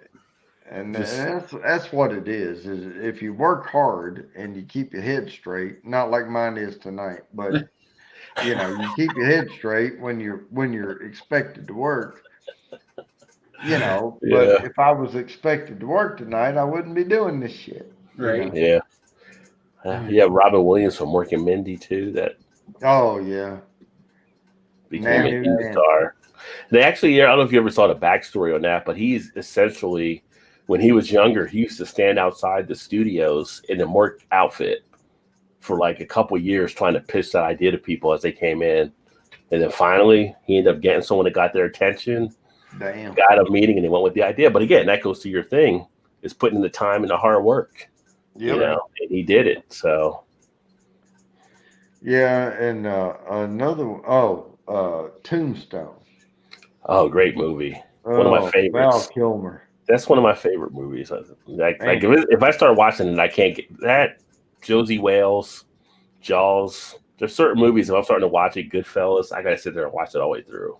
Oh, yeah. It's like someone flipped to the channel. Oh, well, I guess I'm going to sit here and watch it now. I like that. I mean, just the way he delivered all his lines. He got into that character, and they said he hardly broke character. But he also, when you watch the movie and you see things like, I'm your Huckleberry or whatever, you know, and you see them stammer. That's because that wasn't the scripted line. That was his shit he was throwing in there, right?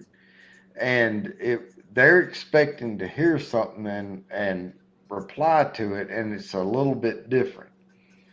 And they said that last scene where he shows up and the shootout. The shootout at the end when Johnny Ringo. Yeah. And he said, I beg to differ. We started a game we never finished. It was a game for blood, right? Yeah. And you see him kind of, the guy's like, you know, and he's like, all right, Lunger. You know, there you go. That's the line.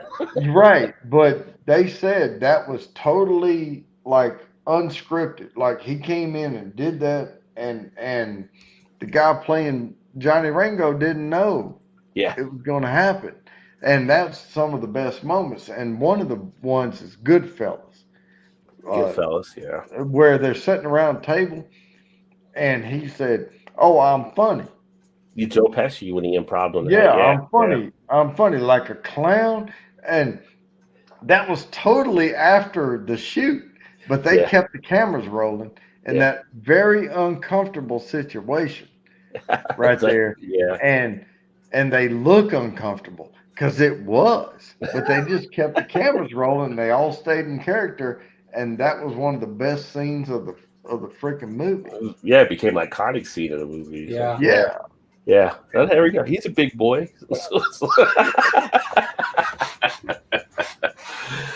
Yeah, there's some movies that are just, that's why I hate to see Hollywood do some of the remakes they do. It's like, why do a remake of this film? It was so good as the original. Just leave it alone. Like, yeah, Teresa. Love that, man. I got a gun for two of you. Yeah. Yeah, because he's drunk. Oh, you probably seeing double. He said, that's okay. I have one for both of you. I think whatever is the one with when Ike argues the bartender. He's like, I'm taking no lip for no bartender neither. Like, then he turns around and Wyatt Earp hits him or whatever. Yeah. Now, one of my favorite ones was when he went in and he said, "Go on ahead, boy. Skin that smoke wagon. See what happens." And then they. Well, the teacup scene too, when he's doing the fake and he's imitating him on the gun, that was pretty good too.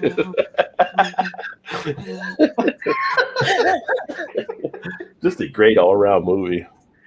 Yeah, that was cool stuff. You tell him I'm coming. I'm bringing hell with me. Yeah. I don't want to be a cowboy anymore.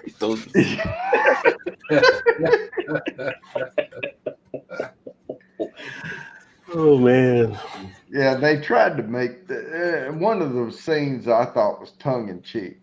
Okay, if you put all of Tombstone together, that scene that was supposed to be super gripping, right, was when Wyatt Earp,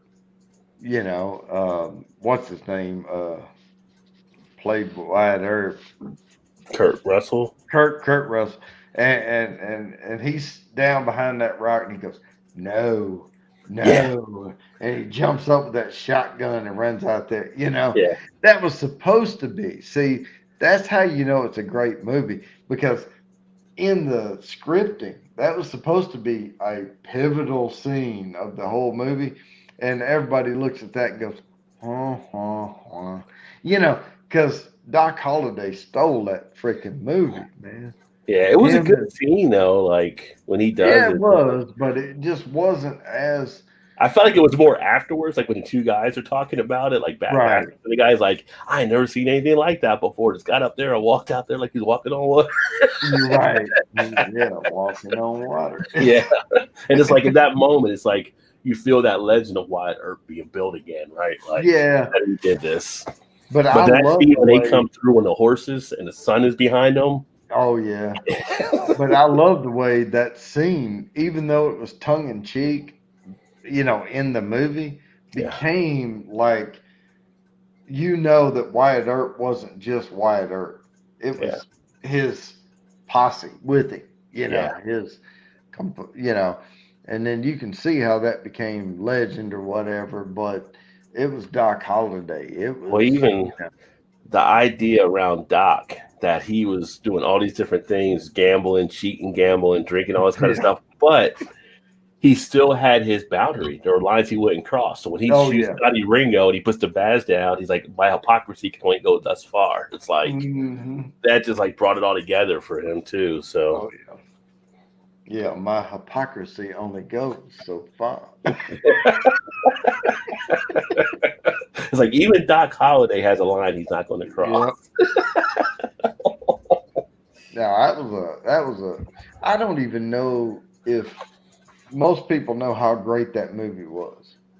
I don't think a lot of people. It's like I was talking to my wife one time, and she knows I'm a big fan of it. We were watching one of the shows, and they were talking about like the top movies, like 20th century or like that, and everything. And Tombstone was like number 9 or 10 or whatever. And she's like, I just think it's like, I was like, you've missed so much of that movie. Like, I don't think you really get the full gravity of the whole thing. I mean, this was a big movie for a lot of people. It was a tale. It's like, this was a movie that was like 3 hours. You didn't even feel like it was 3 hours. You were so engaged in the film. So,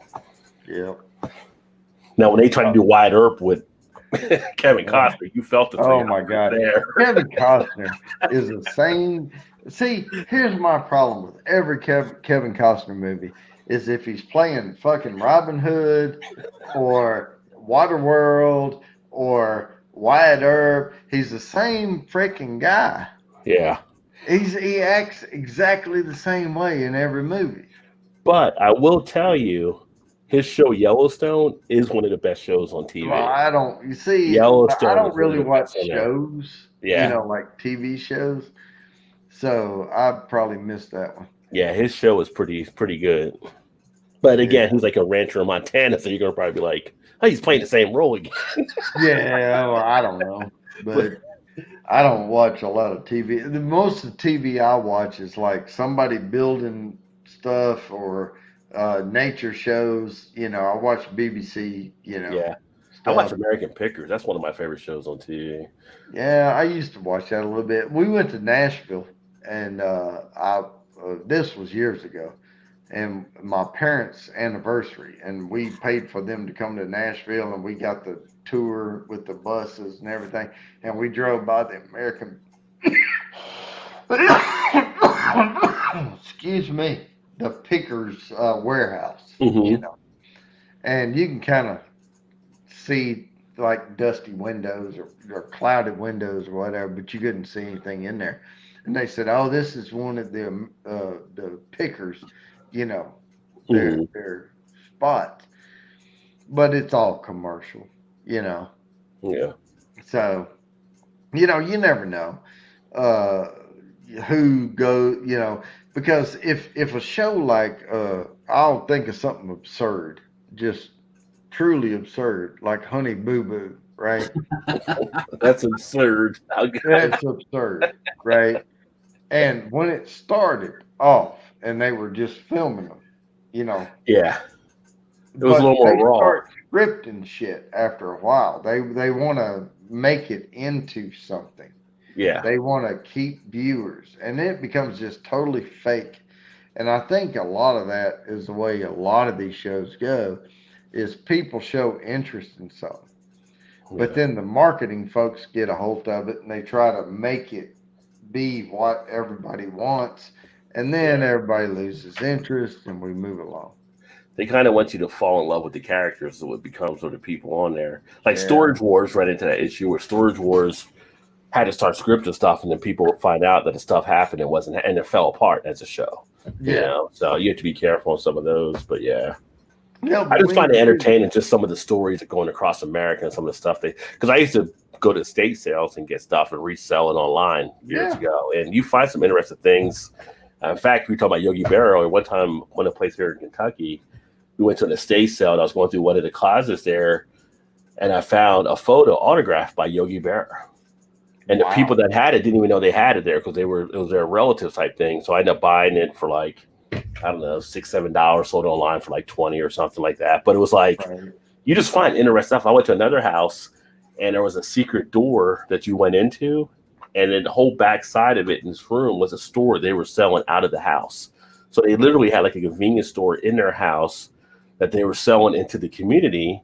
Damn. But it wasn't like it was an illegal store. Like they had a little price list in there that you would see the different things, and they would stock stuff in there. And for this community, this was like where people would come when they needed stuff and they couldn't go to the store. It's like, it's just a cool thing because this was like part of America where you're seeing these kind of things in people's houses that you didn't know were there. I have a cool story. But I really, really have to go to the bathroom right now. Yeah. So I'll be right back. And one more story, and then we'll kind of end this. Joe, you're on a cliffhanger. You're on a cliffhanger, Joe. Y'all can hang on for a minute. I'll be right back. Story time here on the Bourbon channel. He didn't think he was going to stay on long. He's been on for almost 4.5 hours. Yeah. Well, the one thing I found out from running a beer channel is that channels with alcohol tend to go longer than expected. His pancakes are gonna. It's not as much as like marijuana. It's not as much as marijuana where people get in deep thought, but it gets close. His pancakes tomorrow are gonna take forever. Oh yeah, for the bourbon pancakes. Yeah.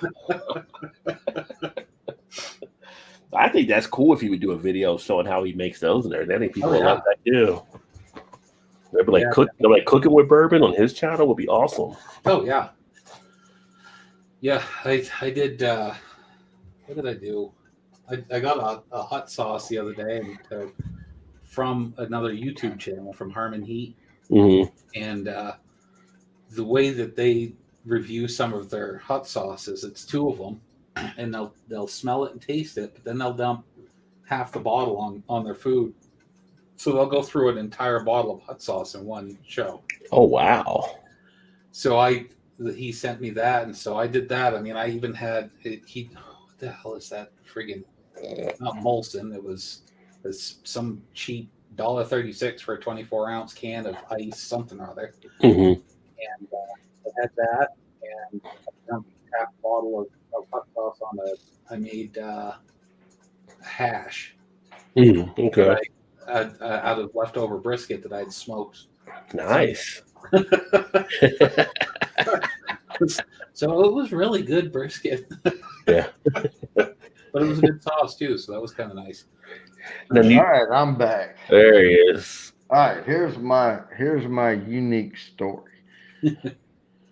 I went to an estate sale in Texas, and they had wine and whiskey, and just there was somebody that had a nice bar set up, and they were pretty wealthy. I mean, it was probably a 5,000-6,000 square foot house, but they had a basement with a wine cellar in it, and they had these bottles sitting around, and they had them all marked at about $15 a piece. They just had them, they didn't know what they had, and I'm walking through, and I don't know, there could be $1,000 bottle of wine sitting there. I wouldn't have known it, because I don't know about wine. But I saw this little fat bottle sitting over there, wide base with a neck on it. And I'm like, I'd go over there to it, and I grab it up, and I said, how much you want for this? And they're like, well, it's $15. And I paid them $15, and I left immediately because I didn't want to stick around. And it was a bottle of fucking Old Forester Birthday. And it was about 5 years old. Oh. And already, sitting in that area. That was a $700 bottle of bourbon I got for $15. And I wasn't gonna stick around. I gave him $15, and I went straight home.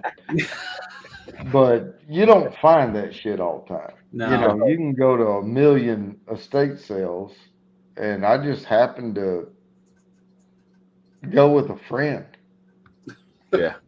Well, you know the lore of the Rod J deals. That's the ultimate Rod J deal right there. Yeah. But I didn't sell it though. I drank it. Yeah. Because I'd never had Old Forester birthday bourbon before, and I wanted to drink it, and I hung on to it for a while. I would pour those little half snips and put the cap back on it, you know, and then some holiday came around, I pulled it out, and we all finished the bottle. But, you know, I mean, hell, I knocked a dent in this one tonight, you know. Yeah, that was probably the best $15 bourbon you've ever bought. Woo! You don't even know. But yeah, it was good. It was really good. Now we were talking earlier about our experiences in growing up with stuff, but when I was growing up, probably 15, 16 years old, we always went fishing. You know, my dad and hunting in the winter, fishing in the summer. I grew up poor, and we augmented our meat supply in the freezer with what we could hunt and Yeah. fish. And I make a hell of a lot more than that now, but that's neither here nor there. But that's where my roots are, Right. And but yeah, we would go and catch crappie, bass, brim. I didn't care to mess with brimfish or sunfish. Mostly crappie and bass and catfish. And we would go, at the Arkansas River and catch a blue channel cat. But, I grew up and drinking Jim Beam, just regular old Jim Beam. And that was what we usually had with us. And I didn't even appreciate it back then, but I would take a snort. I mean, we'd be out there, sometimes it'd be cold, and we would have this little, like a Folgers coffee can with a toilet roll soaked in diesel, and we would light it so that it would burn for a long time, and we could see the rod tips if they were moving. If fish got on it, they would, basically like a lantern or something lighted up. Yeah, like a little lantern sitting there. And then we would have another Coleman lantern or something back by the ice chest or whatever, and we would sit on ice chests pretty much and catfish. And we would do that up till 2 in the morning and then roll it in and go home. I mean, but a lot of that growing up was out of necessity, I mean, not necessarily that it was absolutely necessary, but we were packing the freezer with fish, and we were packing the freezer with deer, and we were packing the freezer with, whatever we could during legal hunting times and fishing times and all that. And nowadays I look back on it and I can go to the store and buy whatever the fuck I want, And now I don't need to do it anymore, but I can tell you, what you get in catfish today and what we were catching out of that river is totally different. Yeah. Well, you got those catfish farms where they're kind of genetically doing stuff and everything. Oh man, and they feed them dog food basically. Yeah. I mean, seriously, we had a Purina plant in Dumas, Arkansas. It was a Purina plant, and Purina makes dog food and other things. But it was we called it RCAT. That was the name of the plant, RCAT. And it was Arkansas catfish is what it was. And the only difference between catfish food and dog food is they take and they make it into different shapes, for Purina dog food. And they'll run different shapes through different processing lines, and they'll spray it a different color. So you'll have a yellow one, a red one, a brown one, or whatever. And it makes people think when they look at it that it tastes good to the dog because it has these like a dark orange color or a red color. But when it's the same exact stuff, they just make it into pellets that are just bland gray, and that's catfish food. And then what they do is they shape the same exact thing into triangles and squares and all that for Purina dog food. But it's the same exact shit. Yeah. Same exact shit. They just color the outside of it. That's So it's kind of funny because the dogs are colorblind, so it's really just a human. Yeah, really, it's for the people buying it. Right. Get the shades. Right. So when you rip open a bag of Purina and you look in there and you see all these different colors, you're like, oh, this must taste good. Bang. And you give it to your dog. It's just catfish food. Dog's looking up at you. That's why the dog's waiting for you to drop something off your plate. Like, yeah, that's right. But I mean, I thought that was interesting. Yeah. When I learned that. But I'm gonna call it a night, guys. yeah, me too. Yeah, Me too. I think it's time. But anyway, I grew up drinking Jim Beam, just plain old Jim Beam 40, 80-40. Ain't nothing wrong with that though. No. I mean, you drink what you drink. Yeah. Well, congrats, Bourbon, on getting 3. Oh, thank you. And I have to get up in the morning. All right, Joe. Look forward to seeing some stuff there with your channel. All right. Yeah. Thanks everybody who joined and who may still be here. I see Teresa said LOL at 124. I don't expect to have much viewers at all, but hey, this was unscripted and I wanted it to be just nonchalant. And thanks everybody who joined and appreciate it and had a good time. All right. Awesome. All right. Bye. All right. See you guys.